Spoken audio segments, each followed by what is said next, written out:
She's just a girl and she's on fire. There you go, Quack. Quagsire, Quagsire, Quagsire, Quagsire, Quagsire, Quagsire, Quagsire, Quagsire, Quagsire, Quagsire, Quagsire, Quagsire.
That's gonna be too much fun.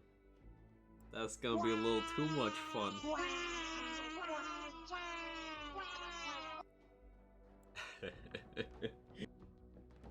I like that too much. Thank you, Pup T, for getting me that sound.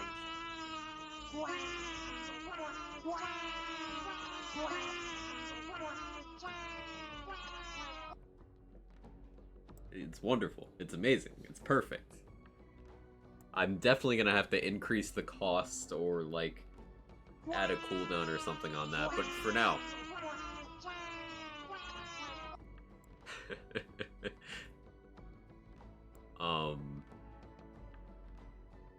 Cat, what are you doing?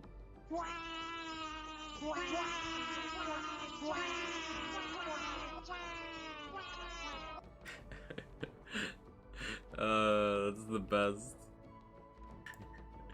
The Quag Chads in there is mwah. It's amazing. How's everyone doing? Good to see all of you.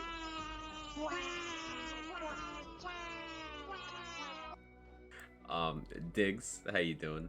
Priz, Pupty, thank you so much for that tier 2 for 26 months. Matt, Roddy, Nunu, Micro, Tenor, Reckless Monster, and assorted other quags. Hey, Craft Knight, how you doing? This does not get annoying at all. Not at all. Not at all.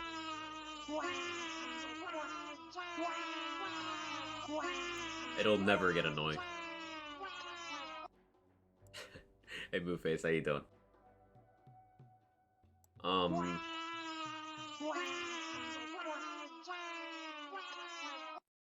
they overlap too? It's great. What the hell is that? It's Quagsire. This is a Pokemon.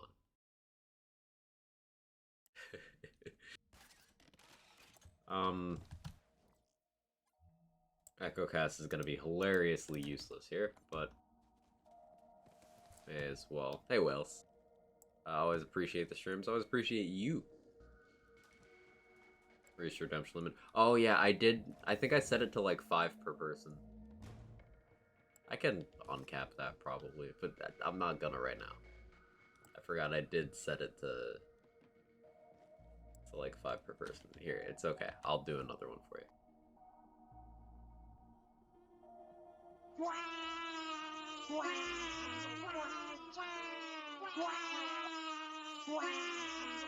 Uncap it, coward.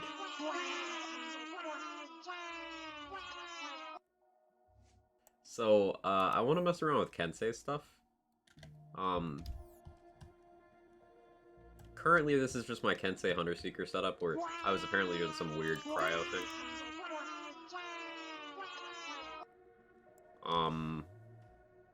We'll do a run while I think. So, like, I want to apply Kensei to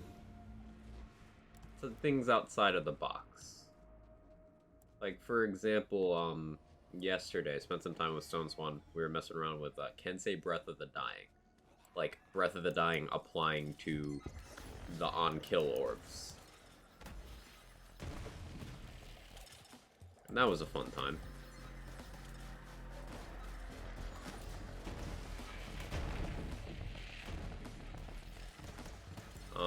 I don't think of more stuff like that. It could be enjoyable to mess around with.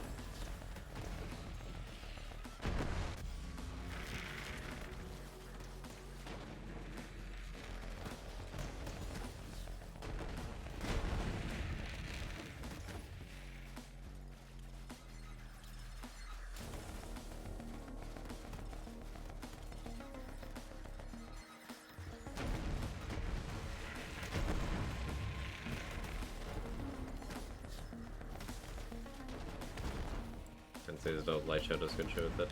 No more special than any other gun, really. Light Show,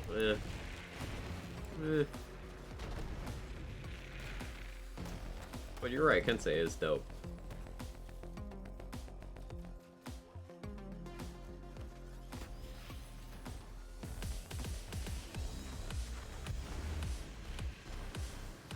That's unfortunate.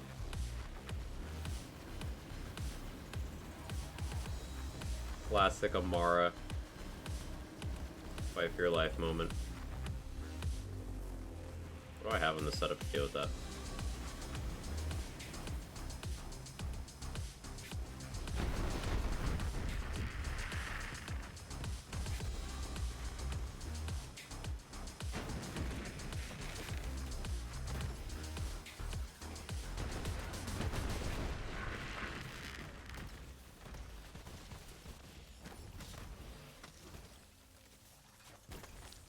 Kensei Reflux is funny.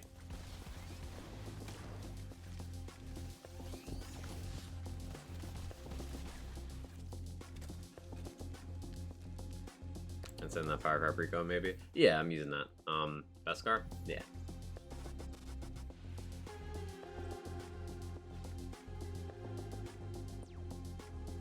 Remember Pet the Pet stream? That was fun though, Nuna. That was fun. No, it's not a GA. I was holding a GA a minute ago. See?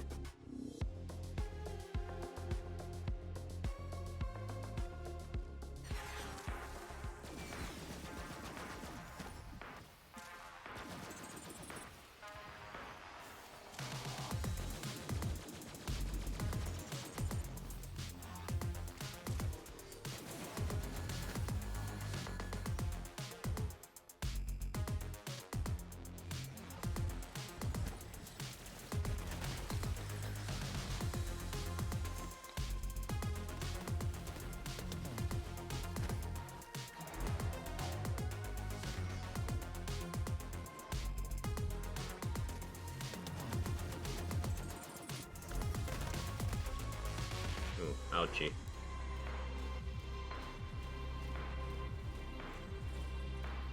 Okay, let me actually run this back. I need to use my action skill more proactively. Tried Curse of Malice, keep spam spell radius boost, spend more time dead than anything else. Do be like that sometimes. What do I have? Terror damage and fire rate. Why do I have that equipped? What was I doing? Needle Gun Kensei might be interesting.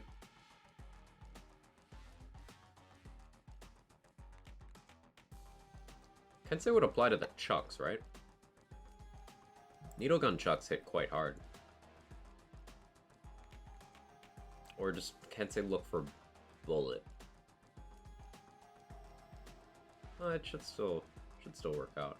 Maybe I'll have to try that. Redistributor. Haha, funny.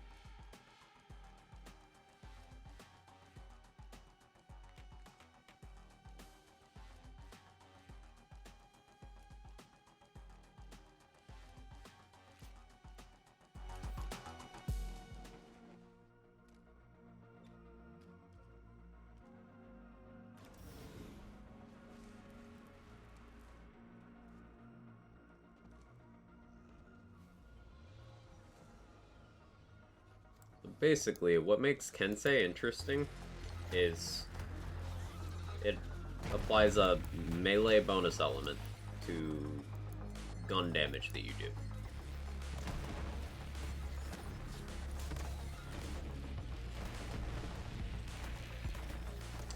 Hunter Seekers are cool here because they shoot bullets. They count as gun damage.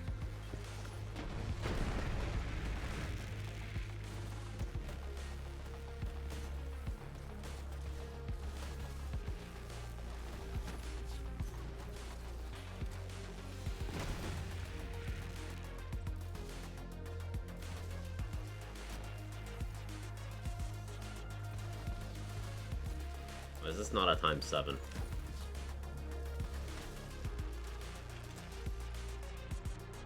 I'd say apply to the Murzov Wave Maker. The bullets from them, yeah. The chuck impacts, maybe. But yeah, it would apply to all those bullets.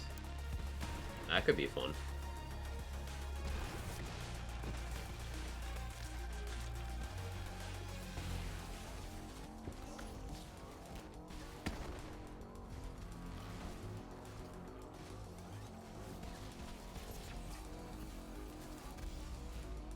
Oops.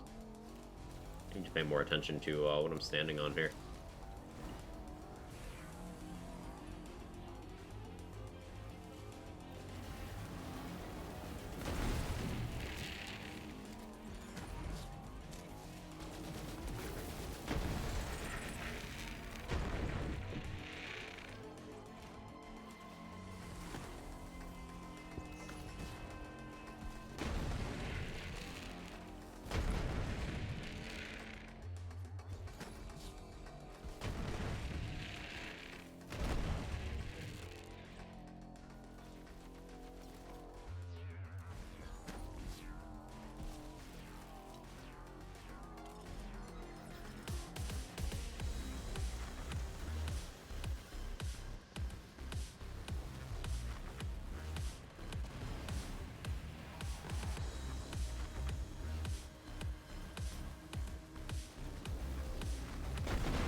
Bangarang? Bangarang bullets are interesting, because they're... In some capacity, Bangarang bullets count as grenades. So I don't know how that's handled. If the gun damage to actual bonus melee, use Dragon artifact with it. It doesn't apply melee artifacts.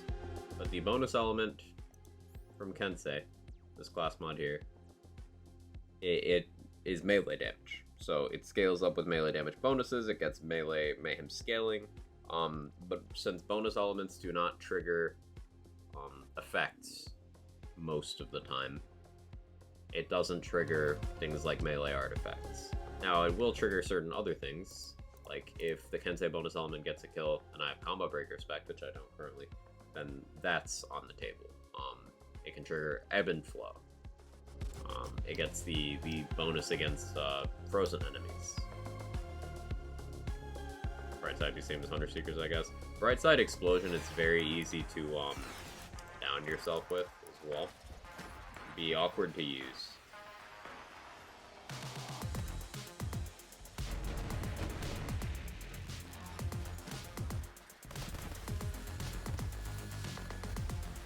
Oh, got myself.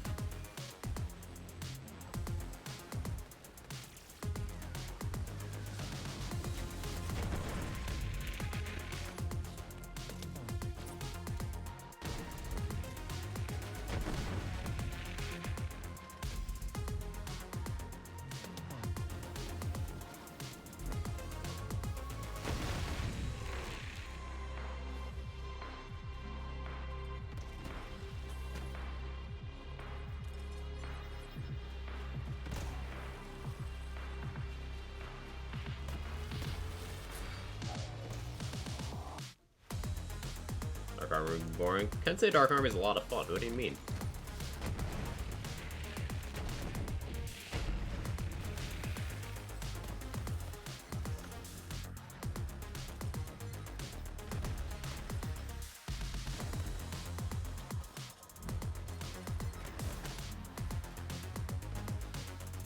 Too easy, not quirky enough.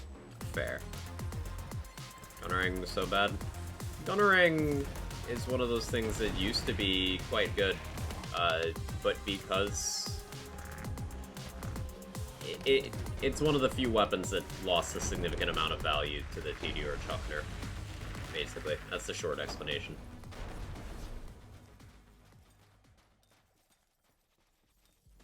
Most of the manufacturers, like, fine. It's in the category that isn't. But it's still, at worst, like, passable. Like, it's still a middle-of-the-road legendary by other manufacturer standards. Go through the BL3 gun list. That's something I should probably do. I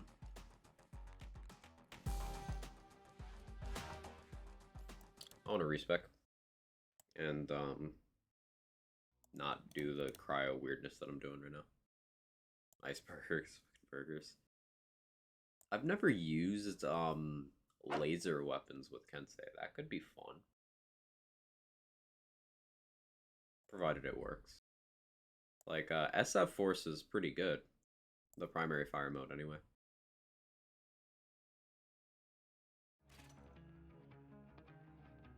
Now, the awkward thing with using laser weapons is, at least with SF Force to charge up. But we have Trust in Yourself as an option, and from Rust.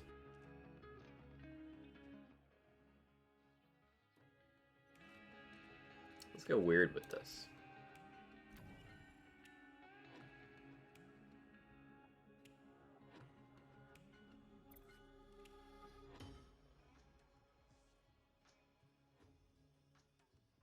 Iceberger is, of course, an option.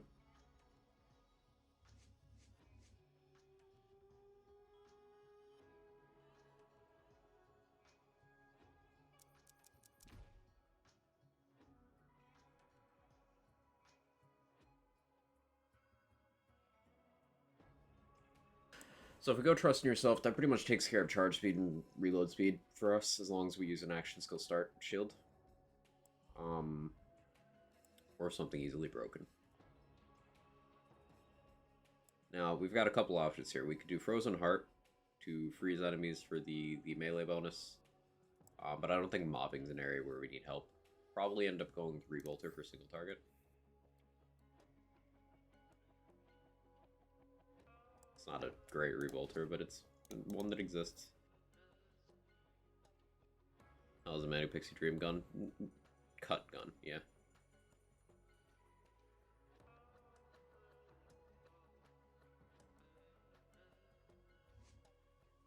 Step over here for a moment.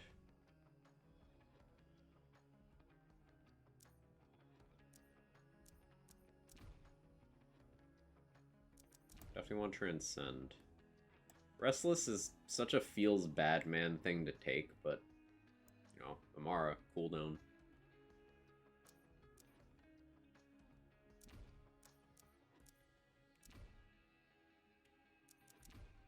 Definitely laid bare.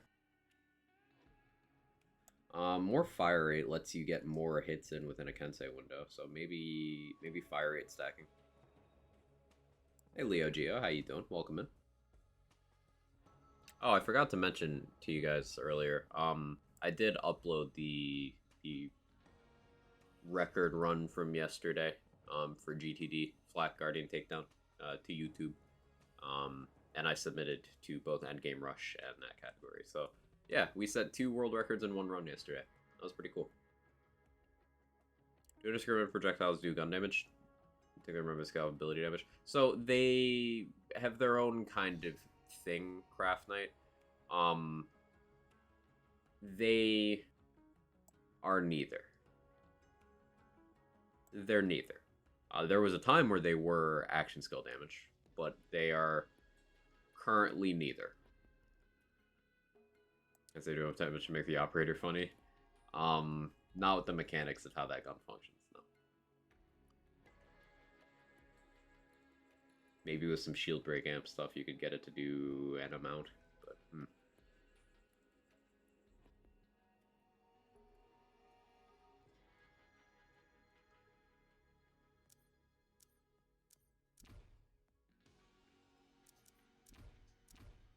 Okay, I like Avatar here.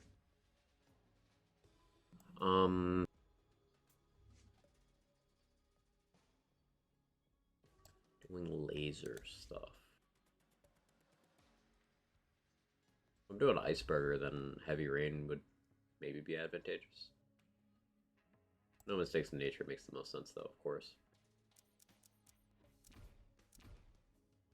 At least go that far. Get Combo Breaker and Expedite. Now, in terms of what else we grab, that's up in the air. 33 points to mess around with. Is that the Force Indiscriminate? Probably not. We could just use ties for that, though. Sustainment makes a lot of sense here.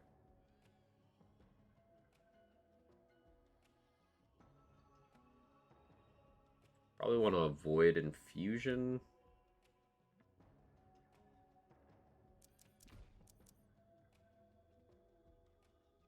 Illuminated Fist is more damage on the Kensei side.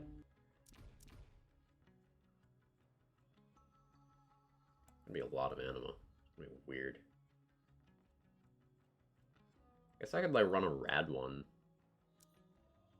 Or something.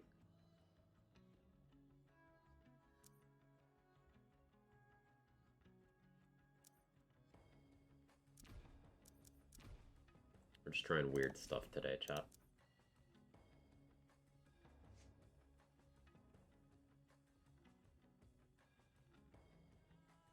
Hey CZ, long time no see. How you doing? CZ probably knows the most about Kensei out of everyone, so now I can have my ideas properly debunked as they exit my information hole.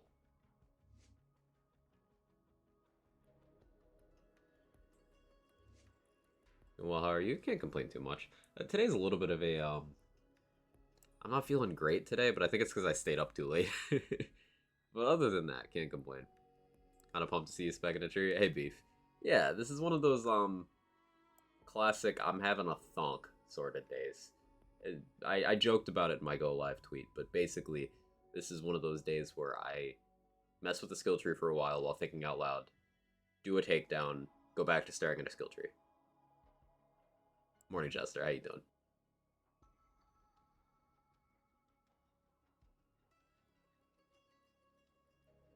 Why no infusion? Kensei.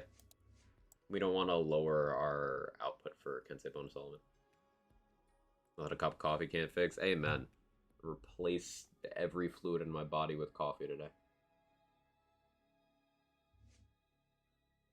So 12 points left over. I probably want to get Blight Tiger just to have it. I can get Find Your Center as well, but like, is that more worth than getting Heavy Rain, Joyful Freedom? I don't think it is.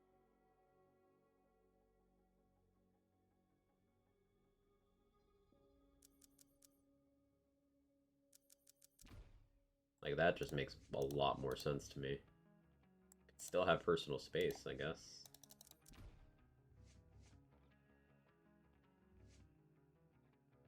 Try this. Quack,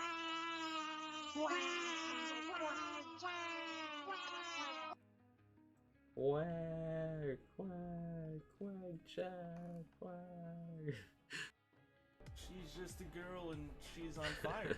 You go, Quack. Hey, pragmatic. Almost a year. Almost a year. Thank you so much for the 11 months. I really appreciate it. It goes a long, long way. Thank you, thank you, thank you.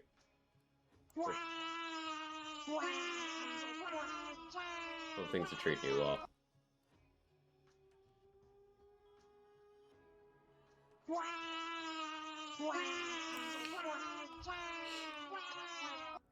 I love that redemption. It will never not be satisfying.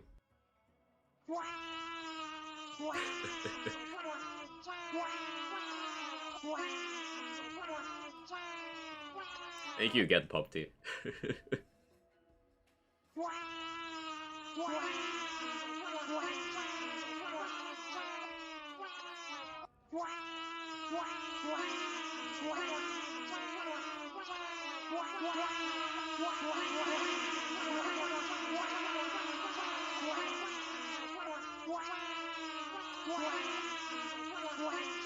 Quag.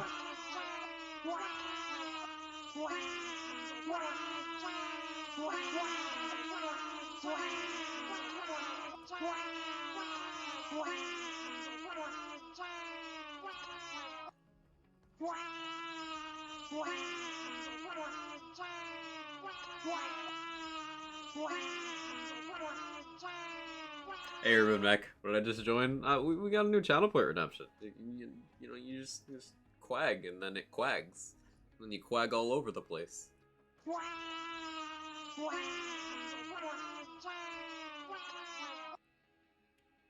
You know? You ever just quag all over the place?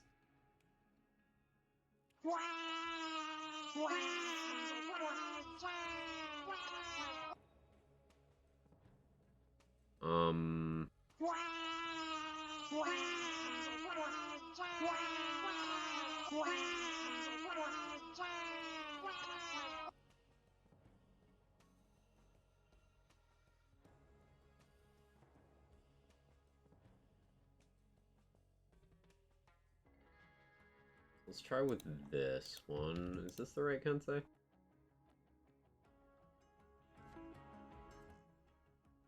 Yeah. Let's try with that. SF Force. Iceberger. Other laser stuff. Let's look on Lululemon.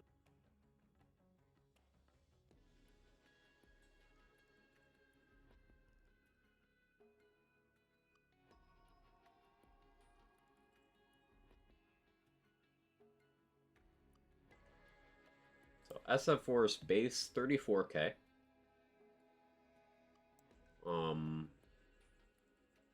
Can be all elements. I upload a new record for Flag Sick. It's such a weird run, CZ. Like, I was playing very casually, not really paying too much attention for like the first 3/4 of the run, and it was pretty scuffed generally. Flak EGR record, yeah. Urban Mech, yesterday we set an EGR record, and within that EGR record, new Flak True Guardian takedown record. And it was just one of those things that kind of happened.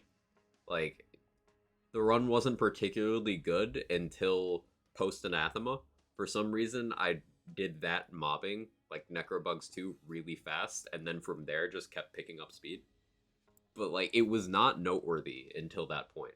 My room 1 was, like, 124. I had an okay set of mobs going into Crystals 1. I lost a couple seconds on Crystals 1. Anathema was just kind of fine. It's just the second half of the takedown went really well. Doesn't have SF Force only get the high damage on one of the elements? Yes, the primary fire. The primary fire. I think I just cried my pants. You pick your streamer name after the Pokemon, by the way? No, no relation. No relation at all. It just makes it funnier that way.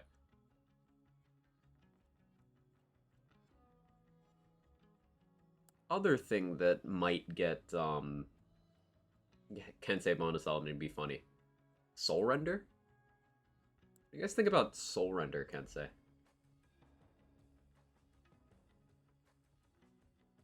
That could be a haha funny. Tizzy be fun? I don't generally like the Tizzy much as a weapon. Because you just have a lot of enforced downtime, and Kensei's got that problem already, so it just kind of magnifies itself.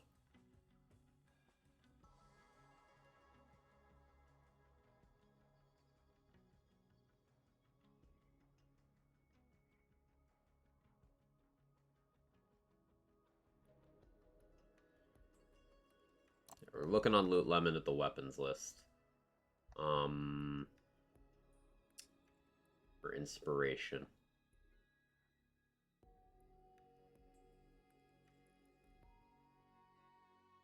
We mentioned Baby Maker before. That could be a thing. Replay, maybe.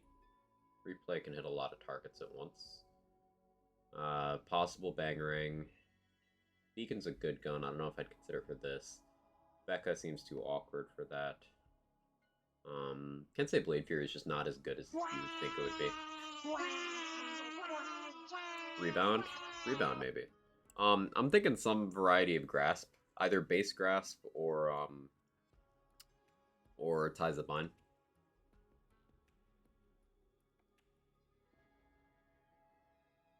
Boogeyman? Boogeyman Indiscriminates, right?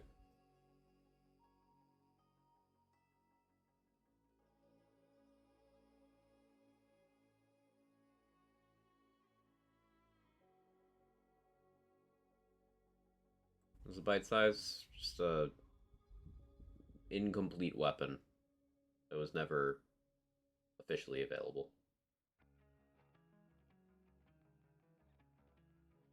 That's mine pretty much an instant refund in high dense areas, so most guns are good. Hey Aaron, how you doing? Wagon wheel worth a glance? My first instinct is no. I'm trying to avoid guns that'll do, like, nothing if you don't crit. Wagon wheel does nothing if you don't crit. Website to show weapons. This is Loot Lemon. Spelled exactly how you see in the chat there.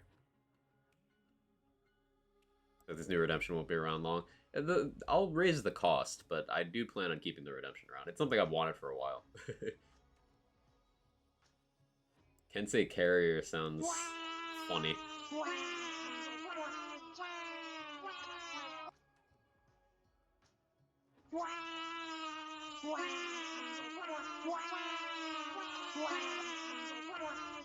Conference call? Just to remind people the gun exists? Conference call?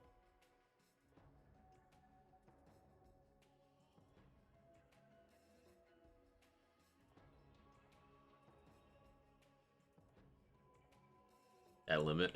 It's okay, I'll get another one for you. I got you.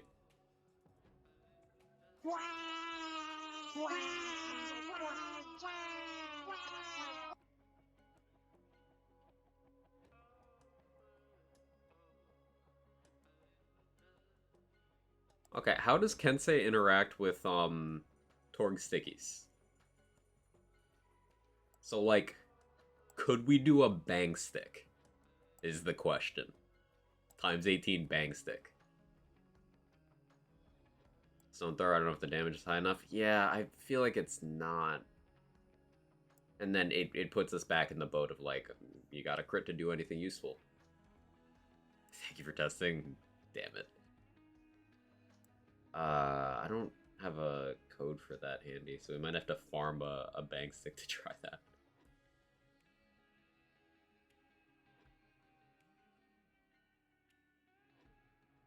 Body shots also ricochet, I thought. Is that what that gun does?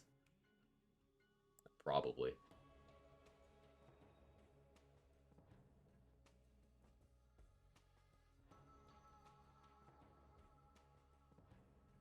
I did want the iceberger.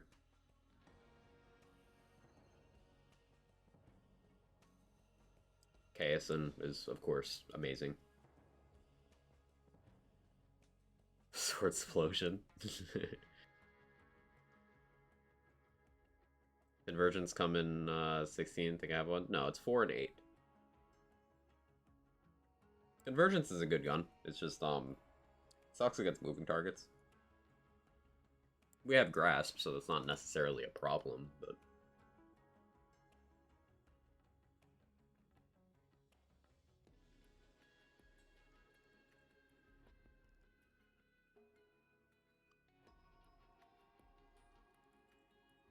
Fucking.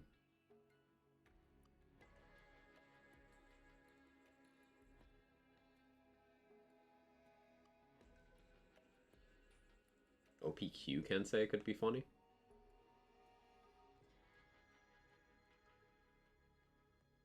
Wisps, you can be depressed by power creep. I mean, Kill the Wisp never really got 2.0ified. It's not power creep as much as it got left behind. XC41? XC41 could be fun. Does it have the damage, though? I feel like that's the question. Definitely in mobbing. It used to be a single target monster.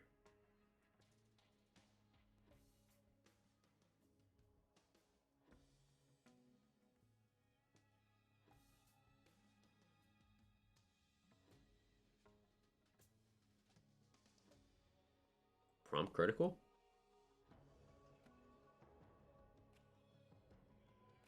What sort of weapons you looking for? Kensei stuff. Stuff that might be good with a Kensei.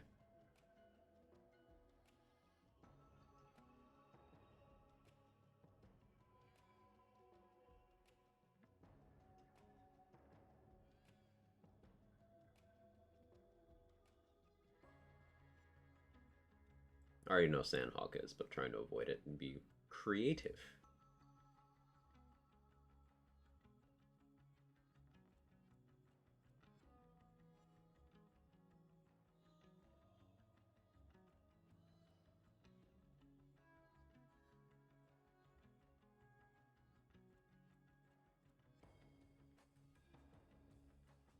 Storm?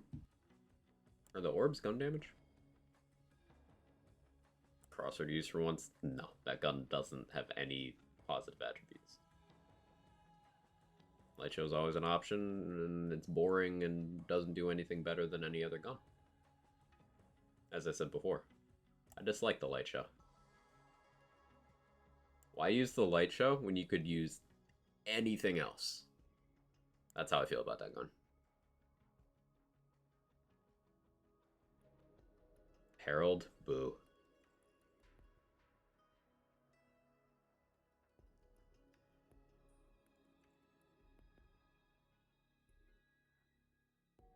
TK's wave could be funny, but wildly impractical.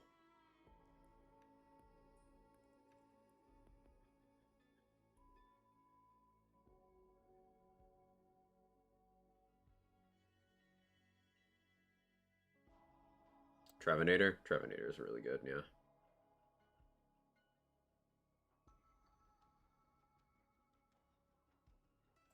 Alright, want to try out Iceberger, because... Haha, funny.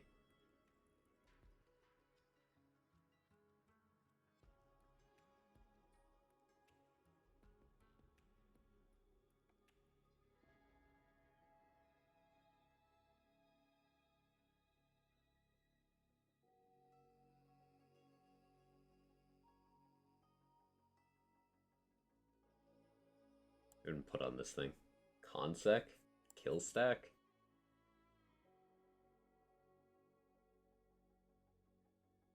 First figure out the rest of the gear.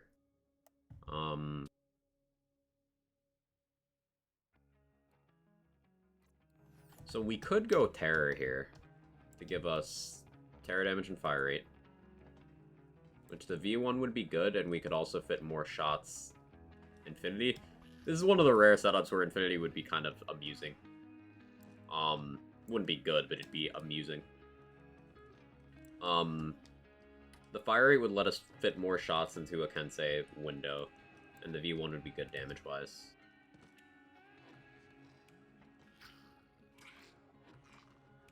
Recursion doesn't quite have enough damage for me to think it'd be interesting. Like, I feel like I'd have to modify other areas of the spec I'd have to use a toboggan, for example. I'd probably want to use an amp shield.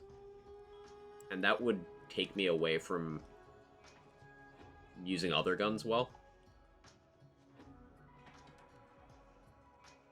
Light Show is always one of my best guns that I just have a shitty build. Not necessarily a shitty build, pragmatic. Just an uninteresting one. That sounds mean, but like, Light Show does not do anything special beyond is gun.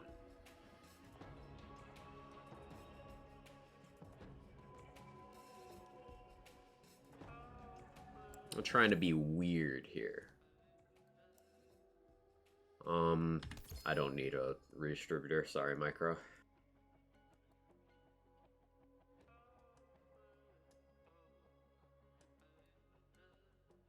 I like the Mongol.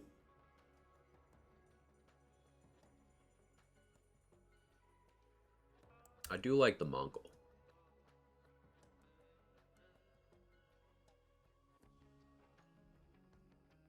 Hive? Hive takes a long time to do stuff. Like, I could, of course, put out the projectiles and then turn on Kensei when it's about to hit. But, like, it doesn't lend itself well to the style we're going for here. Which reminds me, I need to,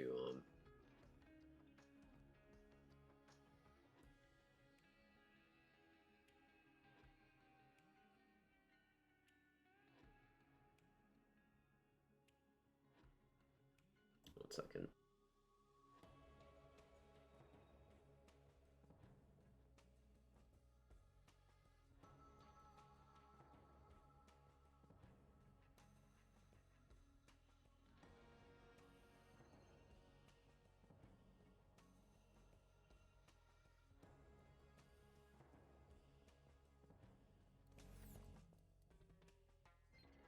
Myself another Kensei for weapons I'm not going to charge.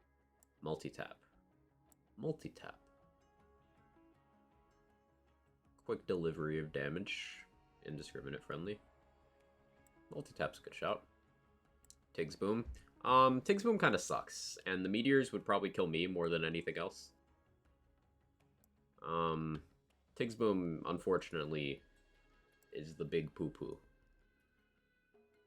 Like, it's not even a shotgun, for those who don't know. It doesn't count as a shotgun.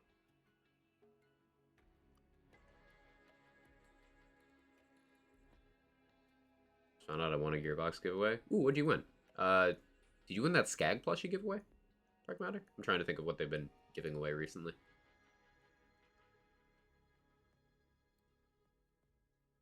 Never win anything. You win my respect. Boom, got him. Absolutely destroyed.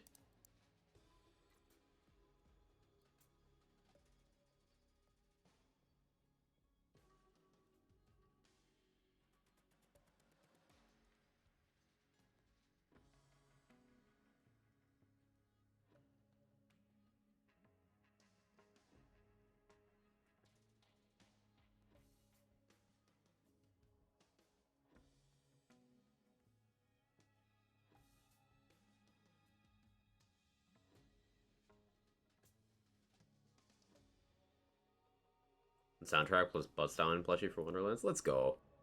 Wouldn't it fit here probably, but Lucky 7 built around Kensei setup might be fun. Yeah, yeah. That's awesome, Pragmatic. Good for you.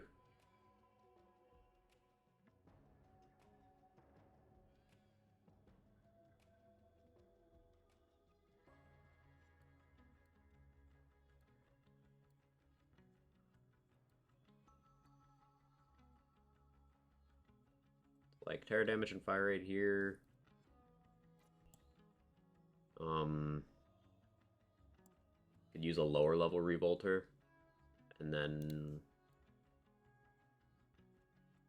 generate terror here.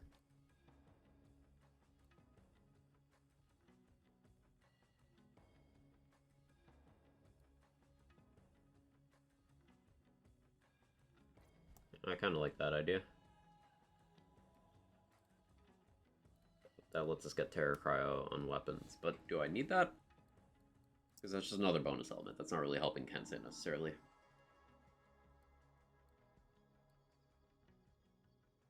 Go with damage fired on guns. Although I could just abandon terror.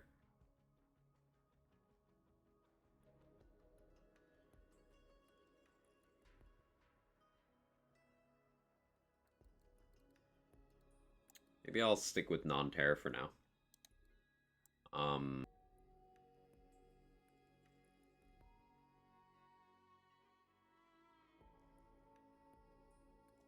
Go for OGT on this.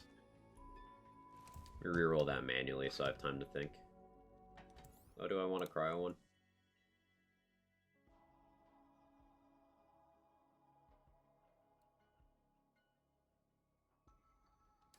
Go with the corrosive one. Gold Rush, pain, sadness, suffering.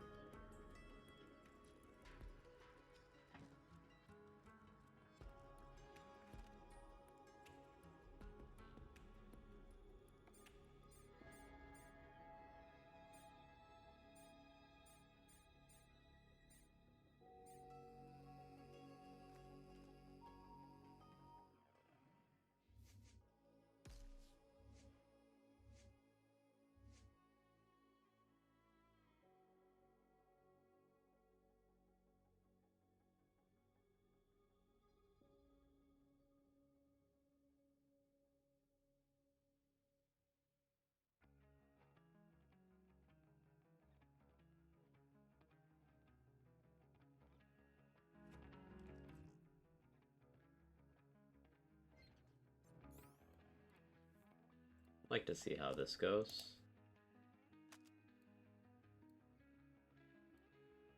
Oh yeah, artifact wise. What goes here? Pearl seems good, but I want cooldown probably and the passive flexibility. Run a Snowdrift. Snowdrift Rush. Quality life.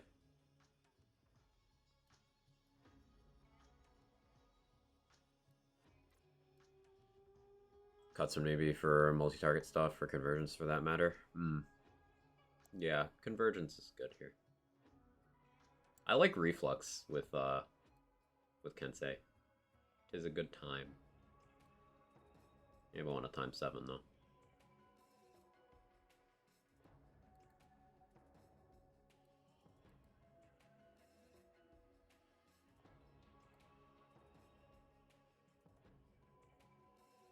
Those passives are fine for now.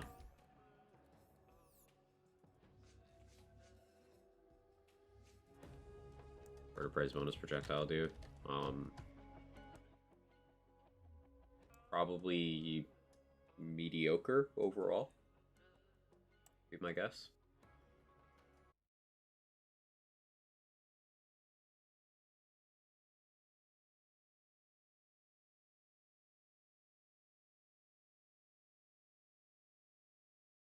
Because it's a mediocre damage Jacob's gun with an RNG gimmick that has mediocre damage. Like, not really seeing a use case. Yeah, this is a deathless, I don't want to use that.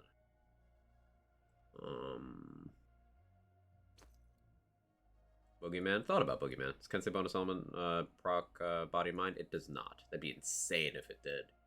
It'd be like really strong if it did. But no, it doesn't. Because that would lead to craziness like you know, times 25 stagecoach with infusion and Kensei, and you'd have so many instances of damage you'd be lagging your game. It'd be very much not okay.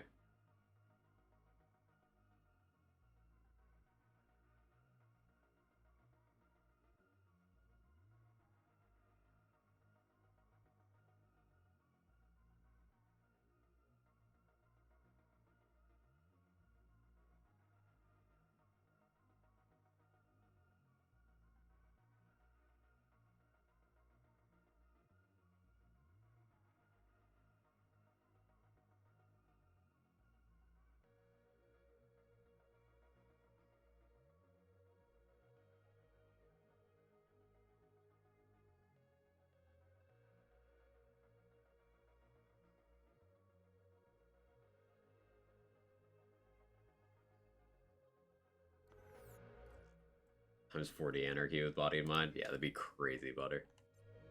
Root, gross.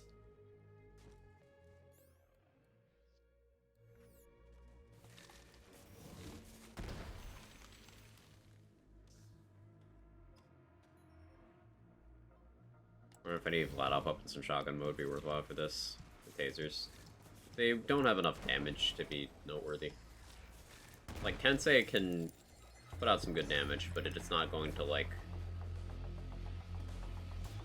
solve the fact that Vladov doesn't do damage.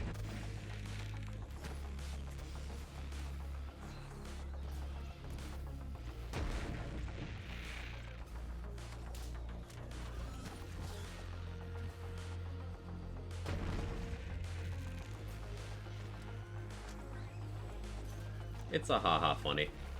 But no indiscriminate on this gun means, not really a practical thing to do. But it's certainly a haha funny.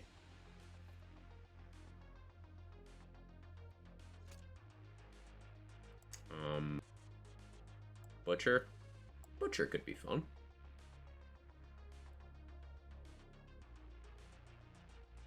Let's switch to the other class mod. Let's go with that one.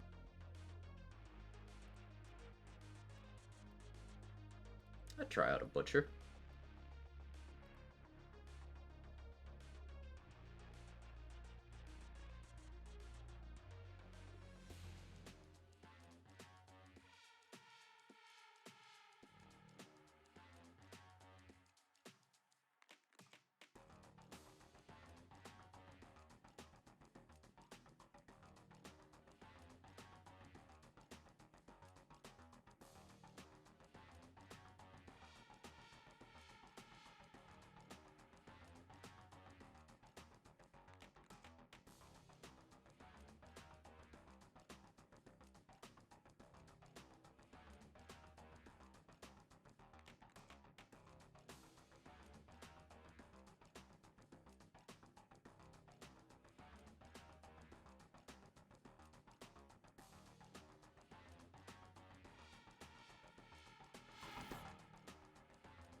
EchoCast. Love EchoCast. Make sure it's on. Yeah.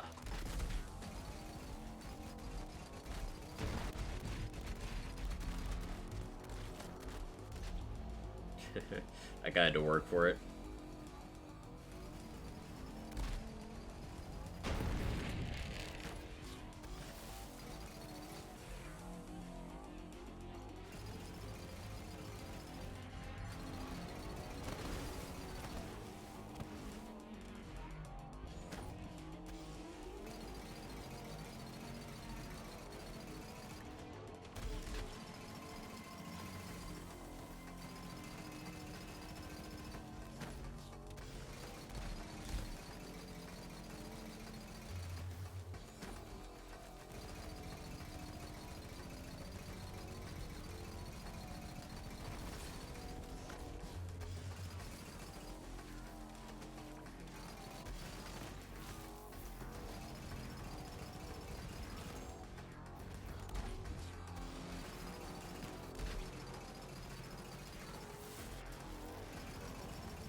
Idea.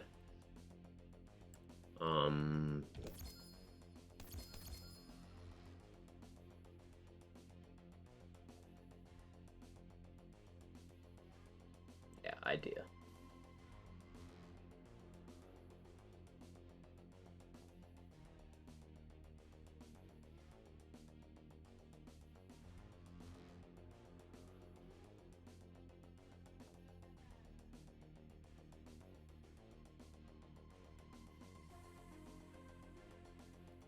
Do I have...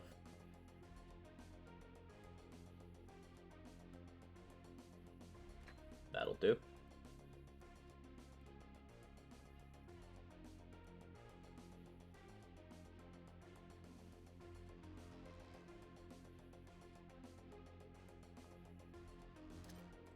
Sure.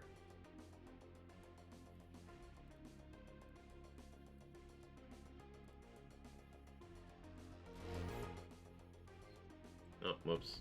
I forgot to remove a thing. Hang on. Exclamation point cheating. She's just a girl and she's on fire. There you go, Quack. Cyndaquil.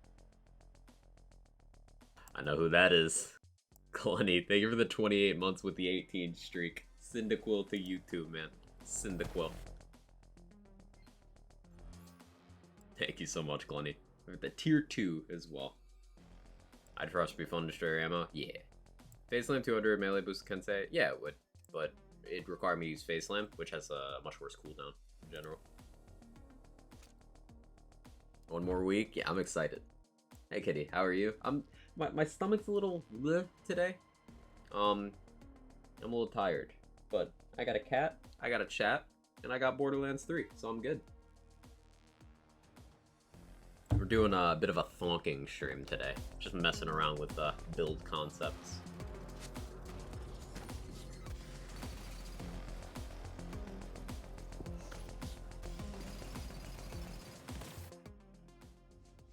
I should get Blight Tiger for this, but... What?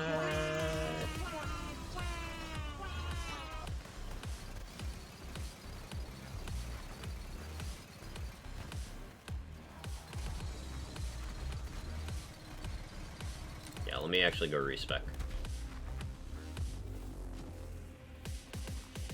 No tummy troubles are better soon. Thank you.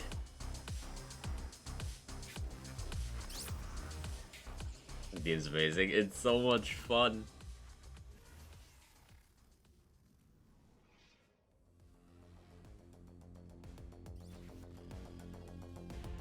I've claimed the max. I can't redeem it. There we go.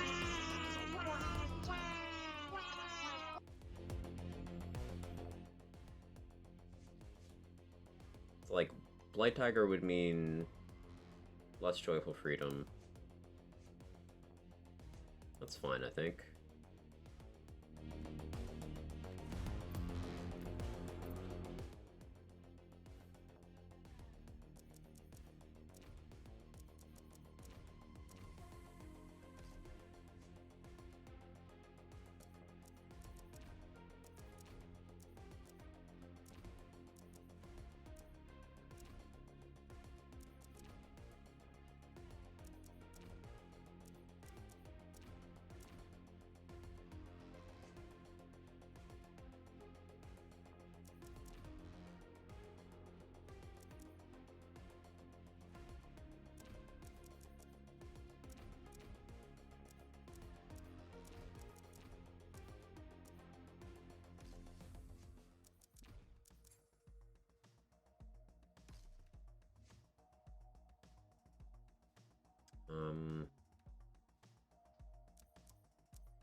Right?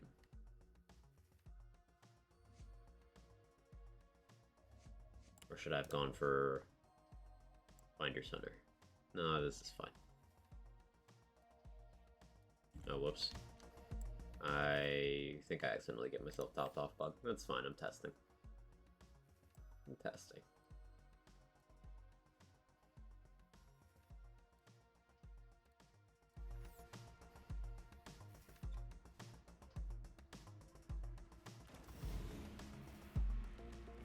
Spoilers running rampant. Yeah, I don't want to know any information.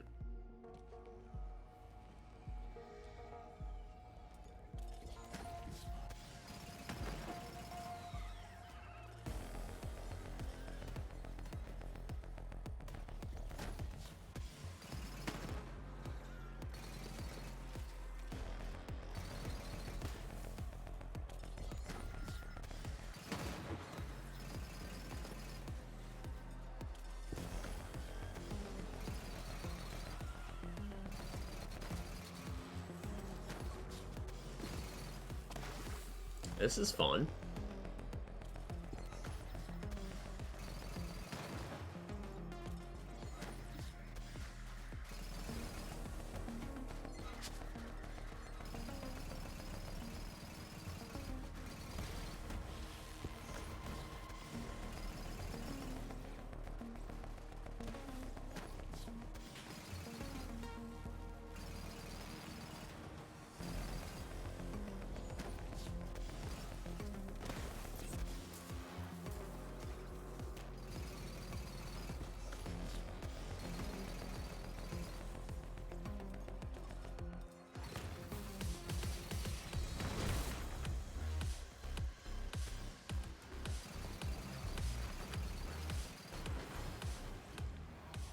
Seems to be working better. Yeah. We're doing Flesh Melter stuff now. I love Flesh Melter. It's just a huge amount of damage that you can just kind of have mostly for free. Now, the awkward thing is I'm doing a non-clear the mind Flesh Melter right now. But I would have to give up something important either way. Either, like, Deep Blue Tree or this stuff. Or, Sustainment.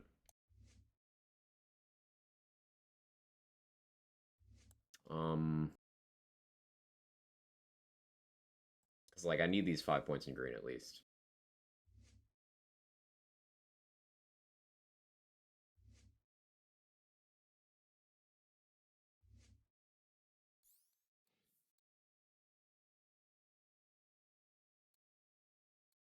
Probably go for Hyperion crit over melee damage here.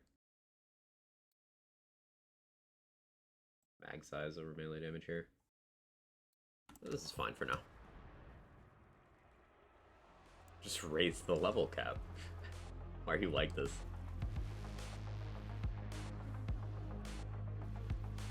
Yeah, Sonic games have been pretty historically trash, so seeing one rated well is encouraging.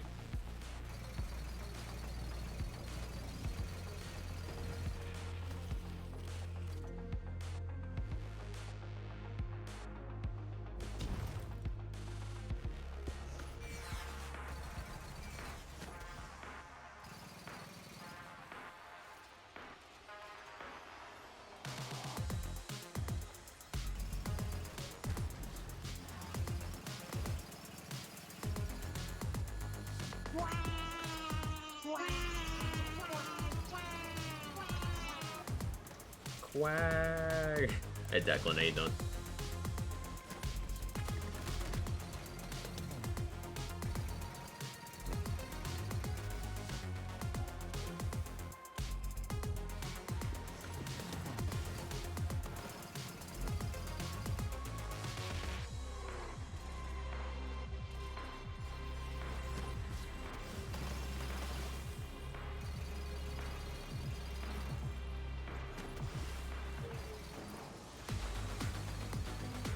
Butcher feels fun here.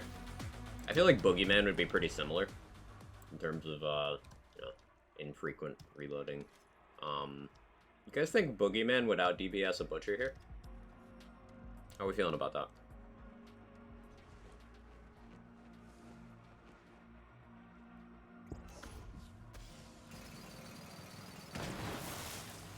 Probably. I'll try that in the next run.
Master Fire 8.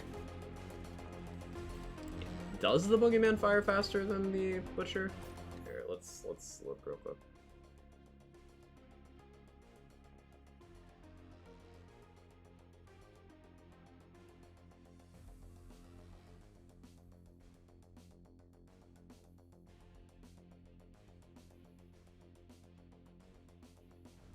.6, 8.5. Yeah, it is faster. Less hits, because 1 projectile versus 3. But that might be fine.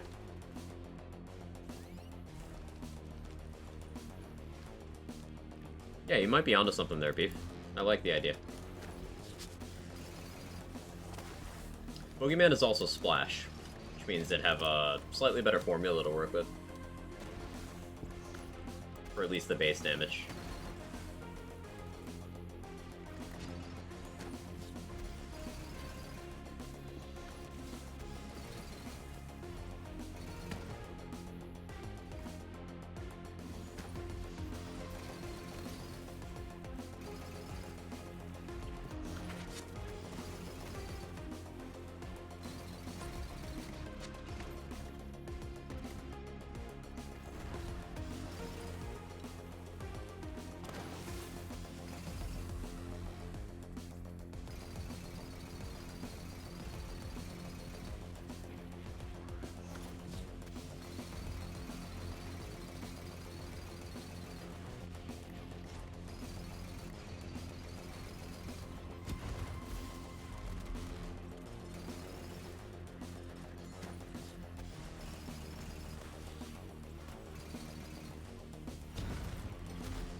Definitely want a different gun for that, but I find so satisfying in Bridge. Yeah. Chance for the skulls, I don't think the skulls will matter too much. It wouldn't hurt. It wouldn't hurt. Let's, before I forget.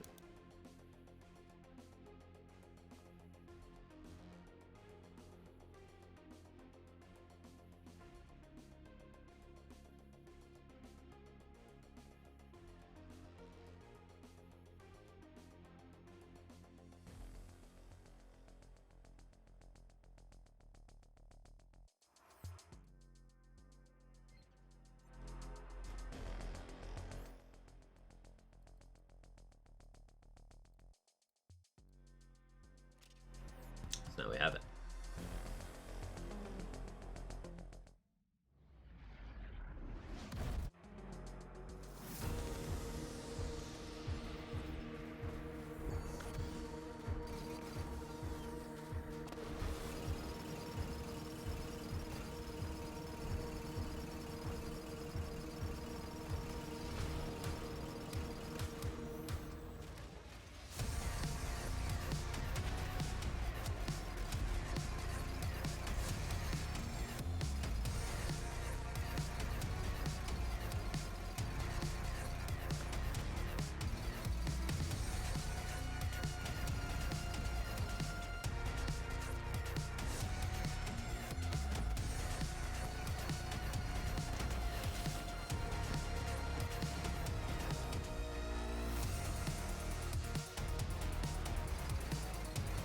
Oops. I don't have damage.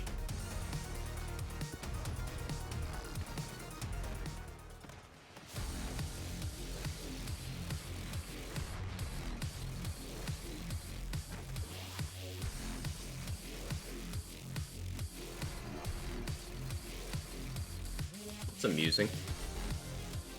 Boss damage or something. Kensei be like. Your single target damage spikes really hard with Kensei, but outside of the Kensei window, it's like it's a thing. Also, this is Flesh Melter, so we're even more dependent on mobbing.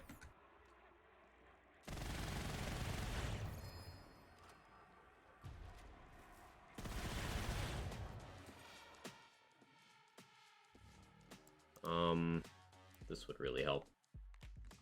I think we're okay without it, though. I could also change to a more appropriate element, Hunter Seeker.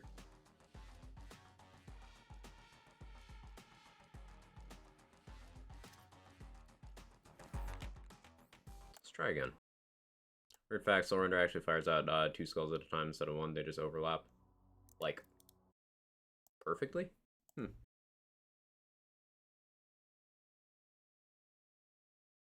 Why skulls do so much damage? No, the skulls do so much damage because they buff the gun.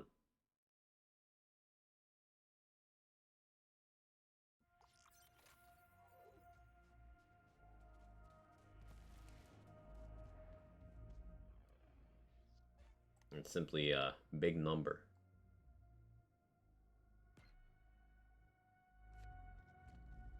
But I didn't know there was overlap there. That's interesting.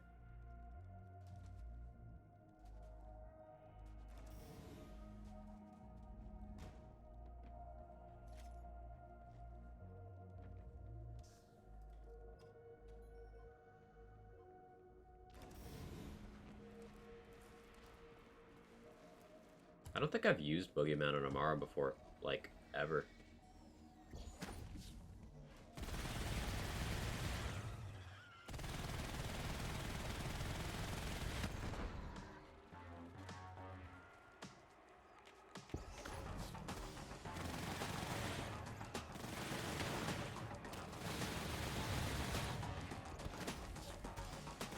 It's feeling a little less sustainable than the Butcher.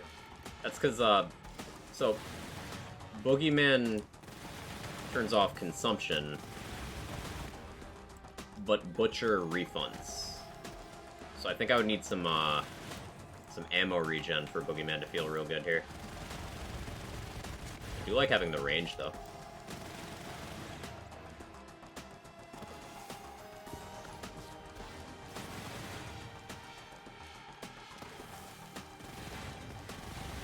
Hey, that Boogeyman skull got a kill.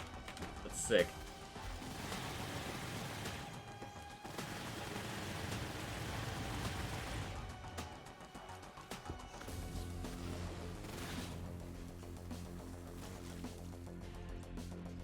Out of ammo moment, yeah.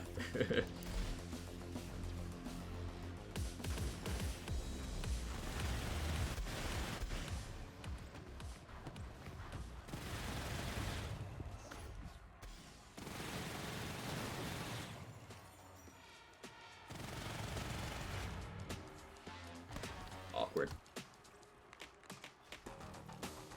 Redistribution of Boogeyman? Yeah.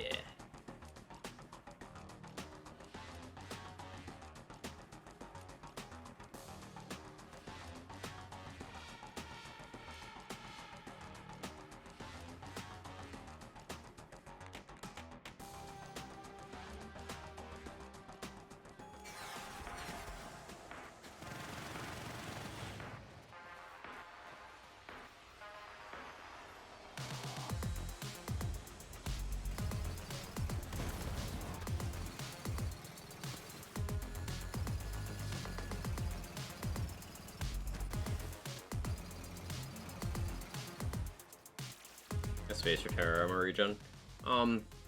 If I give up action skill start on Revolter, yeah.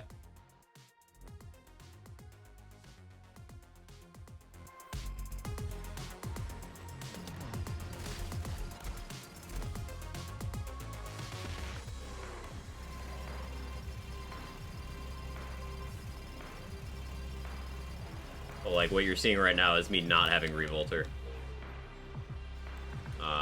At least not the full effective Revolter on. I had half of it on there.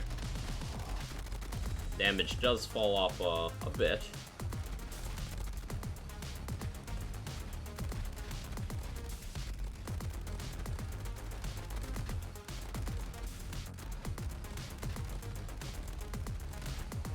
This thing refunds for days.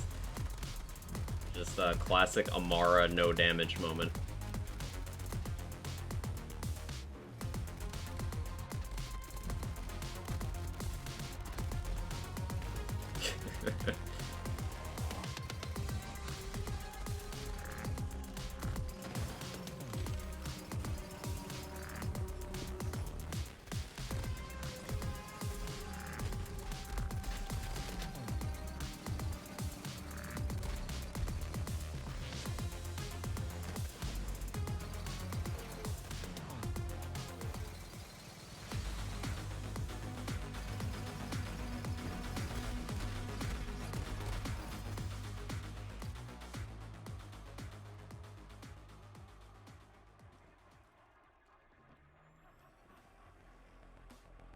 I'm thinking. So this isn't really solving the crippling problems that Kensei has of just you do great damage until you do no damage. And I don't think this is a setup that can really solve that.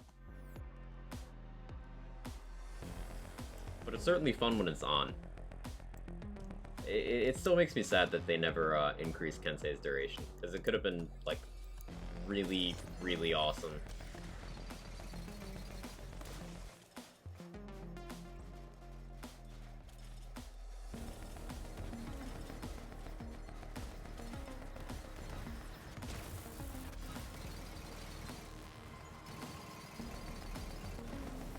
Hey Samich, how you doing?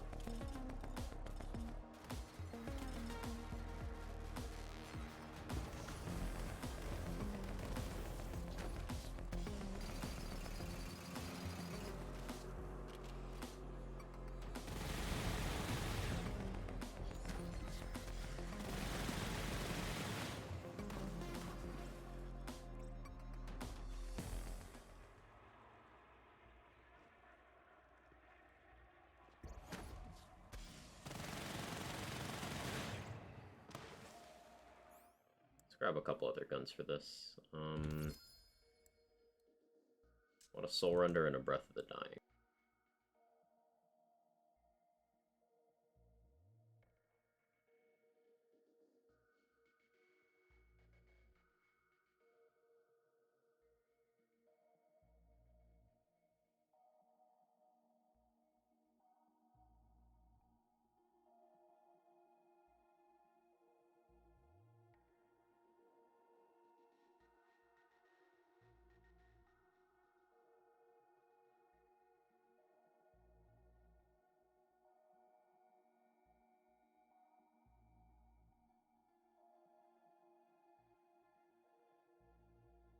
She's just a girl and she's on fire. Hey, thank you for the Prime sandwich. For the 13 months. I appreciate it. Thank you, thank you, thank you.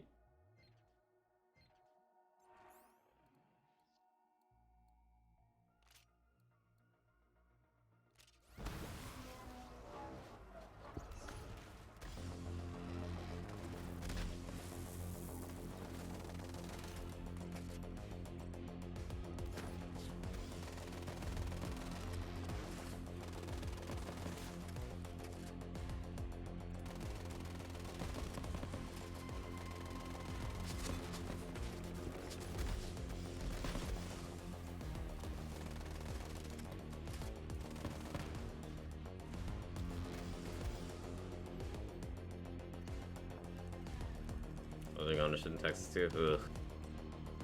Yeah, another hurricane.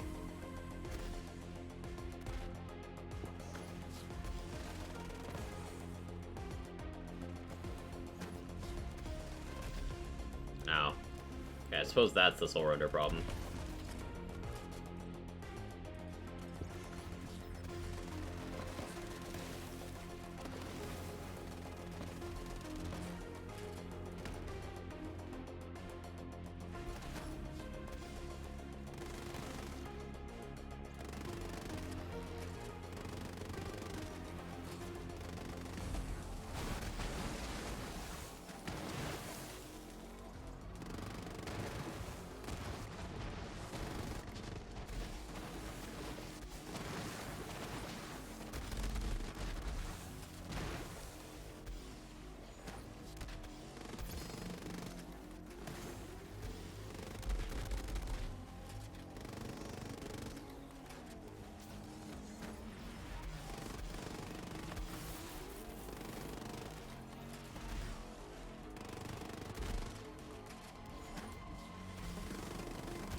Works out okay. Like the hurricane, human and property damage mine.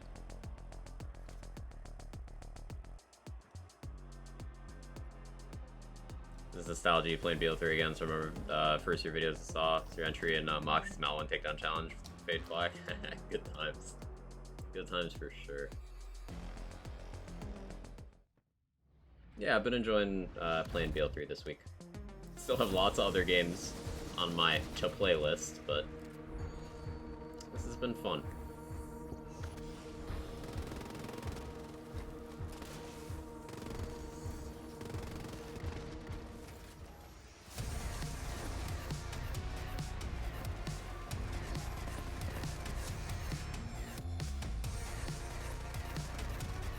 Oh, you're having a bit of an elevated experience, Wotan?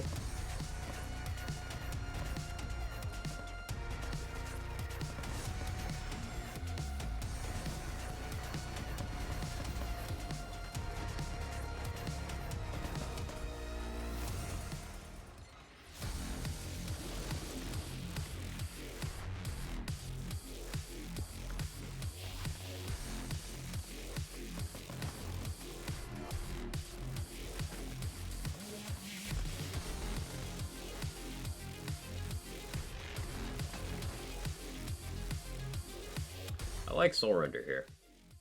Do I maybe go for Doll Crit over melee damage here?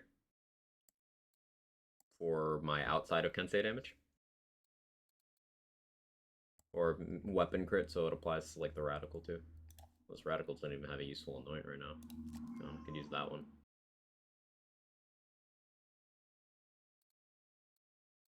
Hmm.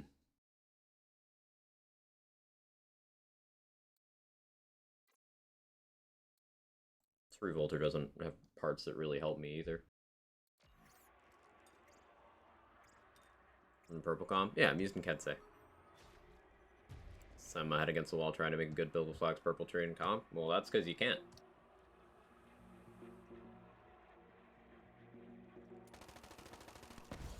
Flax Purple Tree is irredeemably terrible. There are a couple things you can squeeze out of it that are less awful, but still ultimately worse than the other trees. And Commandlet provides nothing of value as a class mod. It decreases your control over your pet, and all the skills it rolls are awful.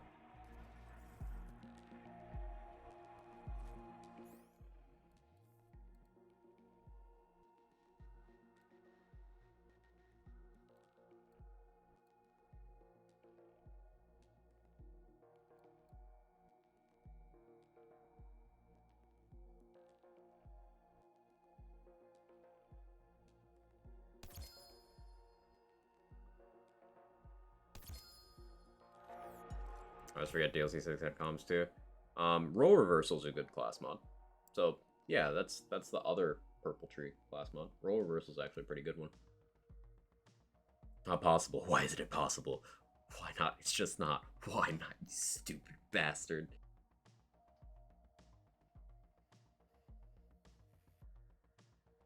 Yeah, Flag Purple is just not good.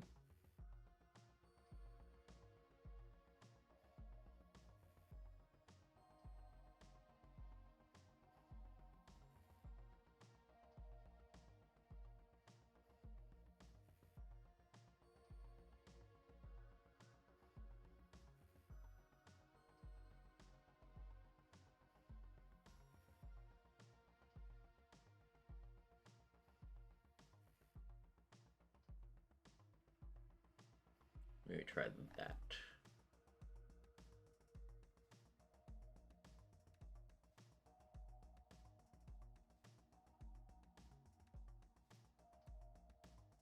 Yeah, that works out.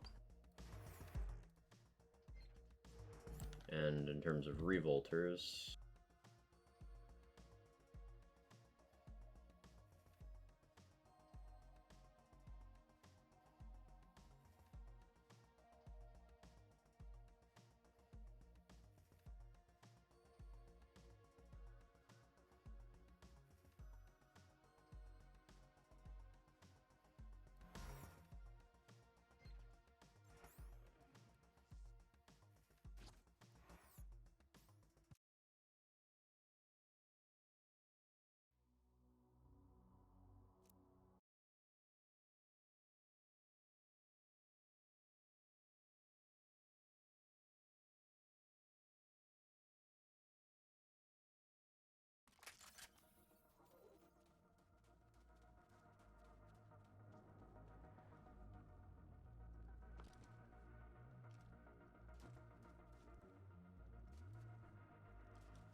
Oh, yeah, muted by accident.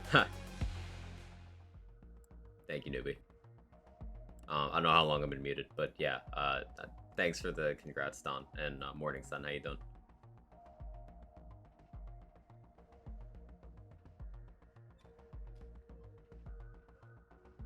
Listen, Pup T. Like, we weren't talking. I think it was only for like a couple minutes, maybe.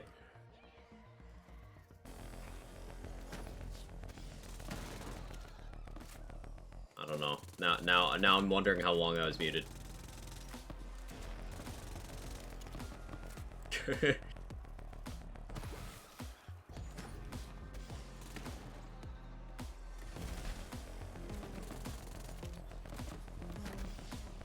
Four to 5 minutes? Ah, yeah, that's fine.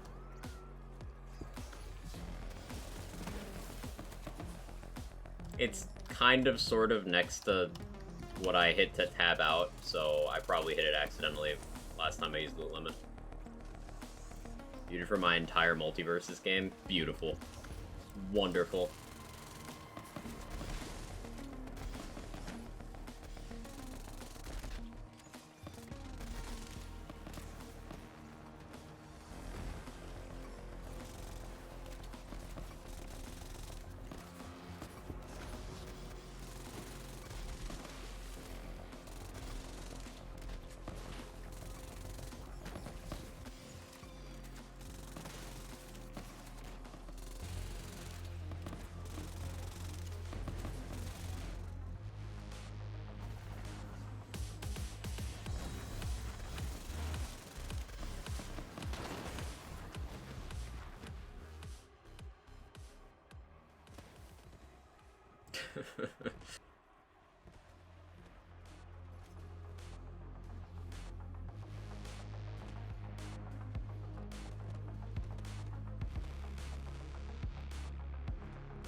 Do I have...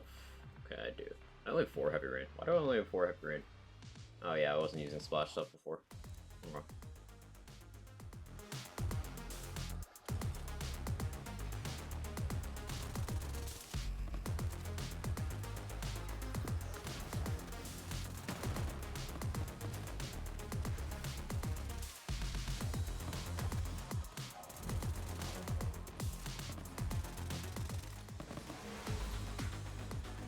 I think I like this.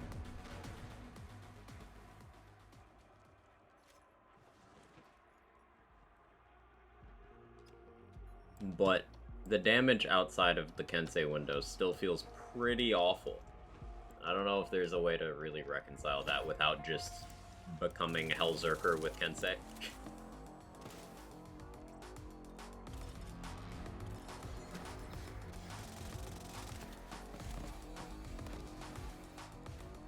I have to try this against Hemo, though.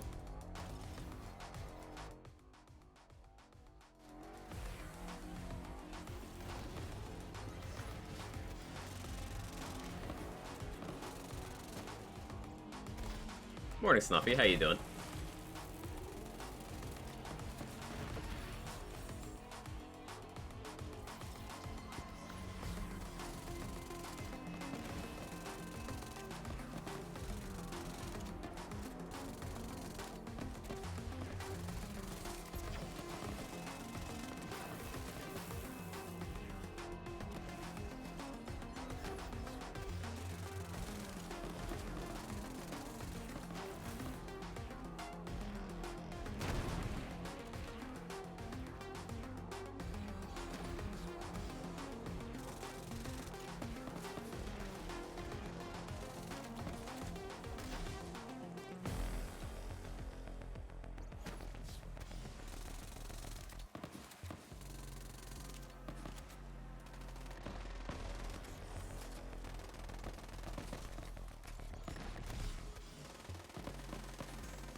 Soul feels a little bit better, but maybe KSM's the longer range option.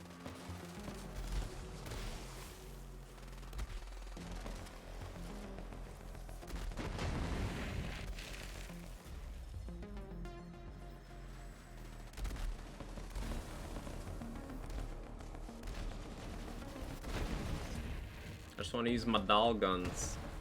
Amara's still my favorite Vault Hunter. I like Amara. I like all the Vault Hunters in this game. Except Zane. I don't like Zane.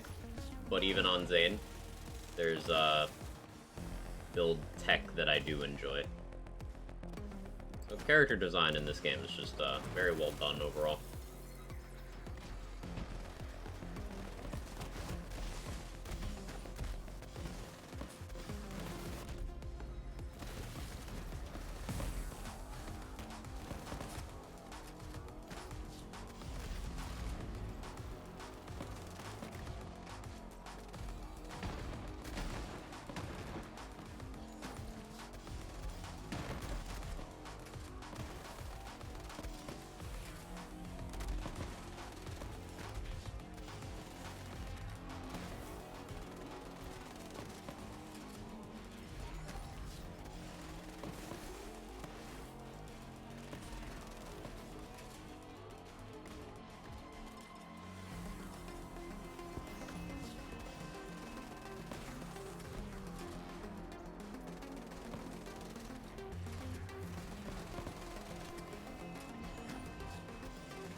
I'm wondering if going for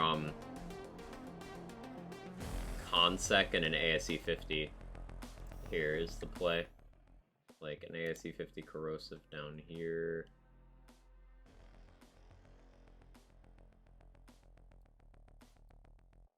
And then Consec on the gun. Mayhaps.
Oopsie.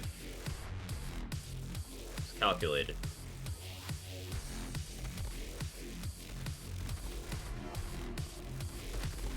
Where's my damage? Spawn me some ads. I'm Amara. I can't deal with this.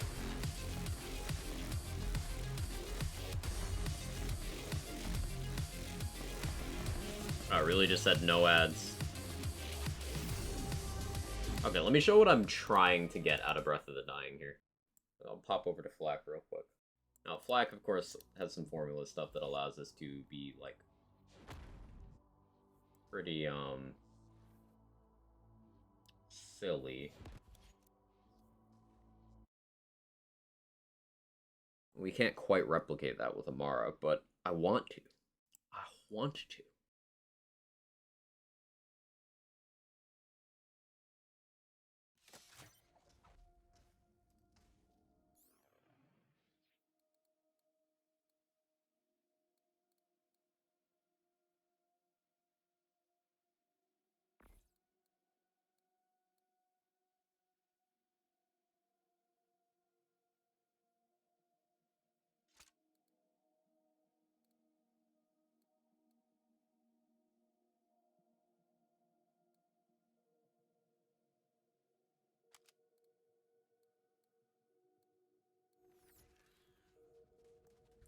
a pro.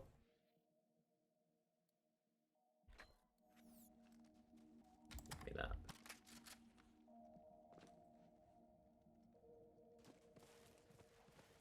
So yeah, Amara looks a little different right now. But it's part of the process, chat. You have to trust me.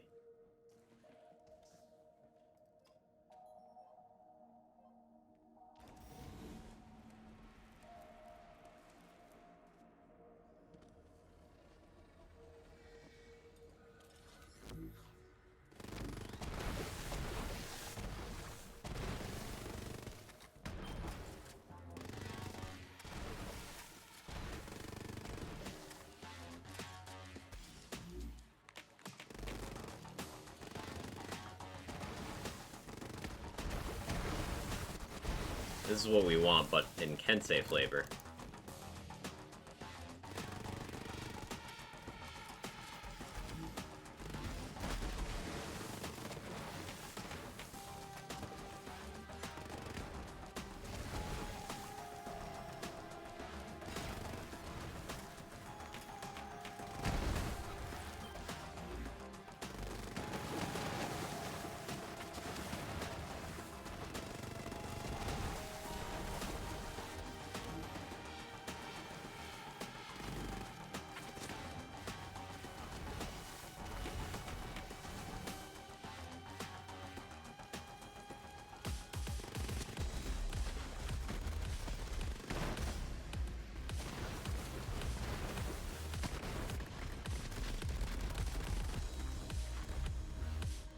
Ouch.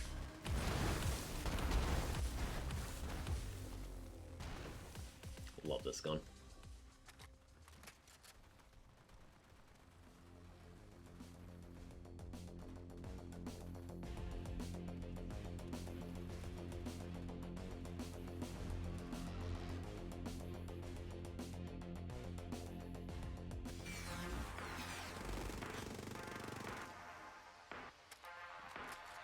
Like, this is not a single target gun, but Flak can make it a single target gun.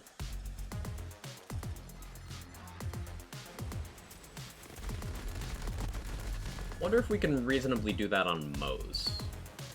Like, not a splash gun, obviously that presents a problem. Short fuse stealing kills would also present a logical issue.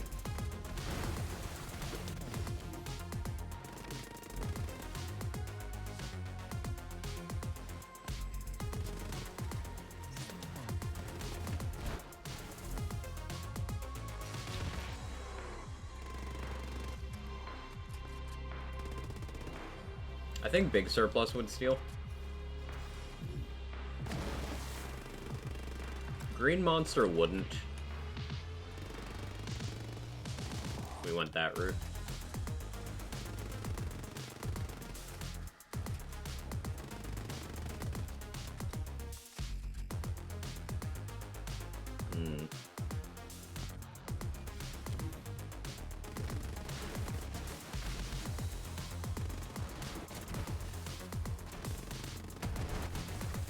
Breath of Dying pretty straightforward on Zane.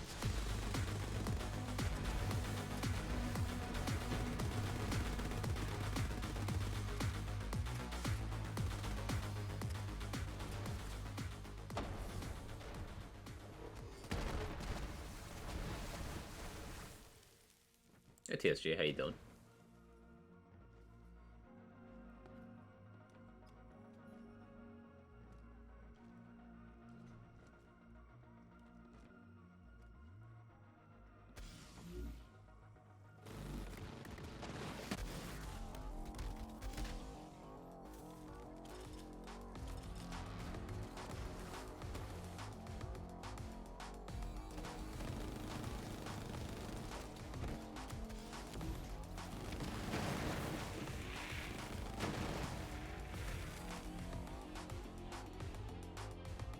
How about you? Can't complain too much.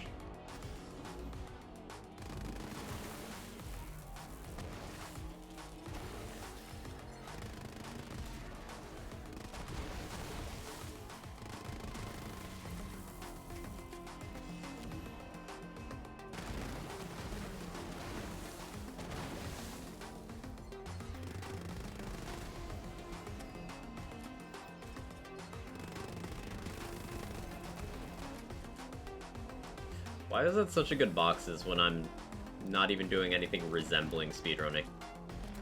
I swear the game knows.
It's all calculated.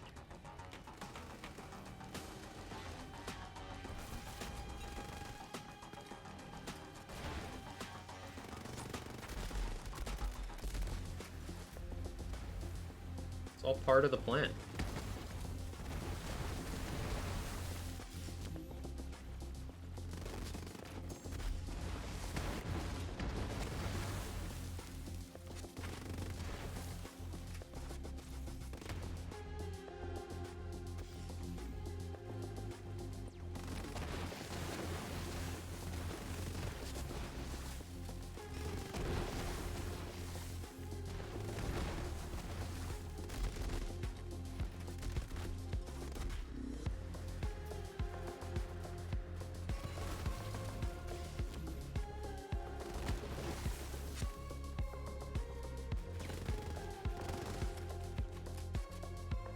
Getting very easily distracted by how much I enjoy this weapon.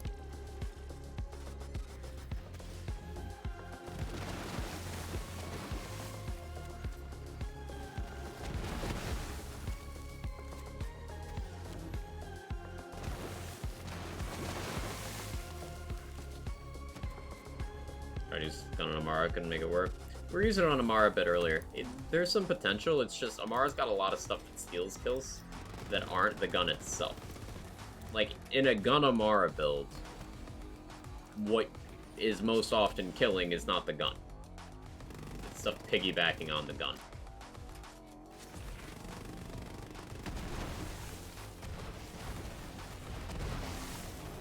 Same with Moze as well.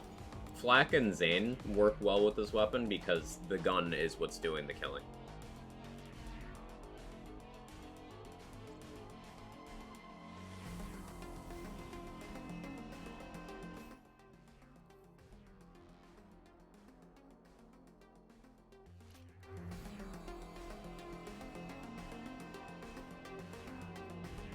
I want to make it work on Amara, but I need to do more thonking for that.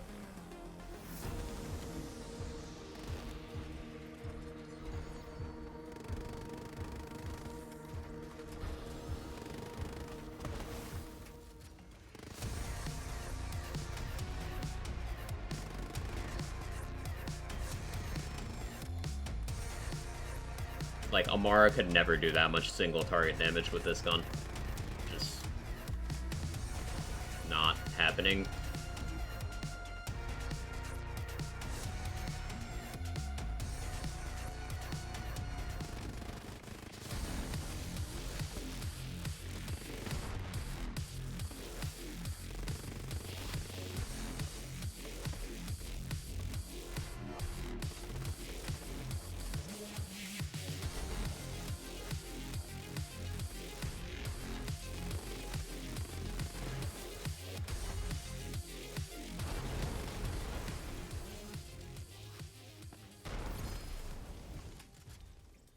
You know why you use this grenade on Flak? Because it kills things. Grenade frozen hard for fun compared to other shields. I really like the access to freezing it gives. I don't generally like ranking things, but I like the item a lot. Everyone uses it. Hunter Seeker shoots out homing drones that shoot bullets. Those bullets do a lot of damage, but they also trigger other effects that happen from you shooting enemies. So like Bounty Hunter class mod, they're bullets so they can crit through Mega Bore. They're bullets so if they crit, they can trigger Leave No Trace to help your ammo sustain. They stack up things like Consec hits. Hunter Seeker is extremely good in terms of damage and utility. Extremely good.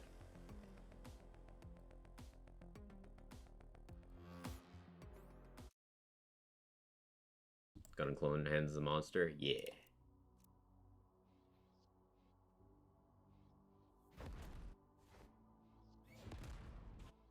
It's a little bit cast out.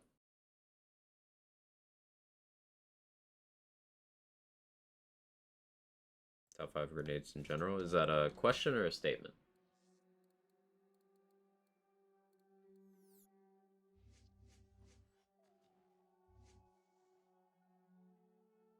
I haven't done reverb for a while. It's a little bit of reverb.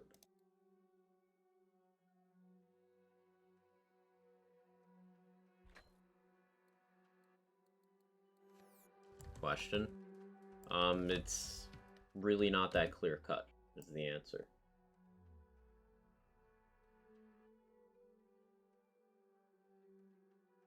I really wish Lands fans in general, Borderlands, Wonderlands, stop ranking things. Just stop doing it. Because it sets you up for disappointment, failure, not being able to wrap your head around how certain mechanics work. I know people like doing it. I know it's popular content to create, but it's actively making you worse at understanding these games.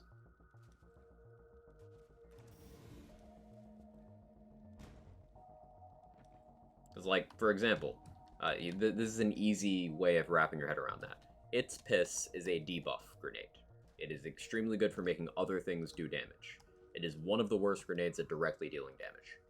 So, in a grenade build, it's terrible.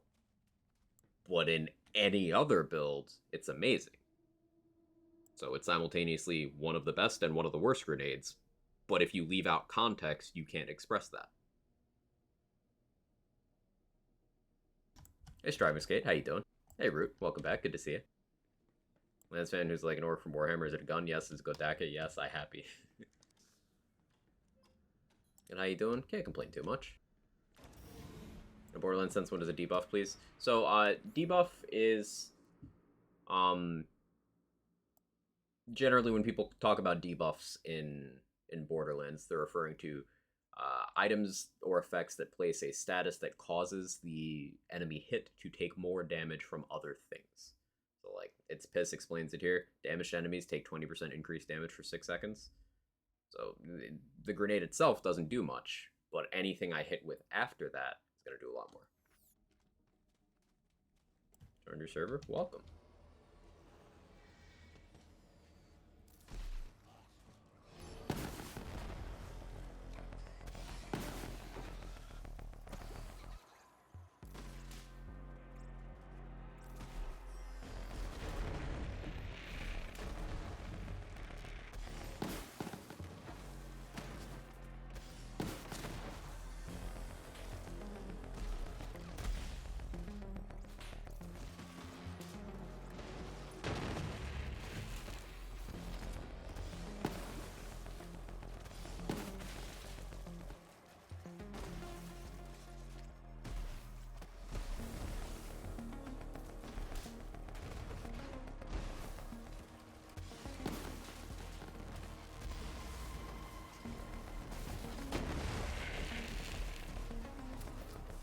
That 25% weapon buff is great.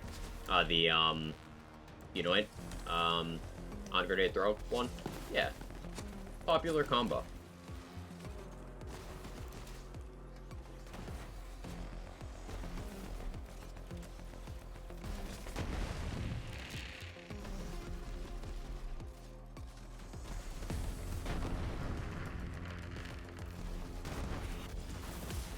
I was trying to avoid that.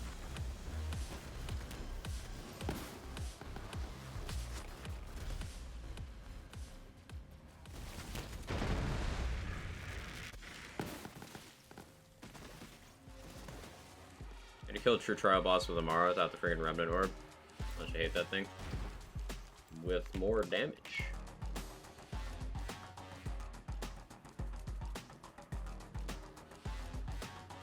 Amara gun builds are generally reliant on shooting crit spots and matching elements properly.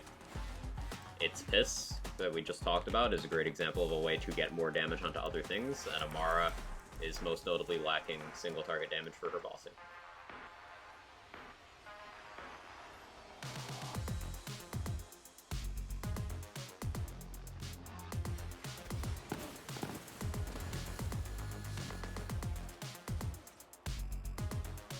Fish GA, that is also an option.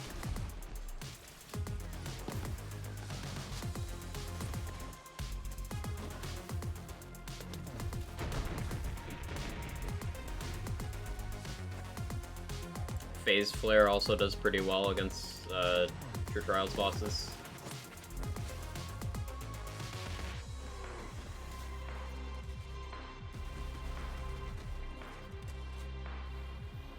I'm late to the stream with the sass. Hey Tex, how you doing?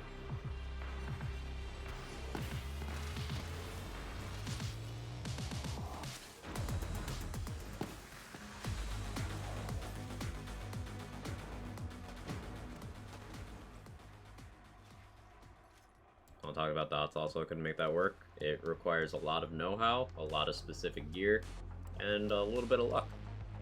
Hey Evernew, how you doing? Are the Amara builds going? They're going. They're going. Any good runs today? We're not really speedrunning decks. We're just messing around with different guns and builds and stuff, ideas. It's been a thonking stream today. A lot of thonking.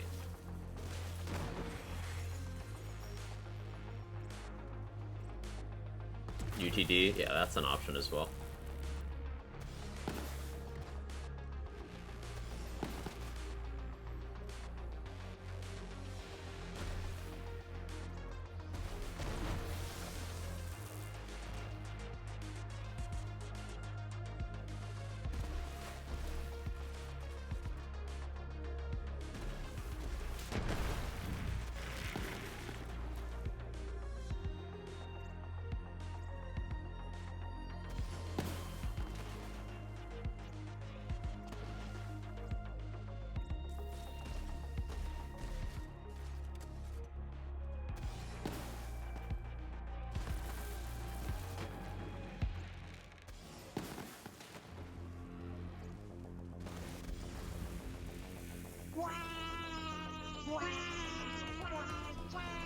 Way.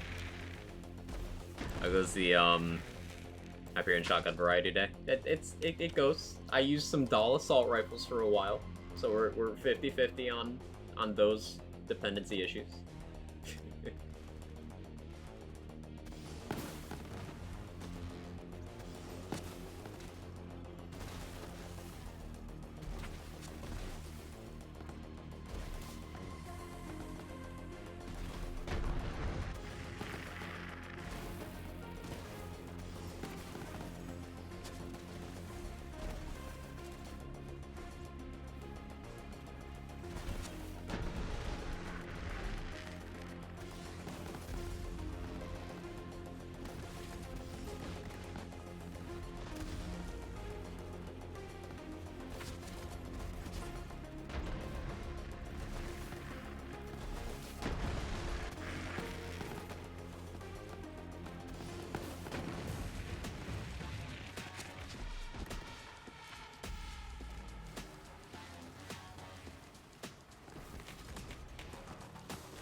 New Acid Assault Rifle does 117 damage on everyone. Gonna have to be more specific.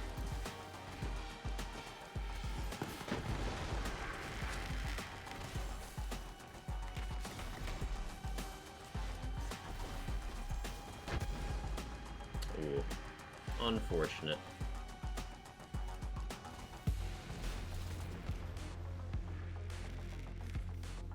Sorry I can make stream yesterday. Never need to apologize for that.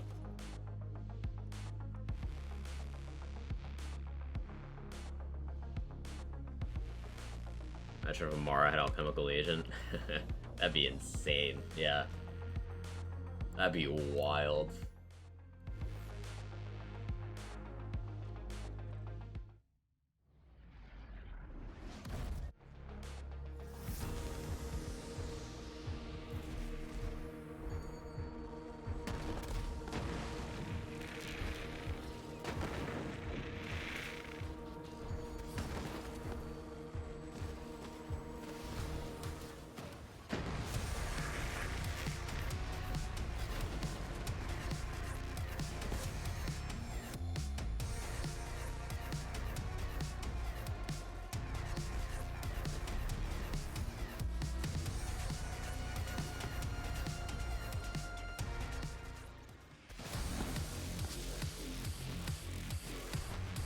Whoopsie.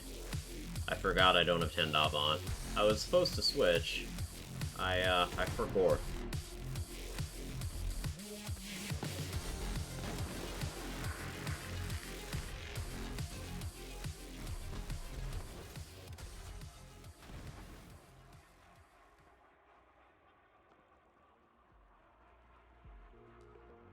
I'm sorry to hear that, Craft Knight.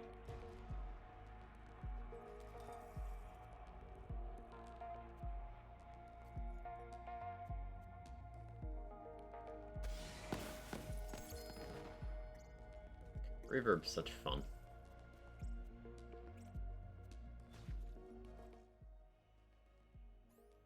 Since it came up, Amara dot stuff, I think I still have the save intact and I can somewhat recall how to play it correctly.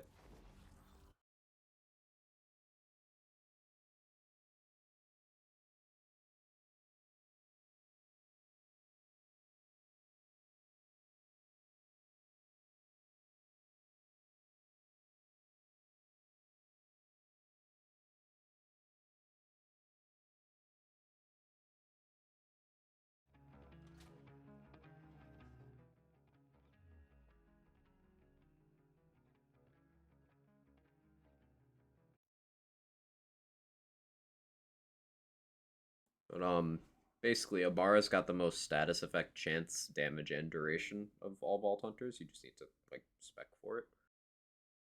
You can use guns with high dot value. And do the big funny.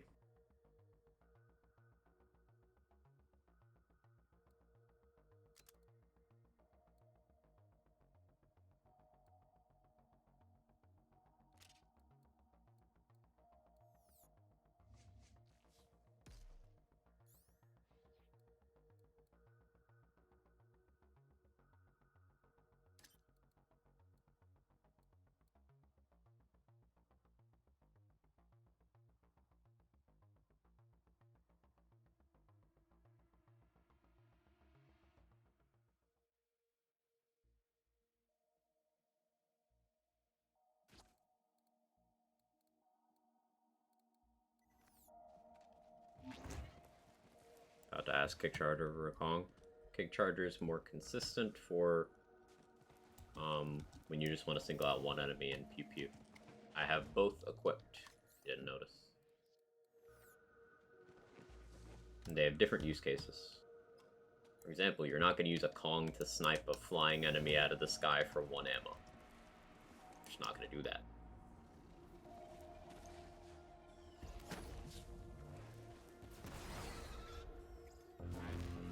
Free the Soul worth the point? If you have a heavy cryo presence in your build, absolutely. Free the Soul is amazing. It's great for mobbing.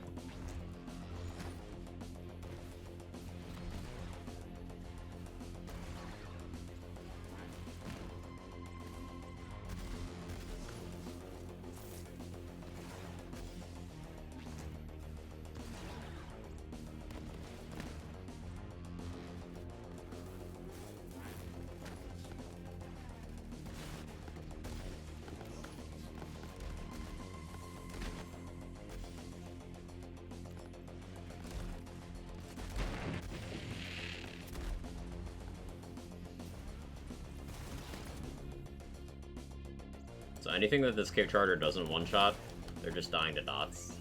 And it's funny.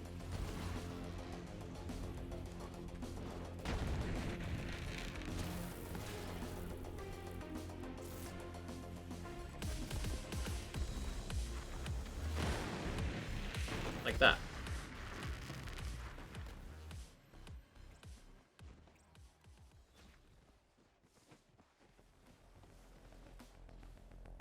Power crept the ion cannon and never unnerfed it. Explain to me exactly how you think the ion cannon nerf matters in any capacity, Micro.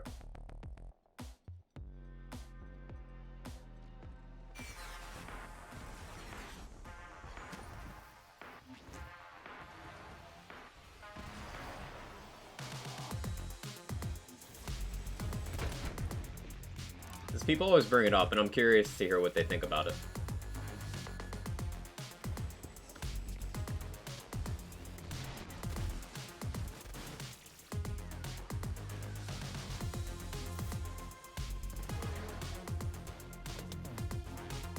Hey, Lizery, how you doing?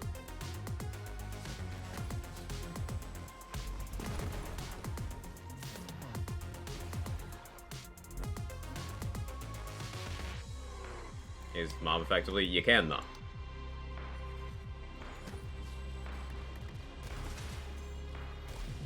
This is the same thing as people saying you can't mob effectively with a baby maker. It's like, have you tried solving the ammo problem?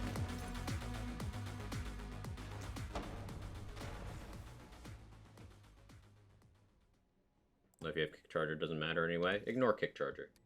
Because you can apply that logic to lots of other things. For example, the free radical invalidates most guns in the game, period. Are you going to compare every single gun that exists to free radical?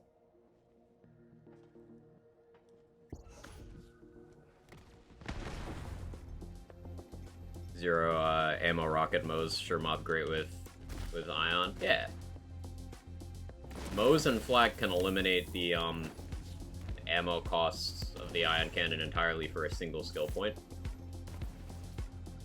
Amara and Zane can do it with Cutpurse or Big Boom Blaster.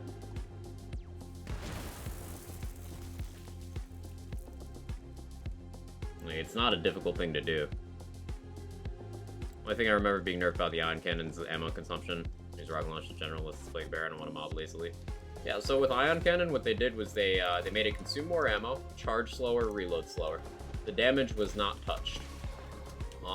In fact, the damage of the ion cannon went up later in its lifetime, after its nerf, because it was nerfed before 300 over 90 ever existed. Now, 300 over 90 was still later changed to 150 over 90, but that's still more damage than was available on the ion cannon at the start of its life. And that is before introducing other tech that came along later. Such as, you know, Toboggan, of course, benefits all single-shot weapons like this. Ion Cannon's proportionally stronger now than it ever was before it was nerfed. The existence of other strong options doesn't change that. And even if you go back and, say, undo the nerf entirely, it doesn't change anything. It'd be like giving the Crossroad its pellet back. Think about it real hard. What does that actually do? It'd be like undoing the 8% damage nerf on the Hellwalker. What does that do? And the answer's nothing.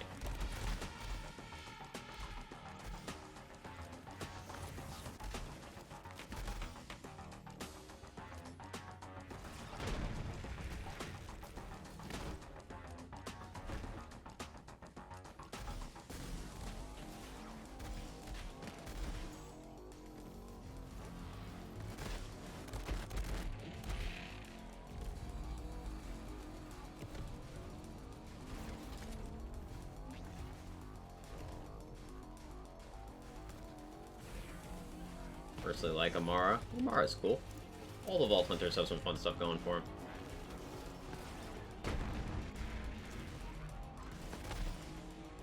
I'm playing this build in the lowest effort way possible, which is hilarious. Or not very gun operates like the Radical. Ion Cannon Kick Charger operate very similar. Do they? Let's see. Kick Charger pierces enemies. Ion Cannon does not. Ion Cannon can roll a second projectile, which actually affects its use cases quite a bit. For example, that makes it worse for short fuse, but more potential indiscriminates per pull of the trigger. Affects the value of things like Wish and Two Fang on it. Makes it able to do certain one-shots that Kick Charger actually struggles to do. For example, it is easier to one-shot Grave Ward and Gigamind with an Ion Cannon than a Kick Charger, because Grave Ward and Gigamind have health gates. You need a certain number of instances of damage to be able to one-shot them. You could have one single instance of damage that does a quadrillion damage, and you can't one-shot Grave Ward, because you need 3 instances of damage to one-shot Grave Ward. Ion Cannon, you can have 2 right off the bat. You can have a single bonus element in Ion Cannon, and that's 4 instances of damage. Whereas a single bonus element in a Kick Charger is 2 instances of damage.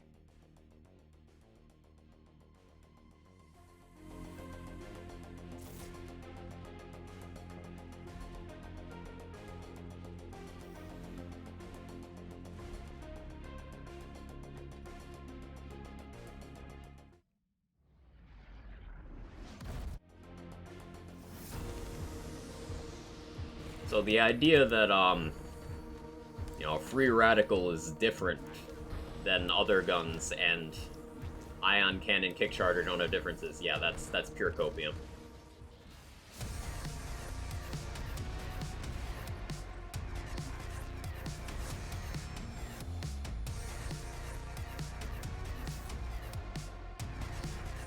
Doing launcher is probably Zane for no splash. I disagree with that too, because, like, where's your ammo sustain coming from before you can gear for it? Like, if you're doing a launcher playthrough, where's your ammo sustain?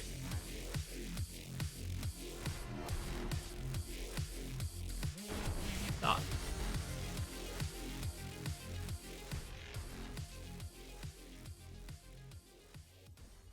You can get sustain later, but you're gonna require either self-damage absorb shenanigans, or cut purse stuff, or Big Boom Blaster.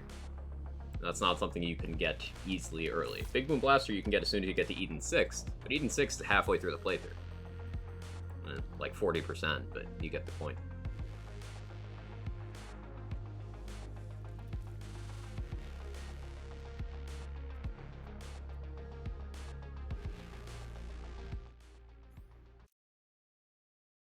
Head count shenanigans with flak? Yeah, you can get head count launcher stuff up and running very quickly. Head count fade away, and that sustains itself.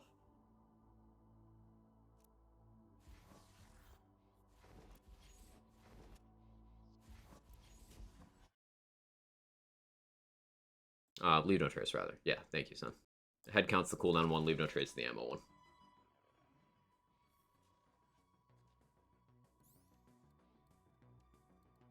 I was messing around with weird stuff on this setup.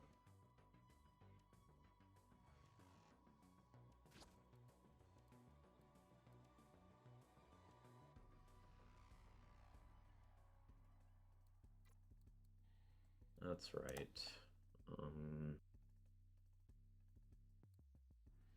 This with damage and fire rate. There it is. Let's do Phase Slam.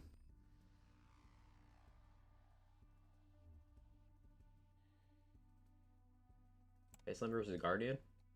Let's do Phase Slam versus Guardian takedown.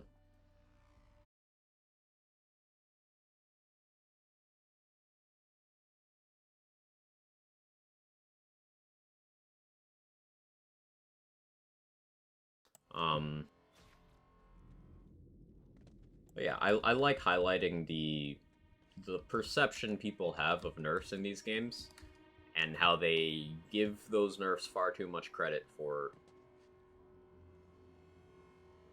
their own decisions. How people do that, because by the logic people use, Face Puncher, trash tier weapon.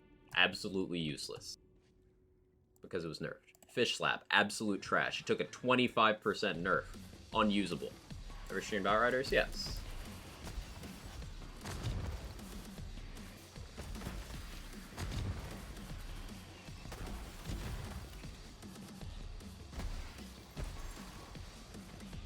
Gotten any sort of updates recently? Not since, like, August.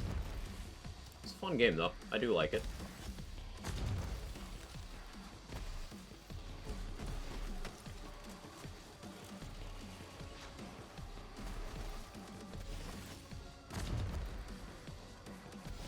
Got the APOC 35, took a break. Yeah, I want to say I'm around APOC 35 or 36 on my Devastator. Yeah. I haven't played in a while.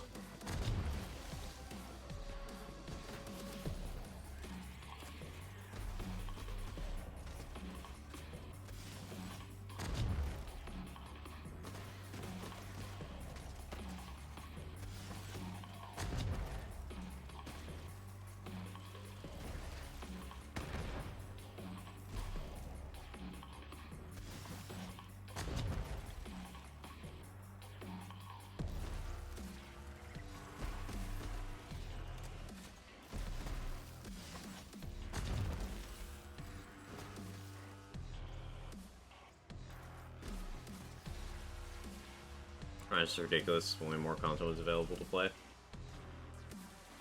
I always want more content, but keep in mind, with the looter shooter, people are always going to say, if only there was more content, more content, more content, more content, more content. Even something with as much content as BL3. What's the #1 request, aside from bug fixes for this game? More content. With Outriders, the model they went for with the APOC tiers was they wanted the progression to be a chunk of the longevity, the grind to be a piece of the content. Now, whether you agree with that or not, that is clearly the intent. And some games do structure themselves like that. For example, Diablo 3 with Greater Rift tiers is explicitly structured like that. The grind and the progression is the content. Wonderlands is like that. The chaos levels. They're supposed to take you a bit. Supposed to eat some of your time. Now again, I'm not saying that's necessarily the best way to go about things. I'm not saying it's foolproof or anything. But that is how the game works.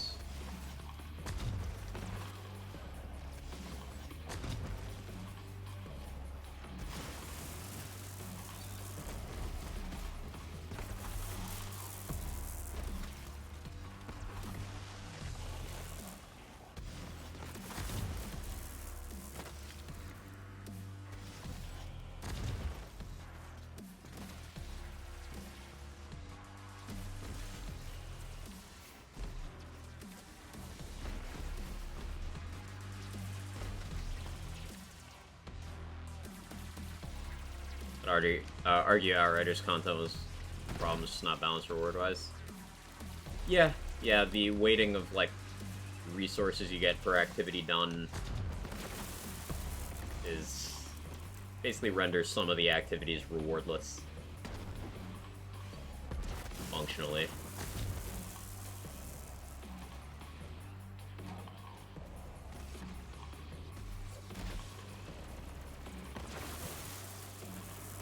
Leave a puddle. Alright, this is why I need to spark plug in this setup. I'm using a Vic Rush right now. Where's my spark plug? Using a Snowdrift right now, rather. I need to spark plug.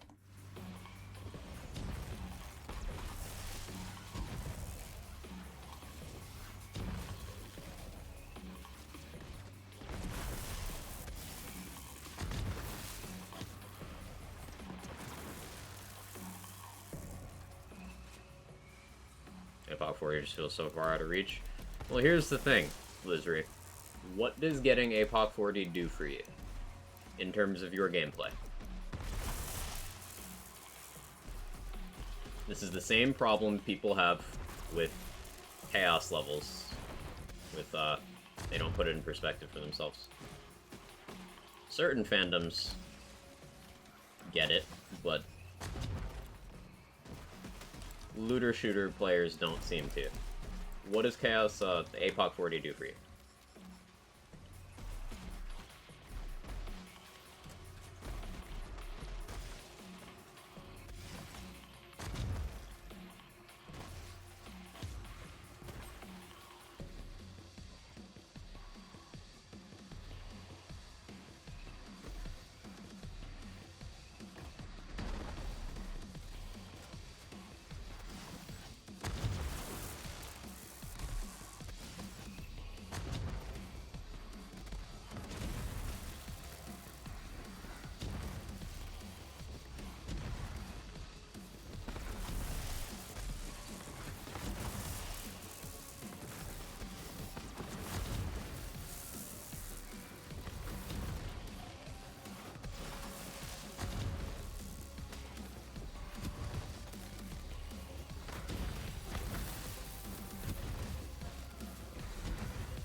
Back when I'm able to play. I mean, you don't have to. That's the thing. If you've gotten, I'm not saying you have to grind it out at all. That was never the point of this. It's if you've gotten what you like gameplay-wise out of it, or if there's things you want to do in the game other than progress through tiers, then you can do that. Like you don't. Nothing is actually forcing you to do that progression. It's still entirely elective. That's the whole point. It's like, you don't have to. There's nothing gated behind it. There's no activities that unlock once you're, I'll reset this. There's no activities that unlock once you're APOC 40. There's no gear that's locked to APOC 40. You can get the same gameplay experience on APOC 35 wherever you are.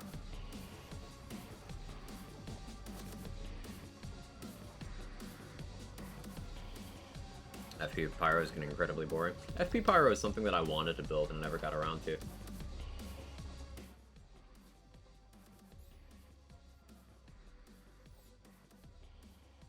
Yeah, this is an unweave spec, right?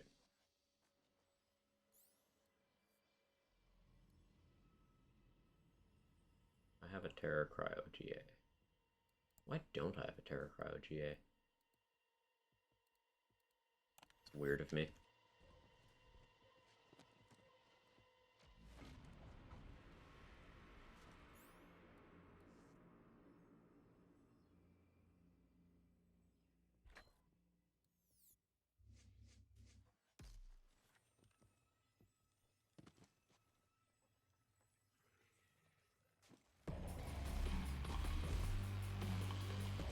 Powerful, one of the best builds, if I recall correctly. I don't think you're familiar with what AP Pyro does, then. If you're saying that firepower is one of the best.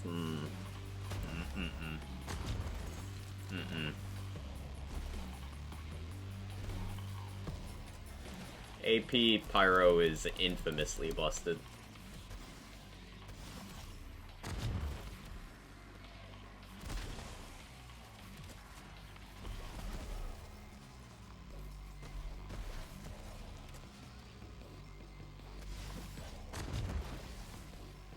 Like, I don't get class envy often when it comes to class choices in these kinds of games. AP Pyro is one of the times where I have. The electric slide scale off of, electric slide.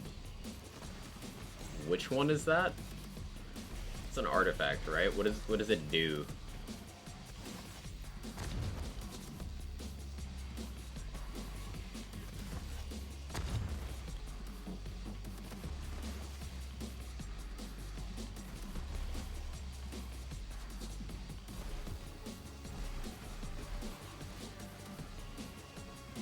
Sliding onto enemies by doing what? Like, what do you do for that to happen? Like spark plug where you slide? Oh, okay, yeah, that's the info I was looking for. If it gets slide damage, then it would scale off of everything that the spark plug does. So it's either slide damage or nothing, I'd have to guess.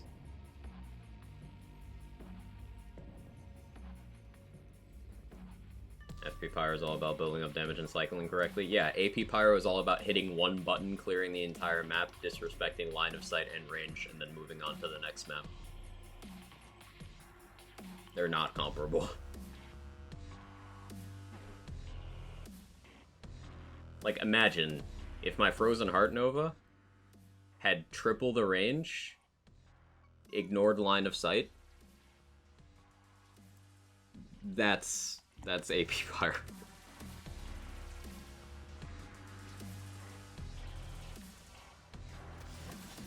Pretty sure Mage's nerf affected it pretty badly.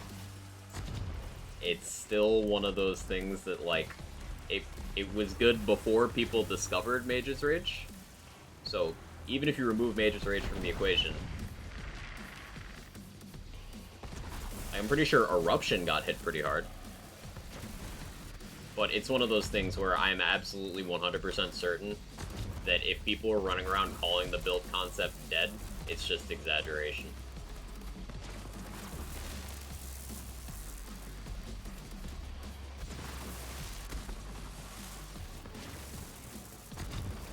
Once again, likening it to stuff in this game. When they nerfed the Face Puncher and the Fish Slap, some people are like, "Oh, my Face Puncher build's dead." Like, you're lying. People like to be mad about nerfs without actually identifying what happened.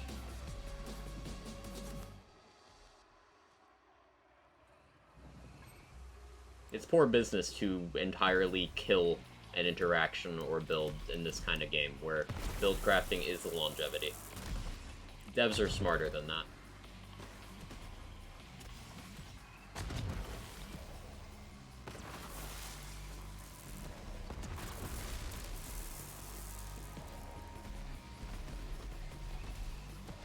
Not that, just not too OP? Yeah.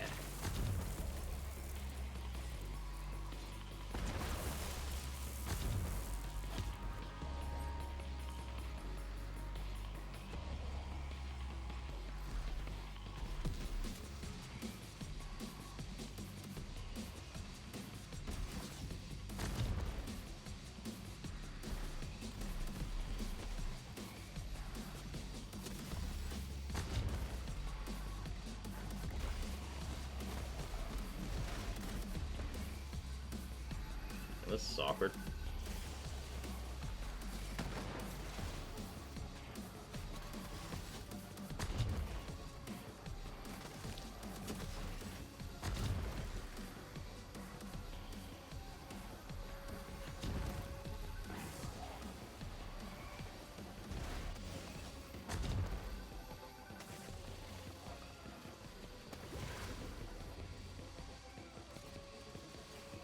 I deal with items on this build, not well. This build isn't exactly set up for this content. It just can do this content, if that makes sense. If I was set up for this content, I'd have a weapon to counter to items, but I don't. Because I'm just chilling.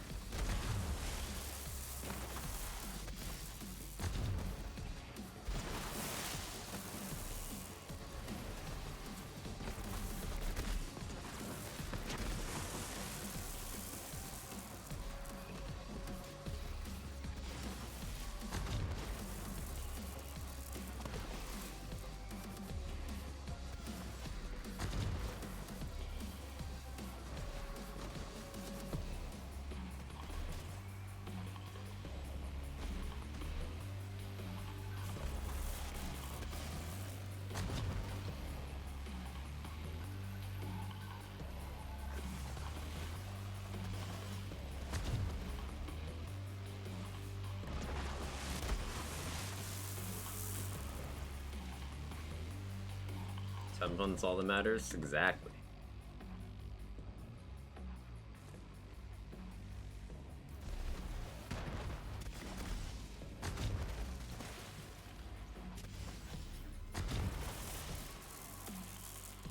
So much happens when we hit our action skill button in this build. So we've got action skill start, Frozen Heart. And then, of course, the Phase Slam itself. But we have Unweave the Rainbow. So anytime we do splash or melee against a frozen enemy, we get that really good bonus element. Now I have Flesh Melter, so any corrosive kills are also stacking that up. I have Free the Soul, so anytime I kill a frozen enemy, I get that projectile. And I have Remnant, so anytime I get an action skill kill, I get a Remnant. That's what artifact look like. Phase Zerker, and Flesh Melter Vic Rush.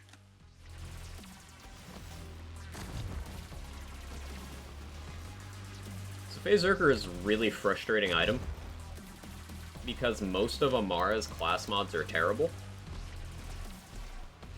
And Phase Zerker is a decent item. Just decent. But it's still by far Amara's most impactful class mod on most situations. So you're often just, like, the more you optimize a build, the more you just get steered into Phase Zerker. Because if you want cooldown, Phase Zerker. If you want gun damage, Phase Zerker. If you want survivability, Phase Zerker. If you want action skill damage, Phase Zerker. If you want cryo efficiency, Phase Zerker. If you want status effect chance, Phase Zerker. If you want status effect damage, Phase Zerker. Status effect duration, Phase Zerker.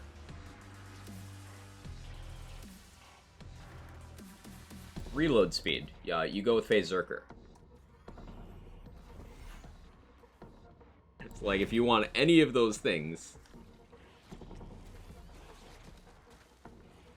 Now there's situational exceptions, like Kensei can have higher burst damage. Driver can have higher damage, but with many penalties. Driver gets faster movement speed as well. But in the vast majority of scenarios, it's just like, hey, have you heard of Phase Zerker? And it's annoying as a builder.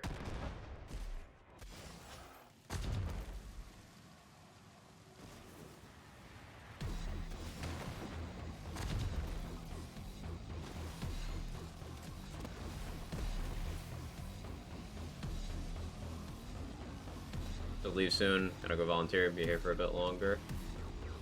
Sounds good.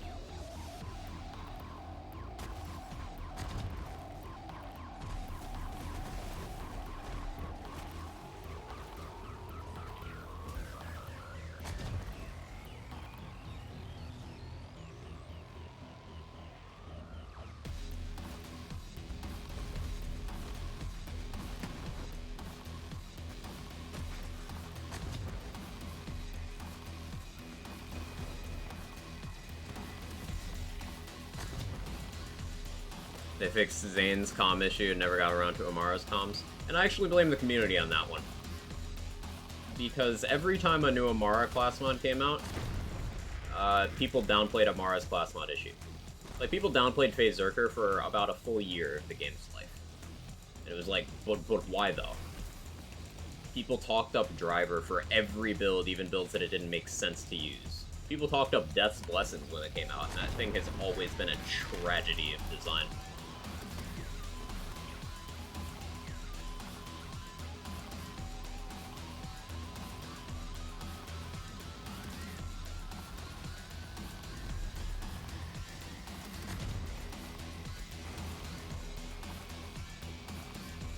Sad, never reworked Amara's last month, looking to insane.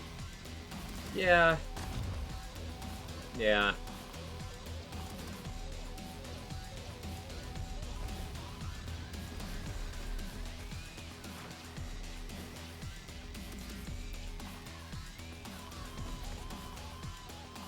What happened to Amara?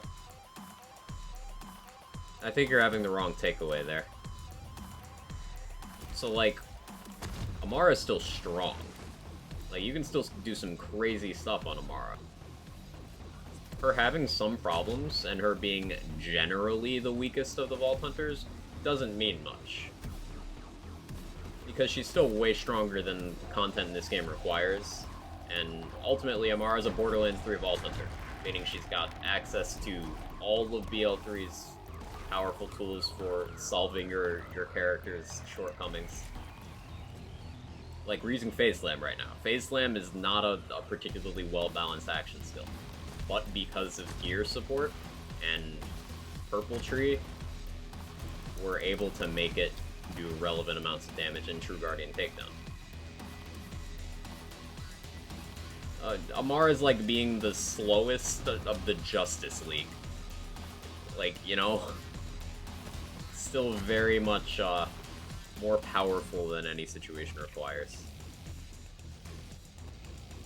You're still my favorite? Amara's probably my second favorite. My second favorite slot bounces between Amara and Mose. But it's more consistently Amara.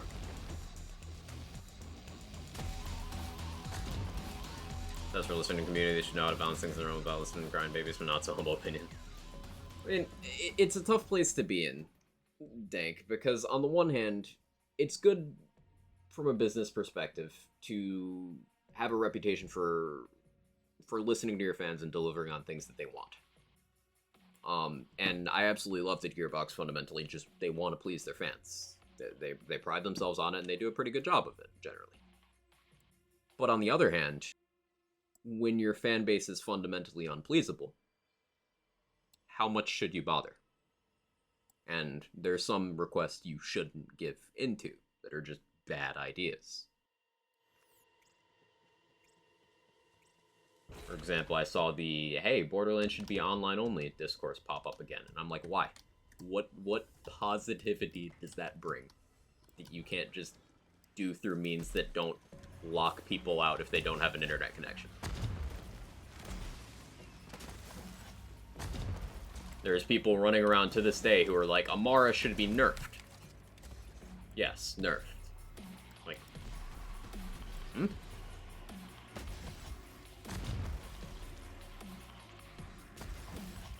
People running around still saying Flack should have lifesteal.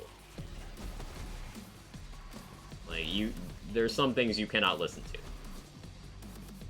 And there are some instances of listening to the fans that just caused the game to get worse. The World Drop nerf that paired with DLC 6, for example. The White Elephant being nerfed. The Gold Rush being nerfed. Flack's Purple Tree existing.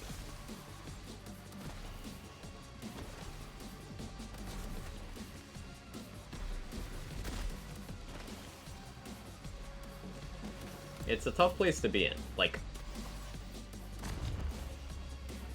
and whether they listen to fans or not, they're going to be accused of not listening to fans. And when they do, things like this happen where we point out, well, this one didn't work out well. And it's like, how would they know that beforehand?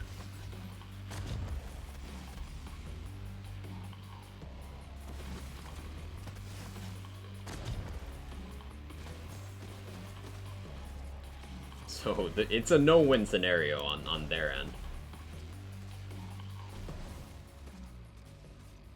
Like, I do not see a way out of that where they don't end up with a headache. So I don't envy that position.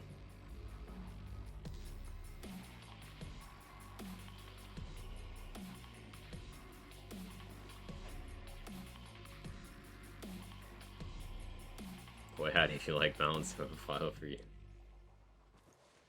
It's the first time hearing of this.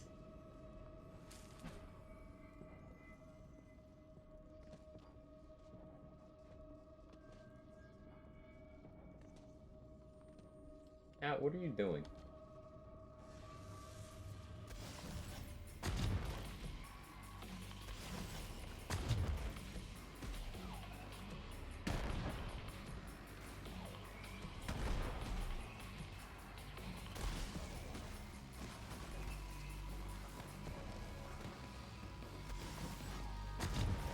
Getting that first kill rolling is hard sometimes.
Such a satisfying build to play. It's been so long since I've just chilled out and played a bunch of different builds, like not speedrunning. I'm sure it's significantly less interesting to watch, but there's so many different things you can do with builds in this game, and I love it.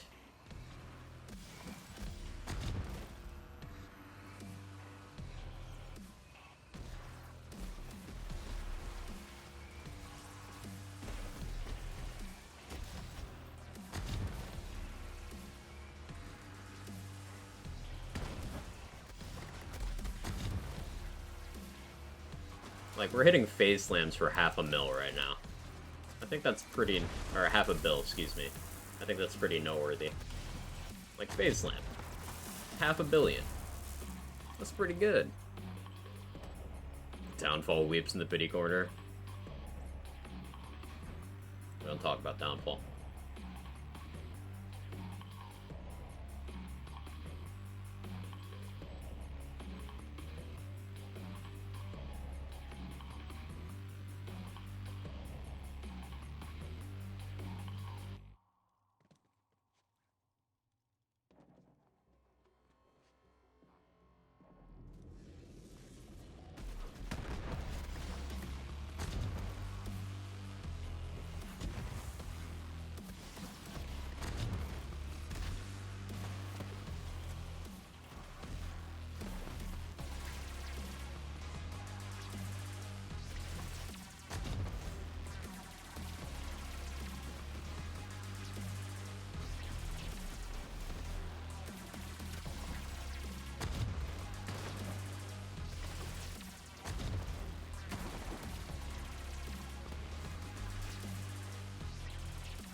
Like it more. Kind of gets boring watching one playstyle. Yeah, Andrew, I like changing things up.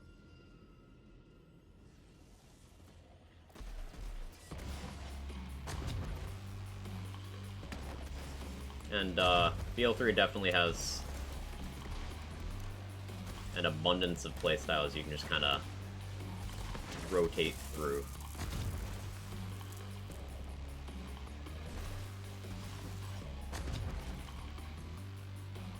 Like, you can say, I have an Amara build, and that doesn't tell you anything about what the build's doing.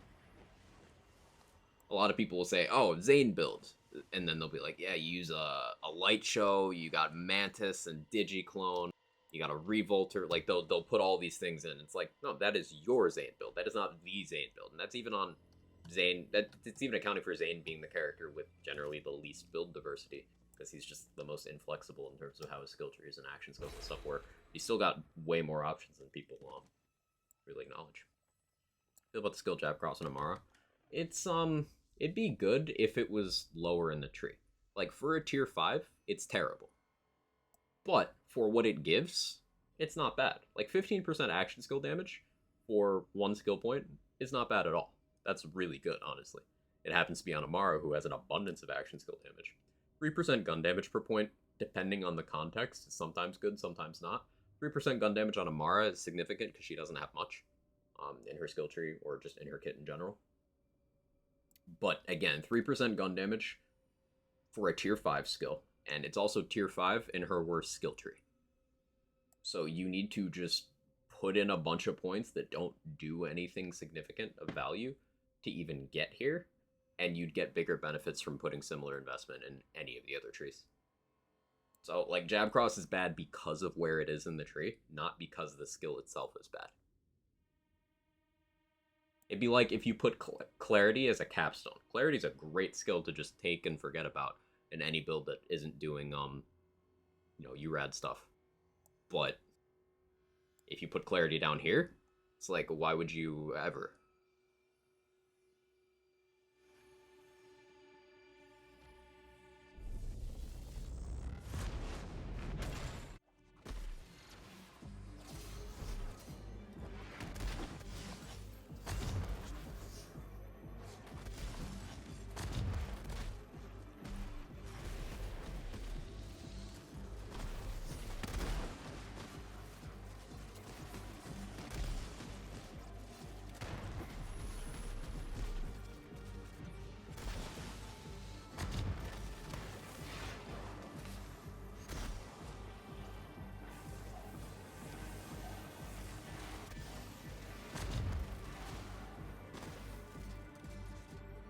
Had a breaker with 5 and Dive also wanted to use it. Kevin Conroy passed away? Well, I don't like finding about stuff like that in Twitch chat. Just general no, don't do that, but I'm sorry to hear. Really look up to Kevin Conroy. He's a good dude.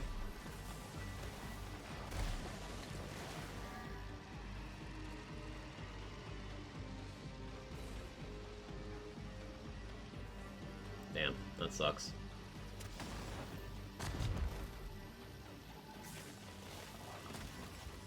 My bad? Nah, you're fine. You're fine.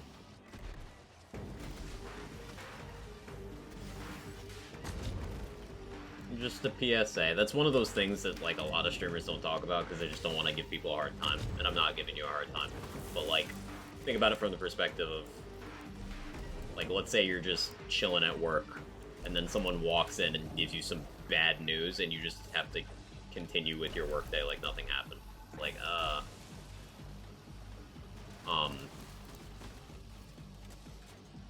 that's why.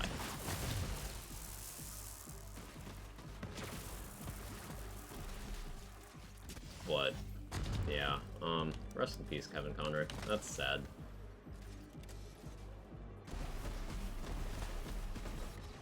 I will be binging various Batman-related contents today, I suppose.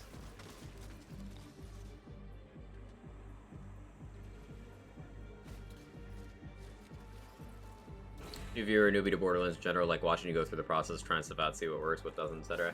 Yeah, me too, Root. That's something that I feel is underrepresented in Borderlands content, because you'll see a lot of most insane flak build, crushes Mayhem 10, Warloader one-shotting with grenade, and then that leaves all the context out. Like, alright, how much did you have to cherry pick to get that footage?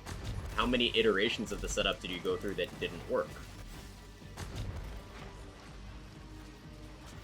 Like, that's the important info that gets left on the cutting room floor with a lot of Borderlands content. And I like showcasing that, because it provides a more complete picture of how the game works, and how build crafting in general goes.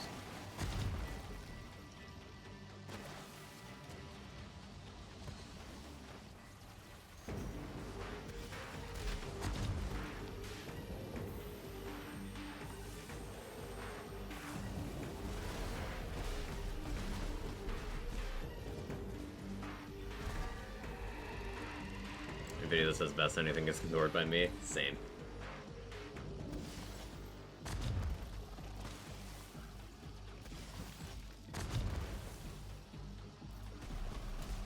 I get it, at a certain point it's like algorithm stuff and you're losing money by not doing it.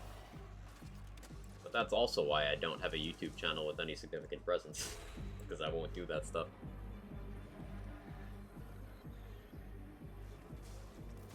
So with what's happening with Twitter lately, Twitter is like my secondary way of promoting my channel outside of Twitch. And with that kind of imploding spectacularly, I'll probably work harder on YouTube stuff going forward. Because you need a secondary place where people can identify you as a creator.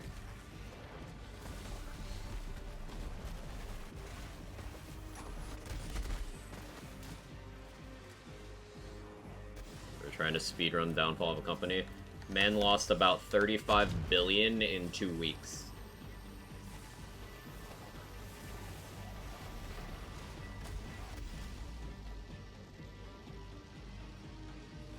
It's almost like it proves the point that billionaires are actually, in fact, shit businessmen who made their fortune on worker exploitation more than any actual business acumen. Wild, huh?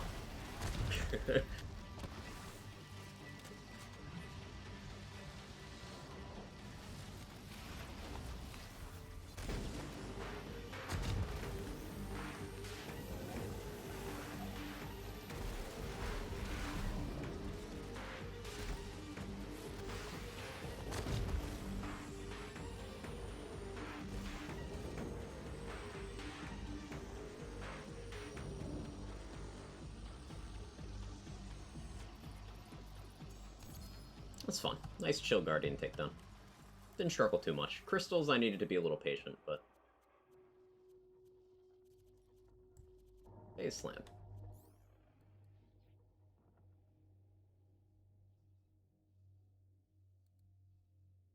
Should build does all the damage and not go into the nitty-gritty? Yeah, it's frustrating. Because that also leads to an increase in people being like, hey, I copied this build and I'm not doing damage. Why? And often it'll be they don't have everything exactly that the build does. But sometimes it's builds that operate on inconsistent mechanics, such as Hustler Racer is a common example of, hey, you need to understand how hitboxes work, how sweet spotting works, and that it's heavily RNG based to know how this build works. But if you leave that out of the explanation, then people are like, hey, why no work? And it's not their fault.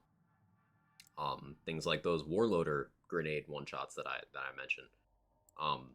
Context is left out there, so often people will get violently angry at me when I point out that Flax Purple Tree, including the damage peaks Warloader is capable of, is ultimately not worth your time because it is so inefficient and inconsistent that once in every 15 attempts, yeah, Warloader is going to do more damage than Flak themselves is capable of. That's once in every 15 attempts. And giving up all other power the player has and rendering yourself vulnerable to a lot of unfortunate bugs and oversights and weird design choices. It's just ultimately not worth it.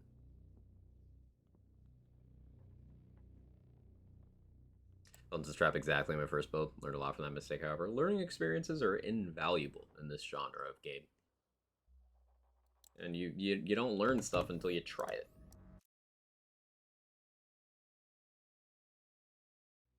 An uptick in interaction using the YouTube community page. Worth ramping up on your end? Yeah, I should really do that. I should at least try for like a monthly upload as well. Something, you know? Something. What else can I do build-wise on Amara? I haven't played Ice Skulls in a while. I haven't showed off Ice Skulls. We can do that.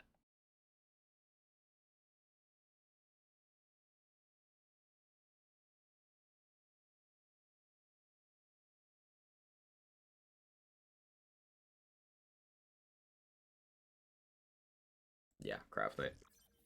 That's a template of person who extends to a bunch of other people. Born into wealth, don't know how to manage it, still get credit for having wealth, despite the fact that you built it on, you know, the work of other people and a lot of luck. Another weird fact: the grass pair skulls use Facecraft Nova and Ointment for their damage. Is that why they don't actually change with your character level, Aaron? Like the number shown here visually changes, but it actually looks at the level of your shield for the damage. So like I could have this on a level 1 and it doesn't change the damage as long as my shield is level 72. So that actually makes perfect sense if it's referencing that anoint, because that's a shield anoint. I learned something today.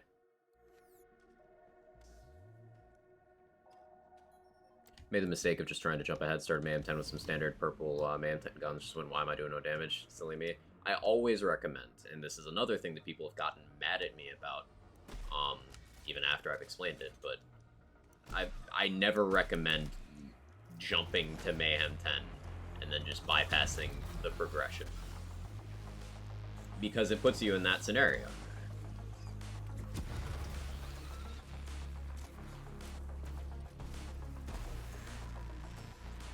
Even strats like, oh, you can just use Iron Bear, or oh, you can just go get a crit. Like that renders you dependent on those things. You still don't know how any of the stuff works if you do that.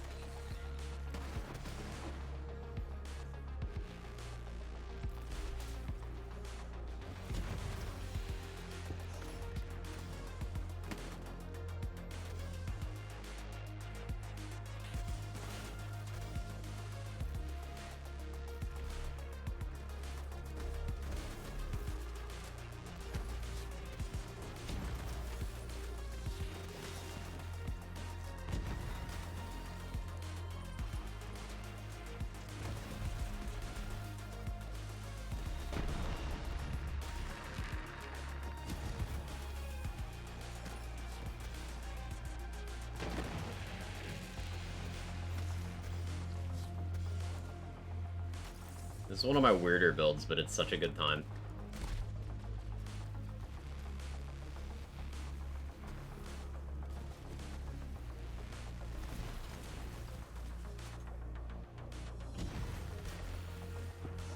I forget the number, but I want to say we have 7 different sources of action skill damage in this build.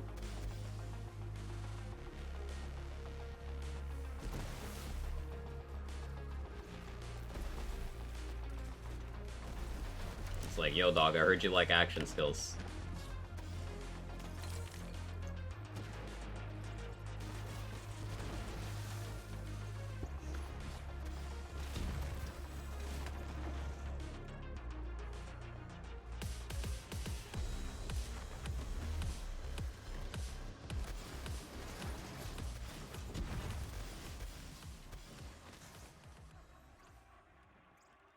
Personally prefer builds that are less RNG dependent. Everything is to some degree, of course. Yeah, consistency in builds is a very desirable factor, because that means it comes down to you whether it succeeds or not, right?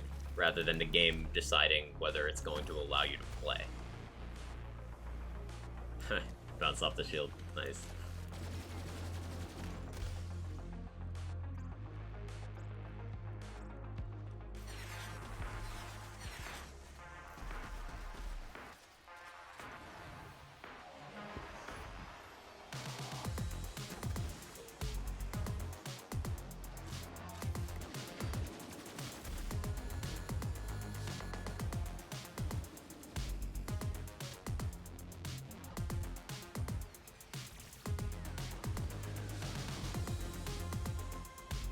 Very rusty at playing this build.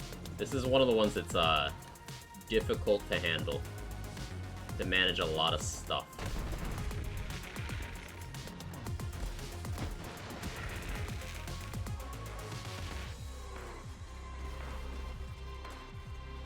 It's coming back to me though.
Terwide made me learn very quickly about weapon anointments, shield anointments, dedicated drops, etc.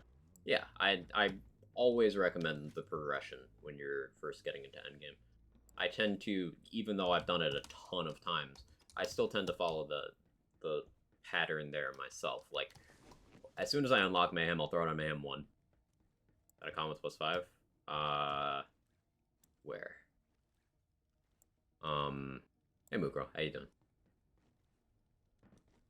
Like, I'll put it on Mayhem 1 right away, and then I'll work my way up to 4 after Valks.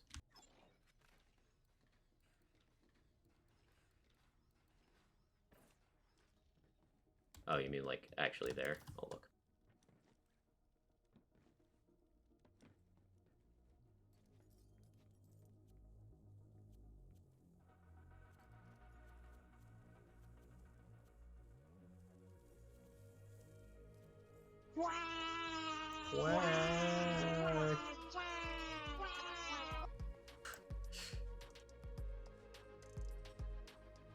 I don't see +5 anywhere. What about that? Nah, you're all good. You're all good, CZ. Nothing to apologize for. I usually start at Mayhem 1, and then I work my way up to Mayhem 4, then I work my way up to Mayhem 6, and then I work my way up to, depending on the build, either 8 or 10. Because Mayhem 8 is where you get guaranteed anoints. So that's going to be, like, best case for shield farming, for example. because shields don't get mayhem levels. So you could get your best in slot shield as early as Mayhem 1, but you will get it Mayhem 8 or higher.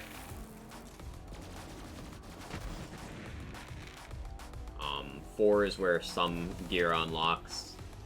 6 is where all gear in the game is available.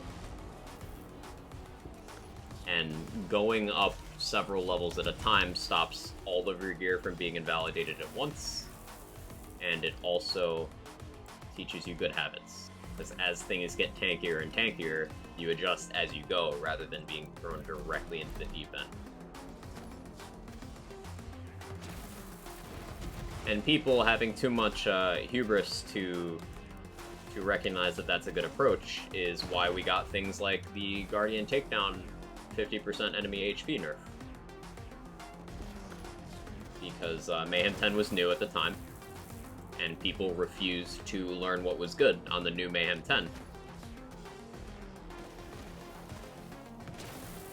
So they're like, hey, this content is too much HP. Gearbox went and literally cut mob HP in half, and it still didn't do anything for those people. Because the content wasn't the problem. The players were.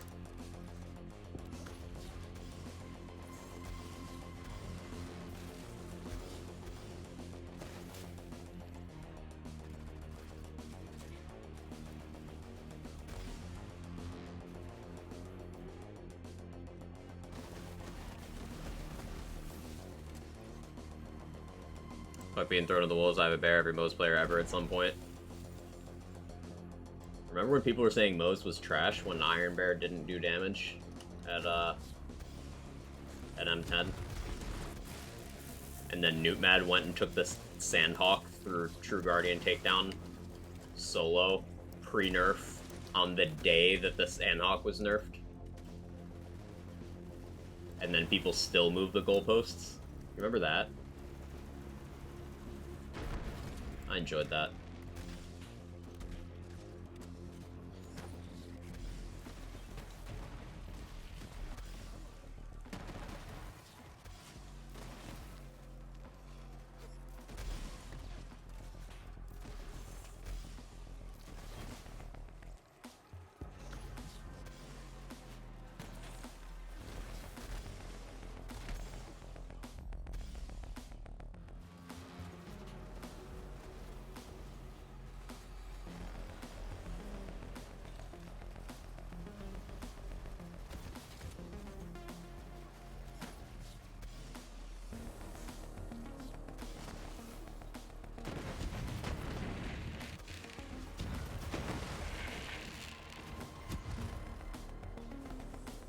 Falcon Bear is useless, did auto bear only M10. Yep.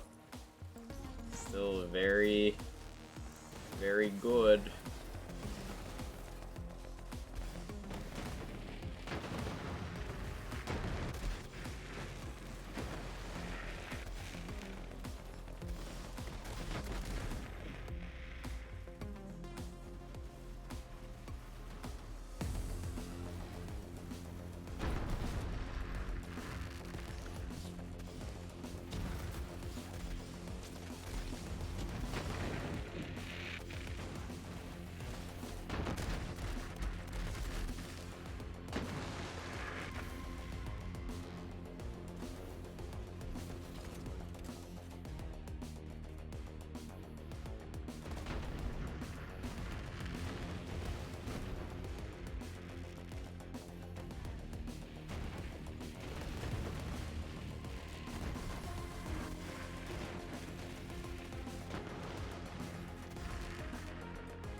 Hey Rabbit, how you doing?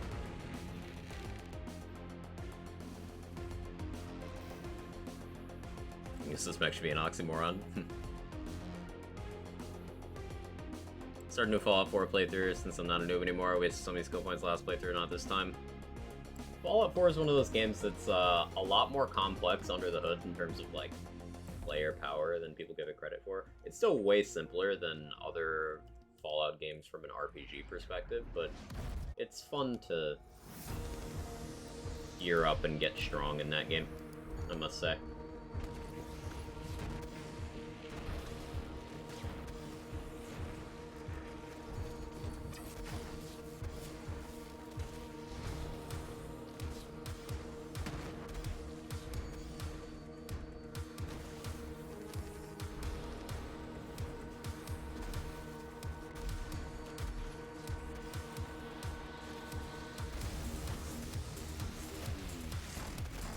Just messing around with the skulls there. More than I should have.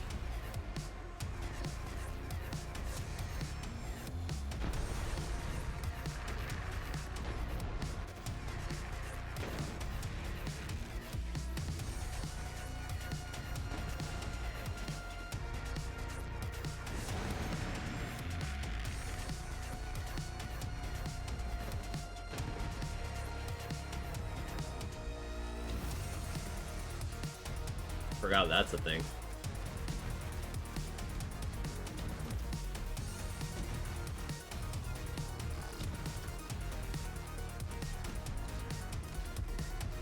Let's see. Ice Spiker projectiles go through Woden's barrier, and it's funny.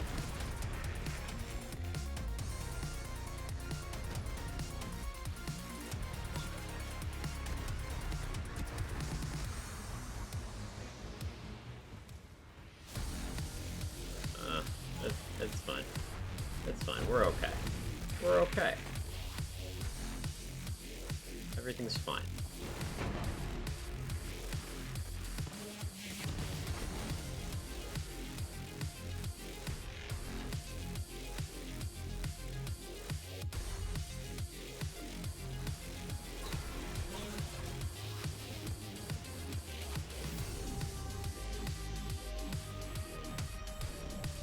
Okay, we might not be fine. Run it back. Gotta pay more attention. This is a difficult build to play. I like it. Remember when I started playing BO3, Amara was my first, and I figured Rush gave you move speed without looking into it. Those kind of surface level assumptions do a lot of damage, yeah.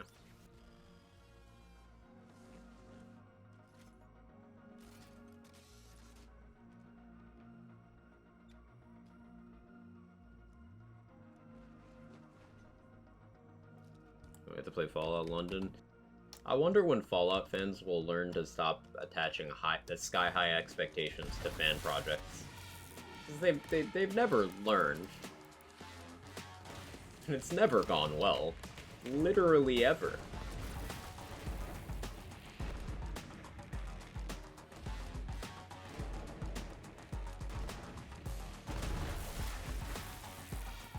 Yeah, I was already told, Ken. Feels bad.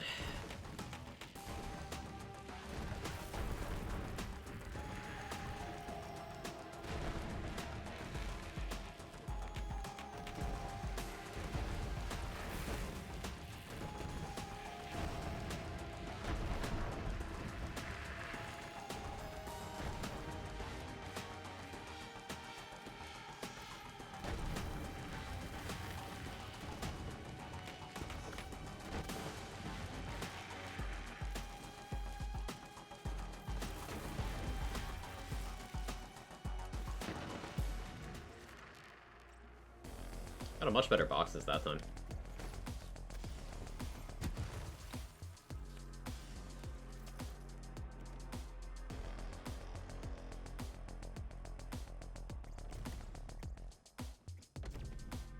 For new Bethesda game, which one's that?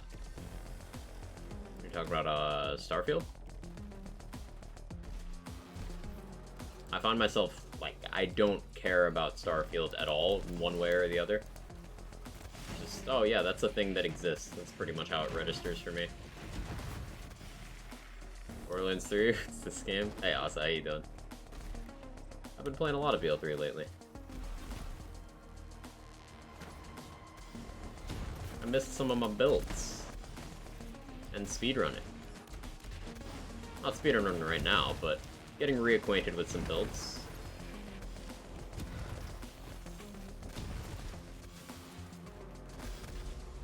See, I'm doing much better on this bridge chat. Until that happened, I was doing much better.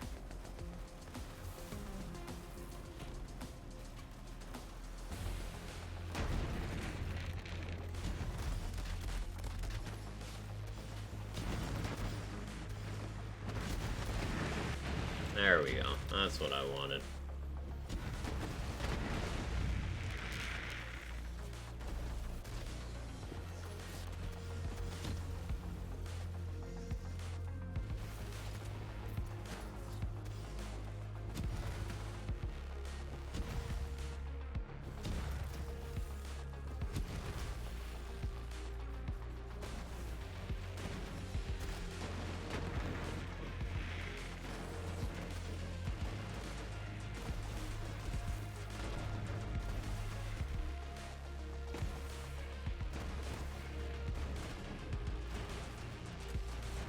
Aren't allowed to play other games? Oh, I'm sorry.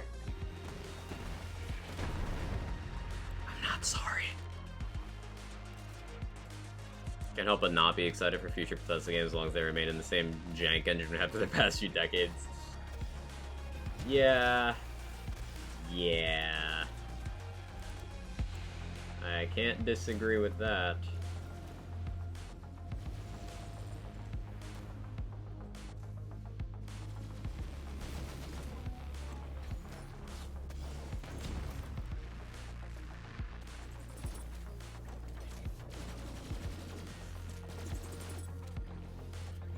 These guys are awkward because you can't dot them.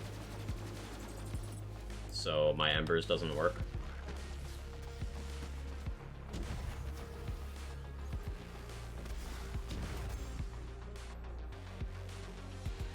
Just my normal backup weapon, so that's why I have the radical.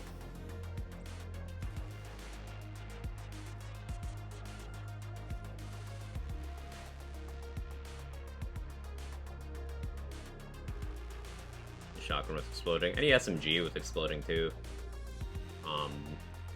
Melee weapons with bleed.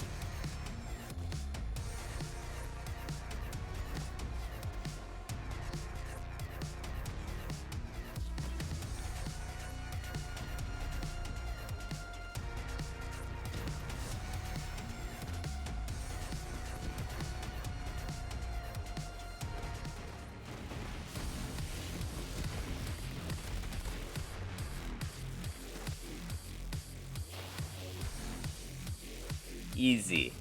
See, so much cleaner that time. So much cleaner. Love this build.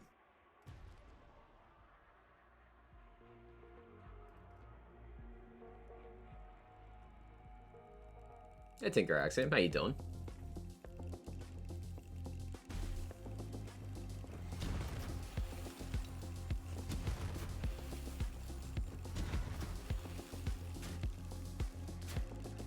If you guys didn't know, it says boobs on the side of Wotan's brain.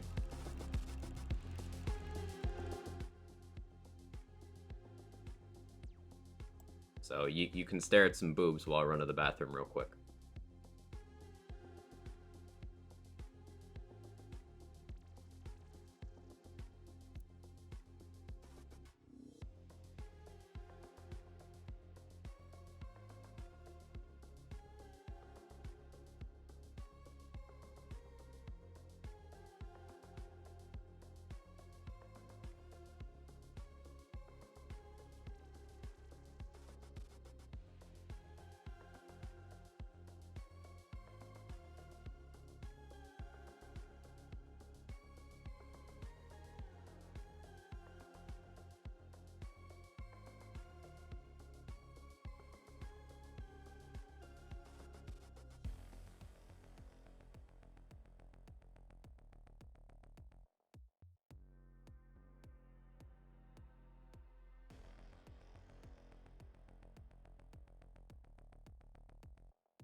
Okay, be back.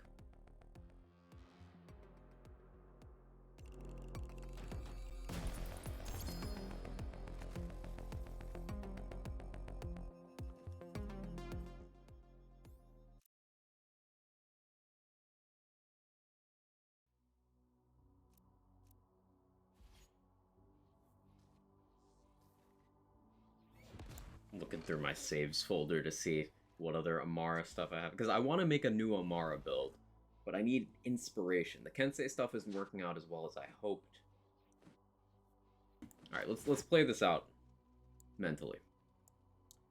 If I want to do a different Amara concept, I need to figure out which kind of build I want to do, whether it's gun, action skill, grenade, melee. Also, a class mod is a good way to think about it when you're trying to make a new build. That's a huge determining factor in playstyle for a few Vault Hunters.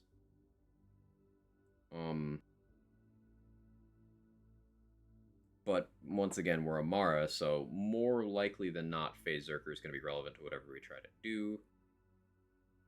Don't really feel like doing melee stuff. Action skill stuff got covered already. We did Cast Stab for the URAD variant. We did the Tiger Pounces, which is a meme name. I never named that build, but Phase Slam stuff. Ice Skull's another flavor of action skill stuff. We do driver stuff. That's fun. I don't have an Anarchy setup put together, which is maybe something I'd want to do for EGR. Possibly. What do you think, Jake? He's just being a cat. Reverb stuff. We did some reverb stuff, yeah.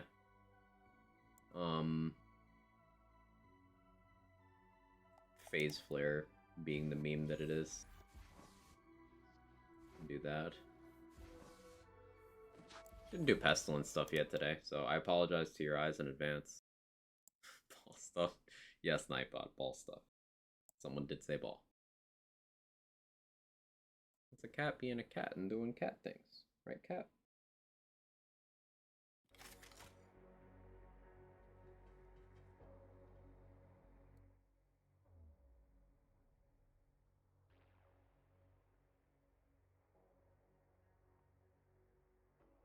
No chewing on my earbuds, please. There's already a tooth-shaped hole in this one from you.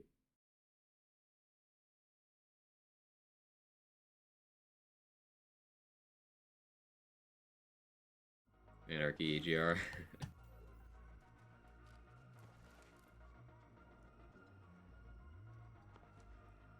So, flashing light sensitivity warning insert here. Is one of those builds.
Hey, Stones One, how you doing?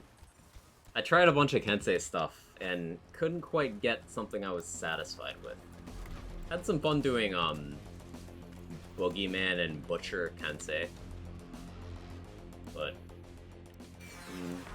nothing I could quite get sink my teeth into. So we've just been playing other Amara stuff.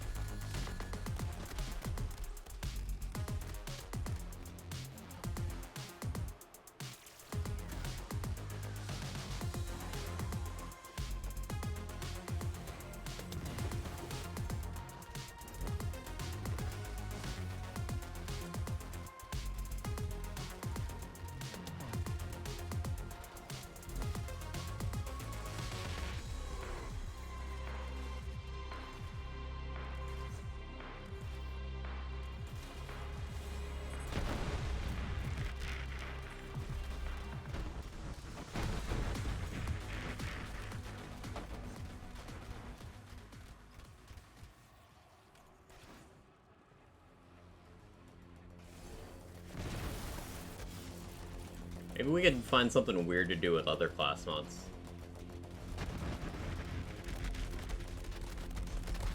Again, the Phazerker problem. We should coin that, the Phazerker theorem, where eventually, no matter how you optimize an Amara build, you will eventually end up at Phazerker. There's rare cases where Driver or Kensei can be competitive, but like the overwhelming majority of Amara builds is like, hi, have you heard of Phazerker? And Dragon stuff.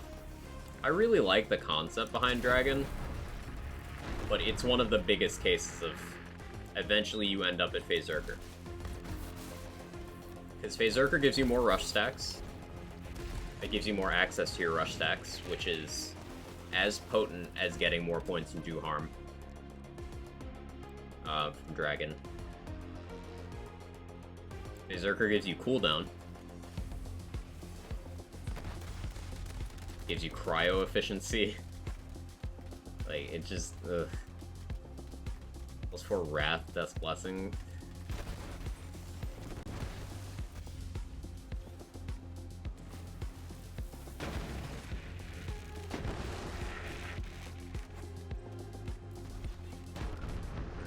I'd like that to be worth something, that class mod.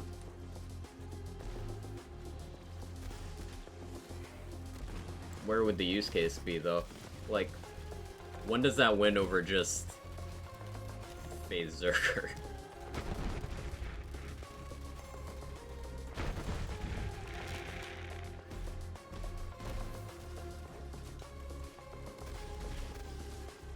Gun damage.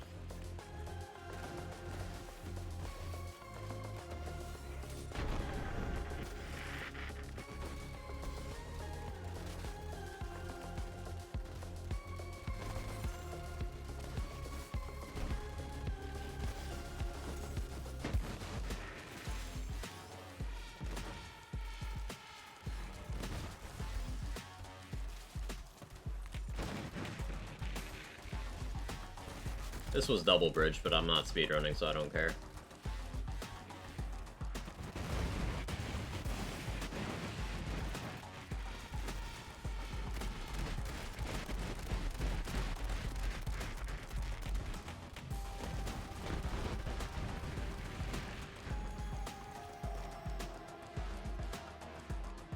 Dragon had to use until they changed remnants that doesn't spawn from melee damage.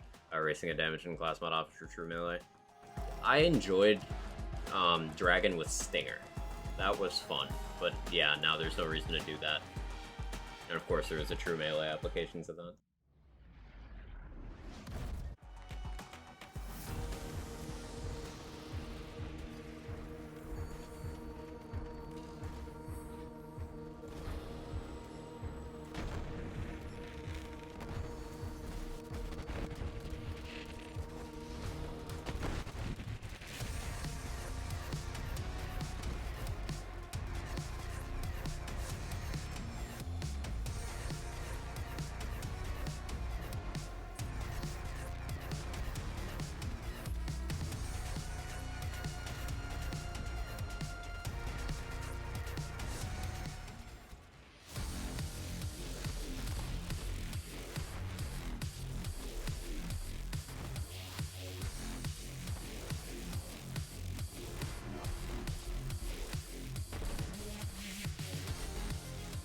They changed Kensei too. Is that the same change function made Kensei worse? They didn't change Kensei at all. Kensei never was changed, ever.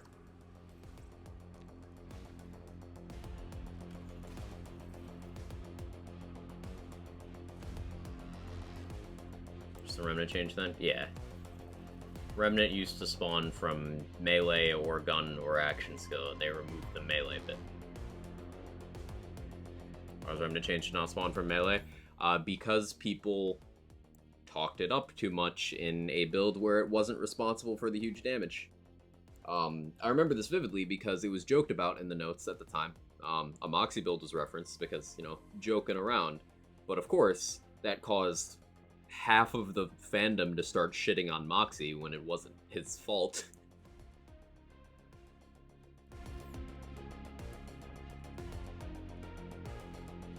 Maybe on there. Using Pestilence for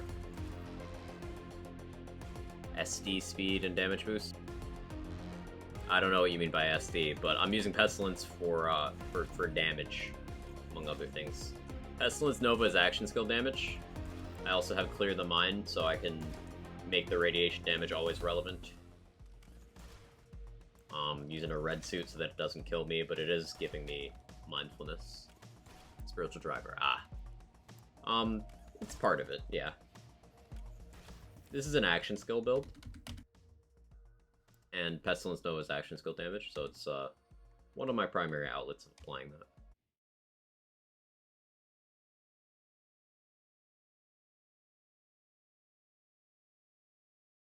Like Gundava? Kind of. The reason I'm seeing a lot of people playing BO3 lately. I don't know if there's a particular reason. Dank. I've been playing it lately because a bunch of people that never stopped playing, like, while I was focusing Wonderlands, and I'm still playing Wonderlands. I feel like I need to keep saying that because people assume that I'm not, but I am. I've just enjoyed streaming BL3 this week. A lot of people who never stepped away from BL3 were continuing to do endgame speedrunning and build crafting and sporadic streams like that. So that kept me interested, and the Flak True Guardian takedown speedrunning scene really grew in my time away, so I got back into playing this to participate in that, and then my interest sort of spread back into other areas of the game. So that's why I'm playing.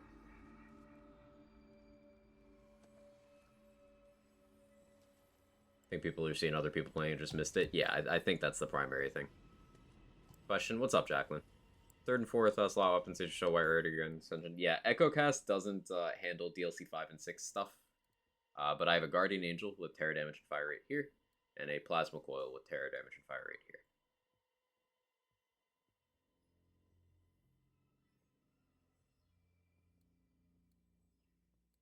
Yeah, EchoCast, it doesn't show the purple tree in the skill tree section. So if you want to know what my purple tree looks like this. It also doesn't show any anoints or gear introduced DLC 5 or later.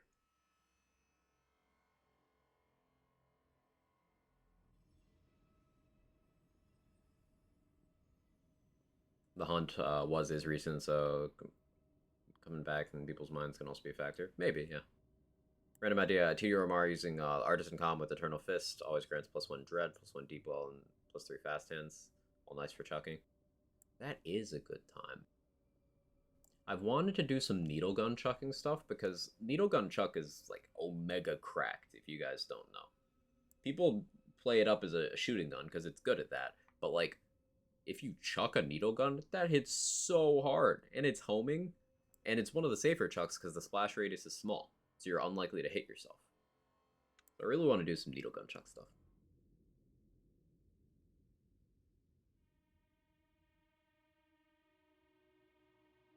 And the damage of that would go through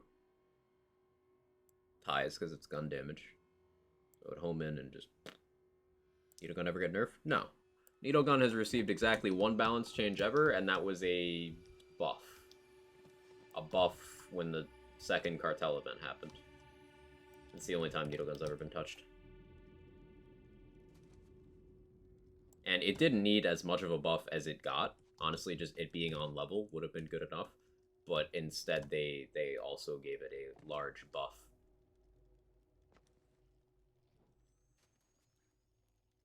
Side of the global tier nerf? I don't think so. Yeah, like...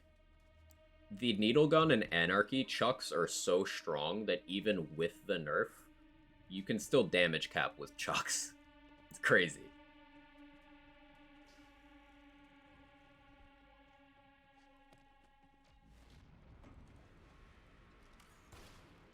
You have an exceptional memory to accurately remember every single change made in the game. It's a selective memory. But it's one of those things that I followed this stuff as it happened, like, as my job. Like, my whole professional identity as a content creator is knowing a lot about Borderlands 3 for the most part. So, like, that's one of the things that stuck. Just balance changes in this game.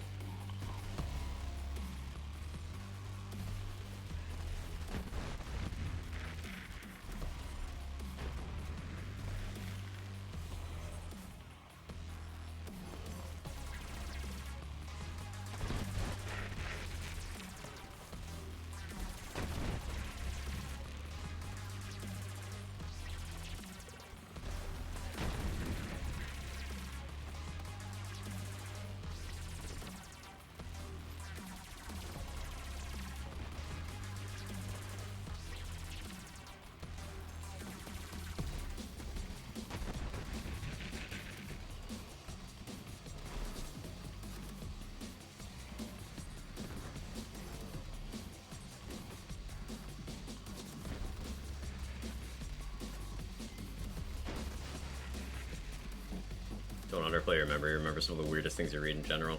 Yeah, that's true. Just talking about some manga stuff with Priz this morning, and he's like, "How did you remember that?" I do remember weird stuff.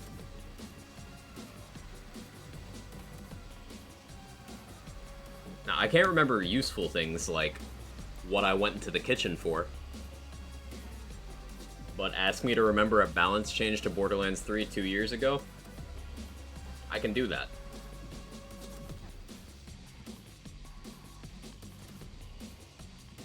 Flat player's mind is not predictable. What manga? Jujutsu Kaisen. We're talking about the latest chapter.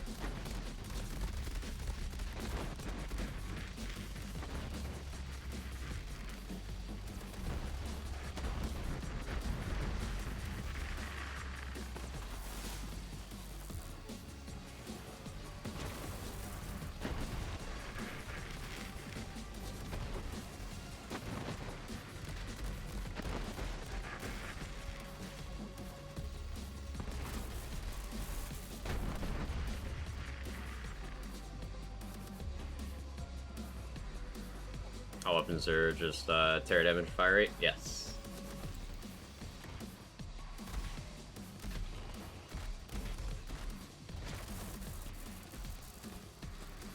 Did it throw out Tokyo Ghoul too? Listen, my memory's weird. I was reading the damn thing, you knew better detail and stuff. I retain useless information. Never useful information. It's just how my brain works.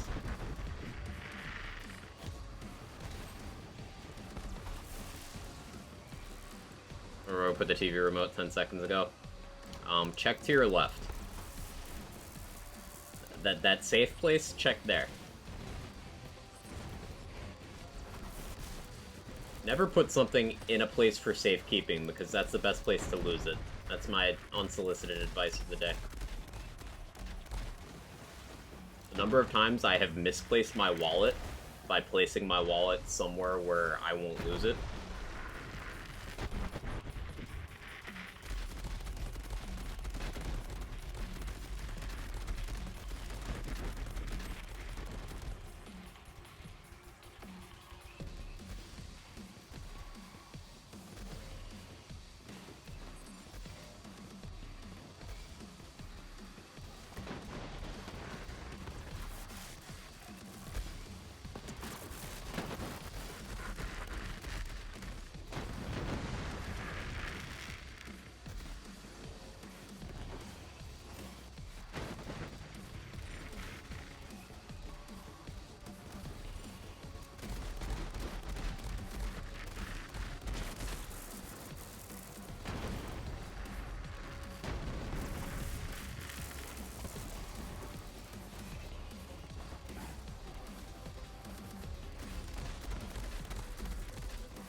Yesterday I found something I put up from a month ago, didn't realize I lost. Yep. Things like keys, wallet, phone in the exact same place every time to avoid that. Good policy.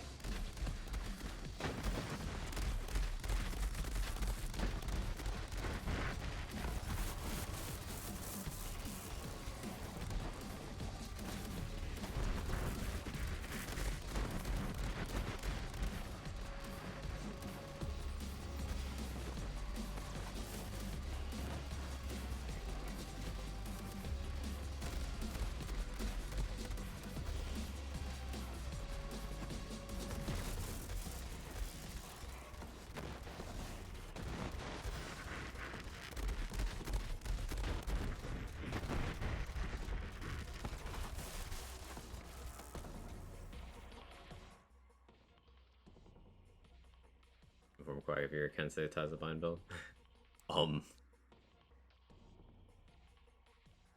It's not currently in your hand, it is lost. Equip Kensei shoot gun. I think there's anything special there. It's weapon choice is weird. Like, you want things with good uptime that... Like, we were trying to mess with Breath of the Dying in particular, because the orbs get Kensei. We were trying to do something crazy with that, but ultimately you're in a situation where the single target damage of the gun sucks outside of Kensei, and then you're dealing with kill stealing, and just...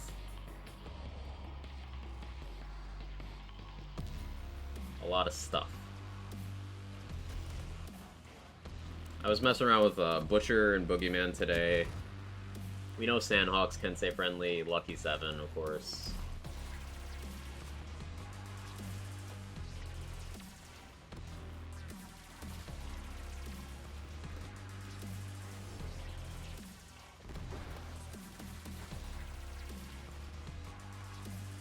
Shoot GA, yeah. Tis an option.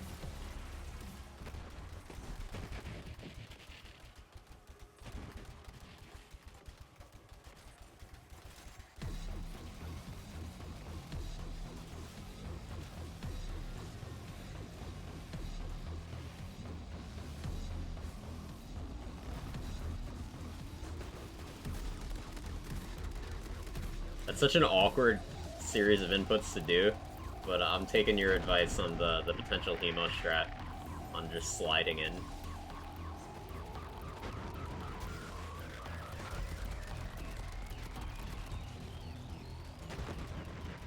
It's very awkward because of how I have my keybinds.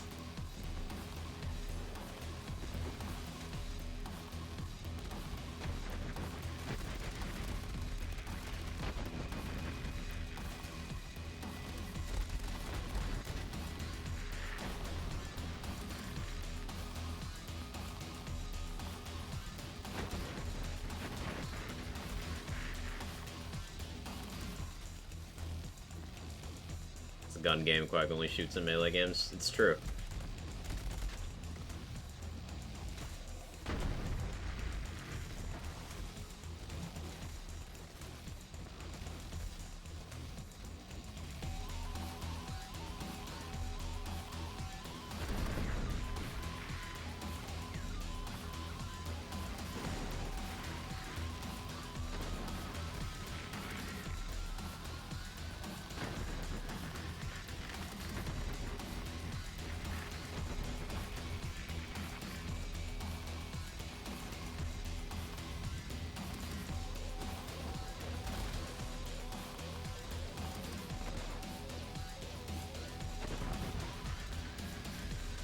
GA discriminate's hilarious. It has no right to do what it does.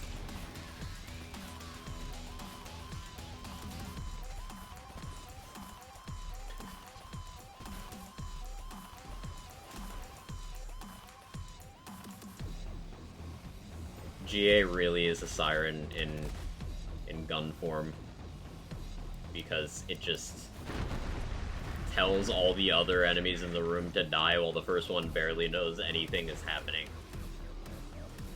Like, first enemy gets tickled, everyone else in the room, their entire bloodline ends.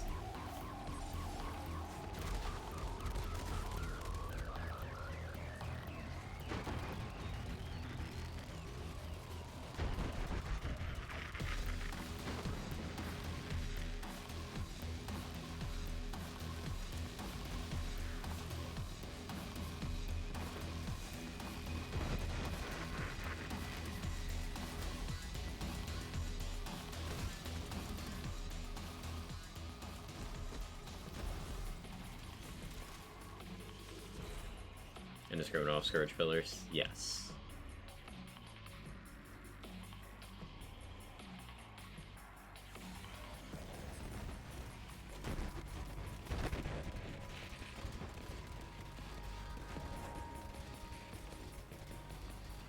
You know, I'm not on a time trials run right now. I don't need to conform to rules.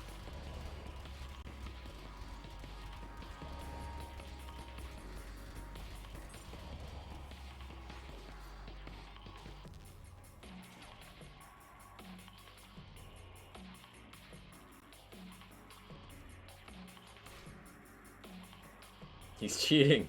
Yes.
No speedrunning. I'm just playing casually at the moment.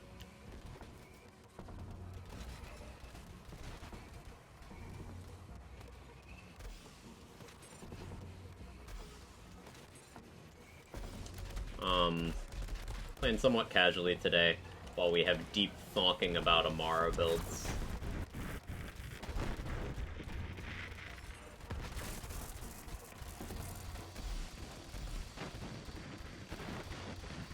Just chilling? Yeah.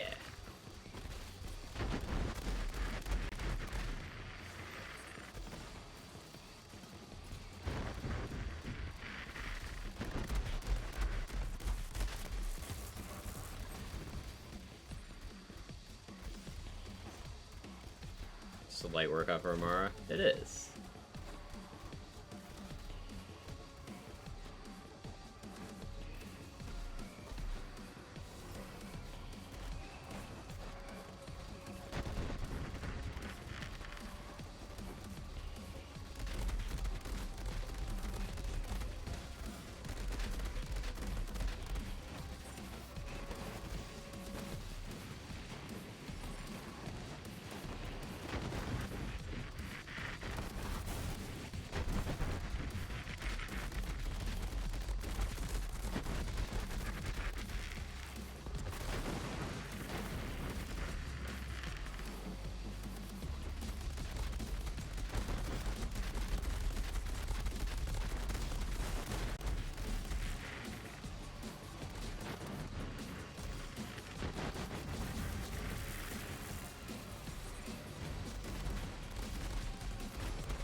Some risky jumps there.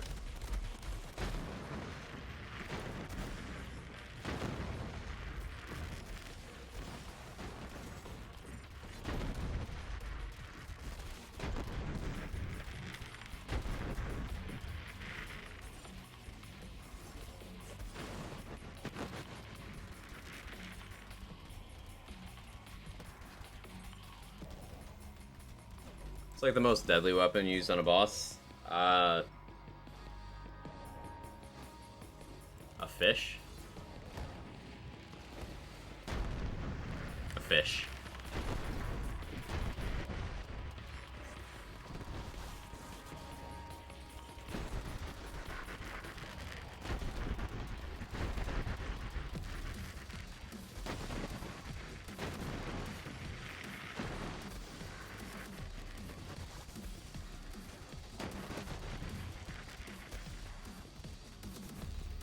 Big fat fish? Yes. Fish. Fish.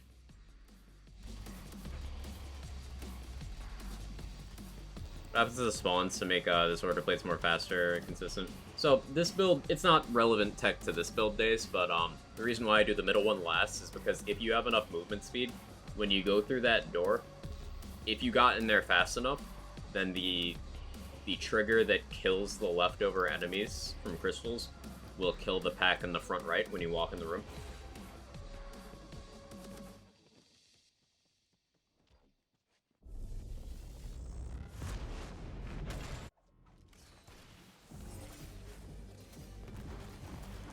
clear? Yeah.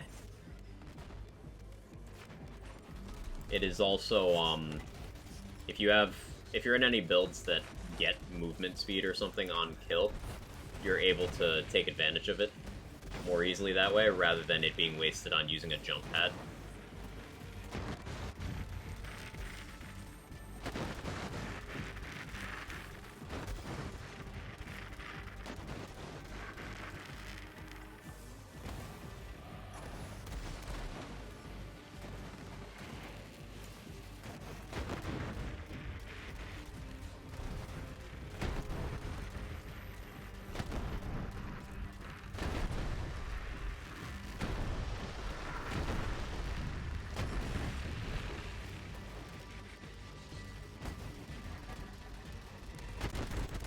Had the thought of using, I gotta re-break my pestilence. The thought of using, the rad mode on Plasma Coil because of projector.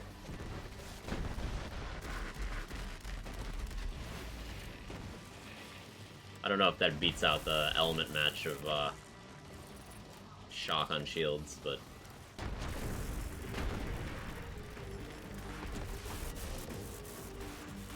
it's just a thought. Actually, it definitely should, right?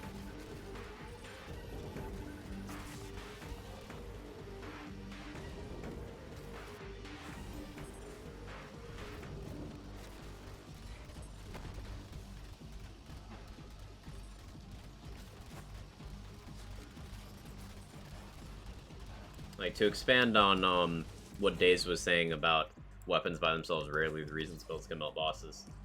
This build, for example, I'm not even shooting my guns to clear, really.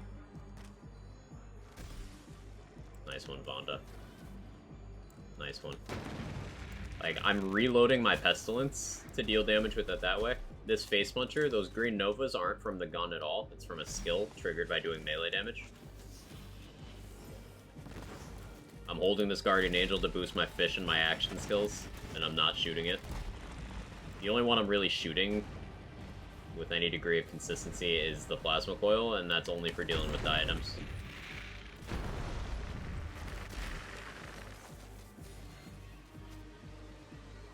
Should be stronger with Rad? Yeah, cool.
Trying to kill that, but I missed.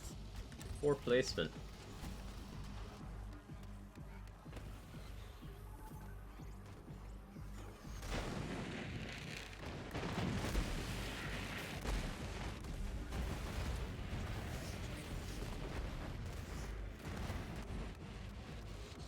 Yeah, this is one of those builds, need to pay way more attention than I am on this run, if I do want to do this through EGR. I'm just kind of vibing, making poor choices and seeing what happens. But this is one of those, gotta focus up sort of builds.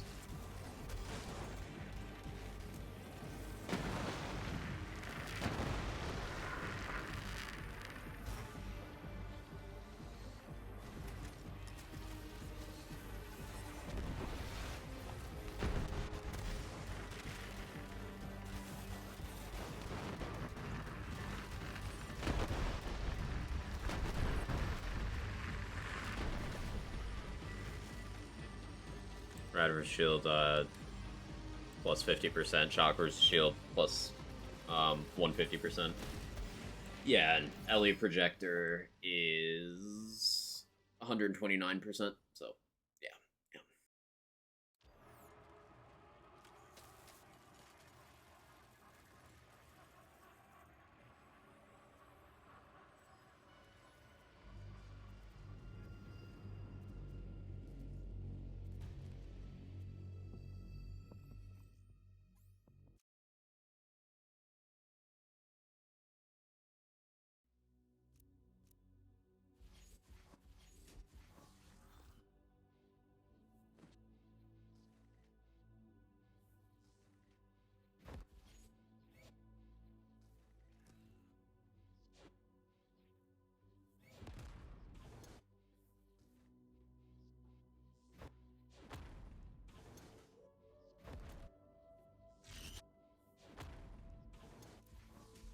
Phase Slam and Malawan. We'll do Phase Slam and Malawan. Trying to keep today, like, Amara themed. In the hopes that I, find something I really want to run in EGR. But it's just a bunch of builds I'm like, I could run this, but you know?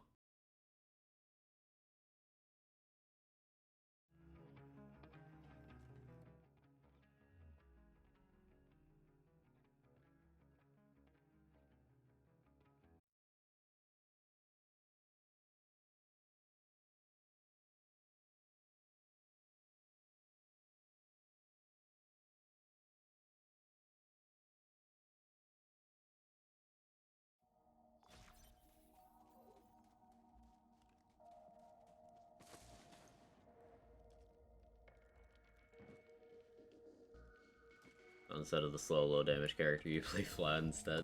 I could, but I play lots of Flat. People are used to seeing me play Flat.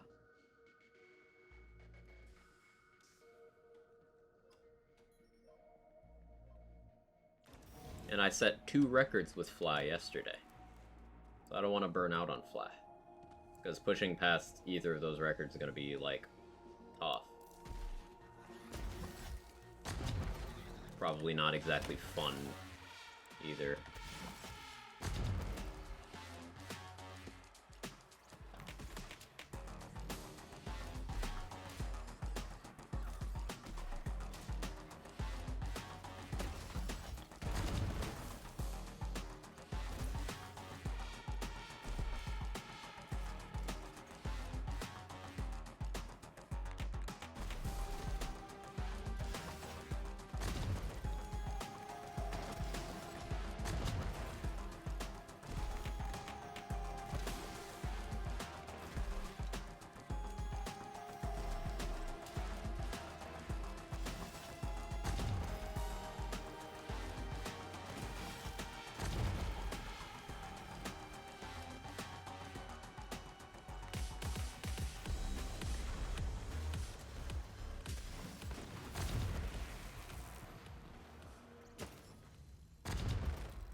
If you build concepts with Amara, you can get me on the board. Guns, action skills, gotta go DGR time, Sparkplug build once. Sparkplug does really well, especially in a build like this. Because you can set up the Sparkplugs while delivering lots of Groundbreaker, and it'll help cover your line of sight issues through walls and your downtime between action skills. This works out pretty nicely.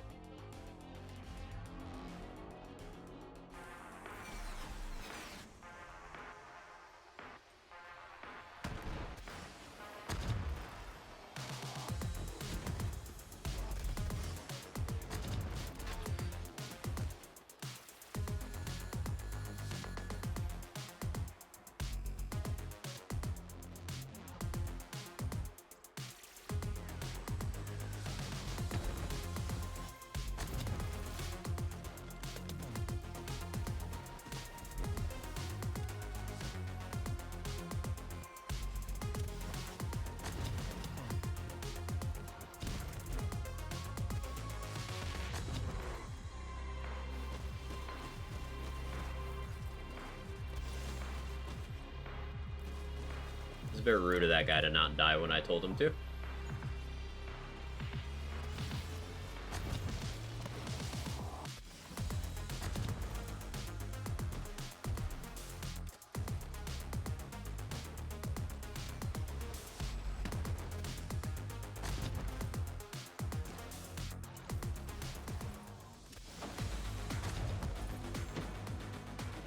Had a family. Had.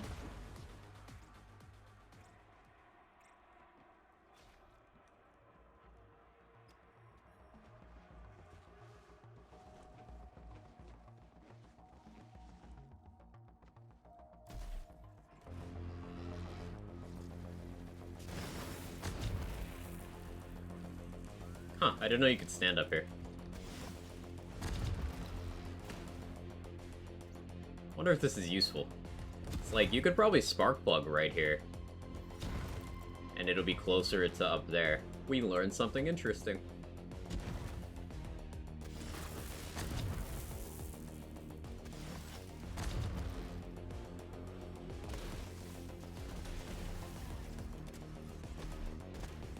Like, this is probably a better spark plug spot. And I get more GA bonus for the enemies on the ground.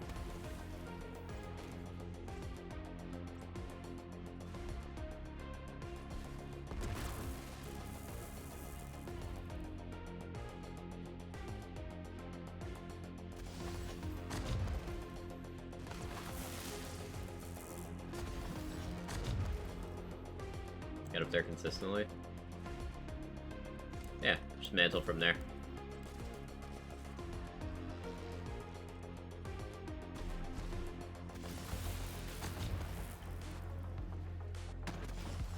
That's supposed to clear fairly well if you want 10 Dava and put on a Snowdrift. Oh yeah.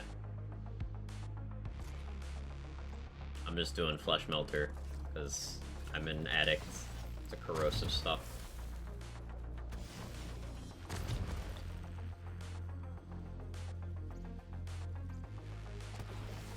Unweave, Frozen Heart, Flesh Melter is a good time.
Hey Gross, how you doing?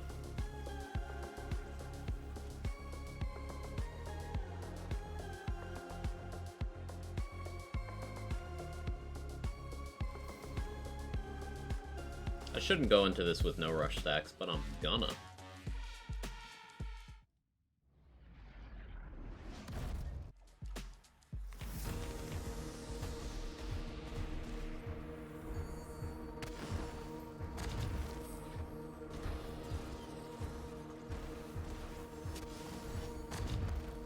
Oh yeah, we can freeze Woden. Forgot that.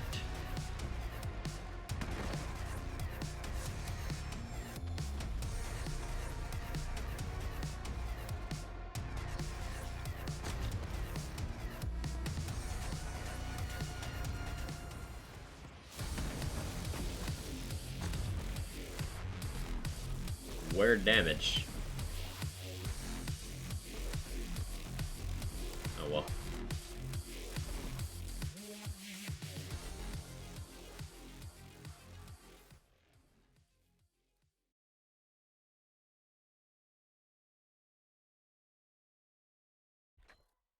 I'm curious enough.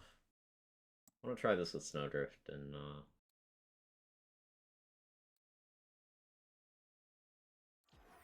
still with Face Slam, see what happens. Let's run it again.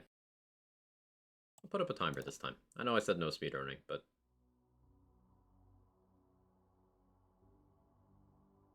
Snowdrift Static Charge Stinger. That's a good shot too. Yeah. I like Frozen Heart though. The radius is so big.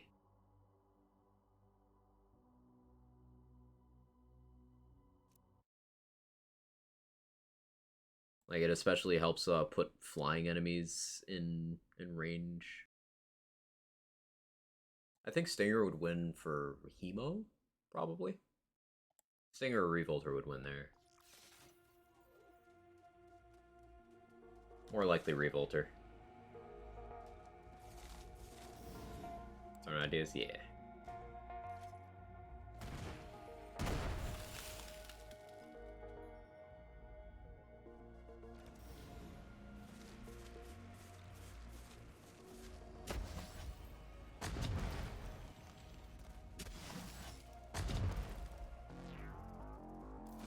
I hit no one. Hit no one with that. No, I don't have to accept that. I don't need to accept that at all. What am I doing? I was hoping the Ratch would spawn on the left side, but of course, both sets spawned on the right side.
It's hard to move after a phase slam. Like, I'm not intentionally just kind of crab walking around. It's hard to initiate a sprint or a slide. Again.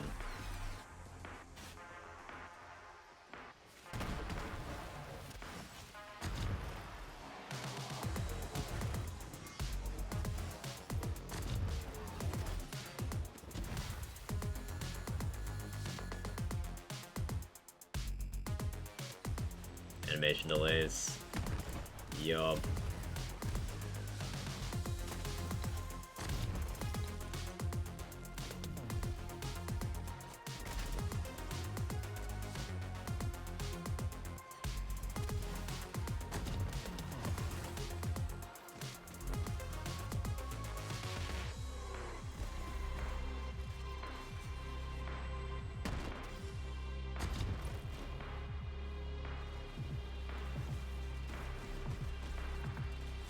Common Tandava W, real.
Wait, can they not see me when I'm here?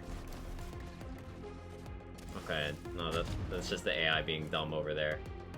That was confusing.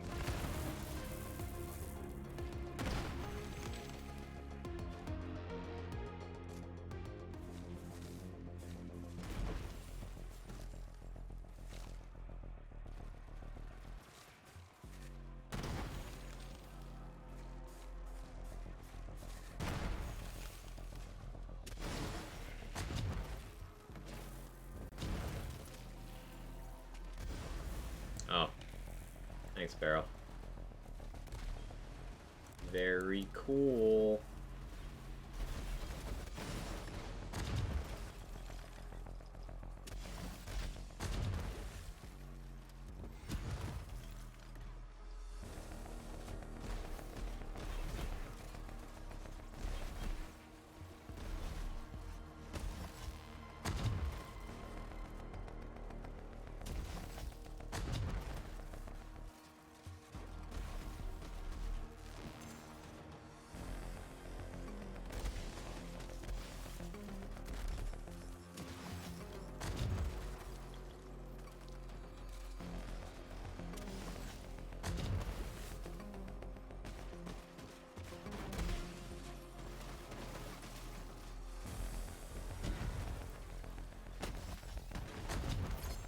This is not fast.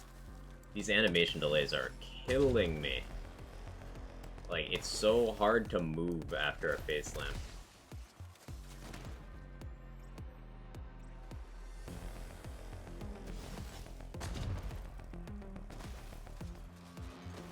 Yeah, Tandava clear winner here.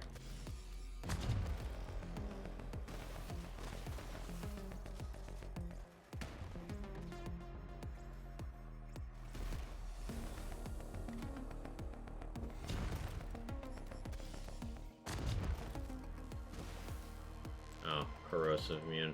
How do I deal with you?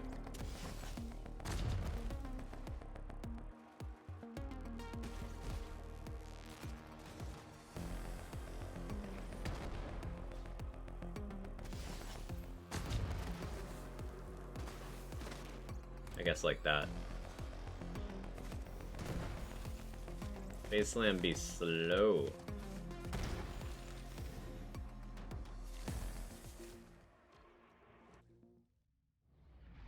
Wonder how it'll go on the boss, actually.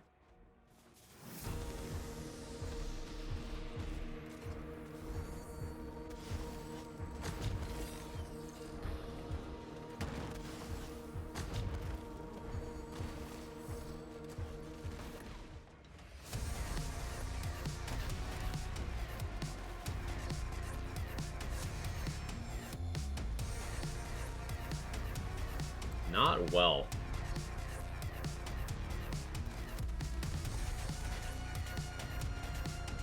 Get back here.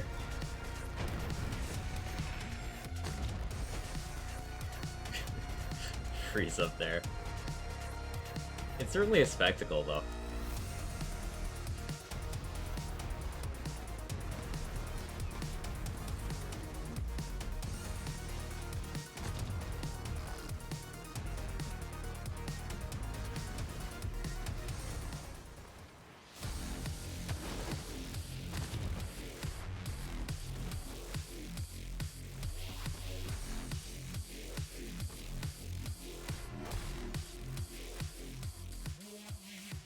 Talking about diamond keys, I tried shift codes to say diamond keys, they just give me gold keys, started running Mayhem 10.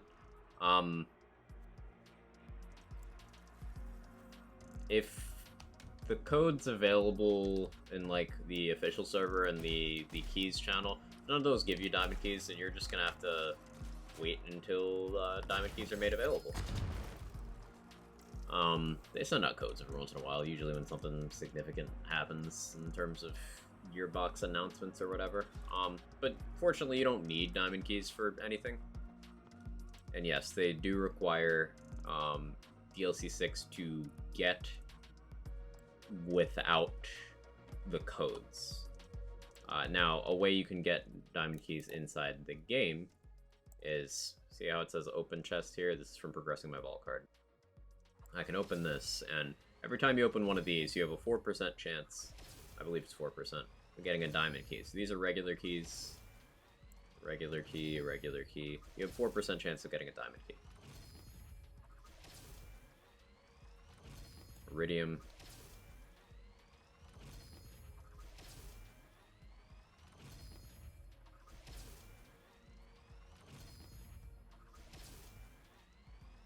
So I didn't get lucky. But I have one right now, and I got that from one of those at a previous date.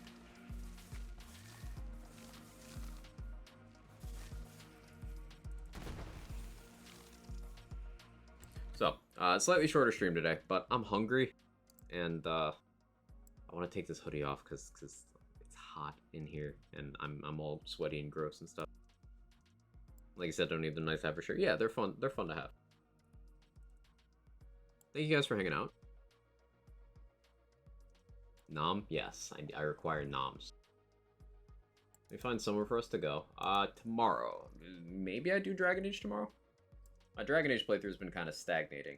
I haven't gone back to it. But I like the idea of doing that. So maybe Dragon Age. Always a chance of something else. We'll see what happens. Let's go say hi to... Let's say hi to Pirak.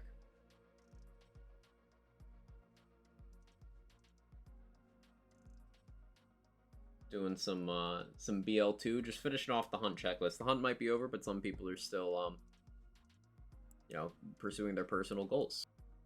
So, let's go say hi over there. I'm gonna get food, because, yeah, I require not die substance.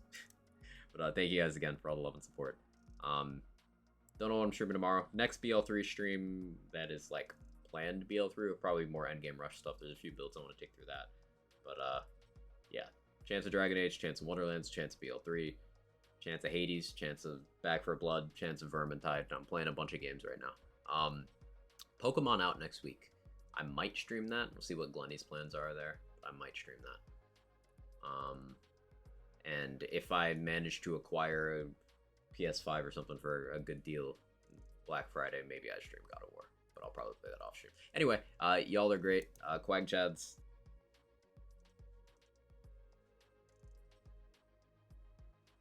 And I'll see you next time. Bye.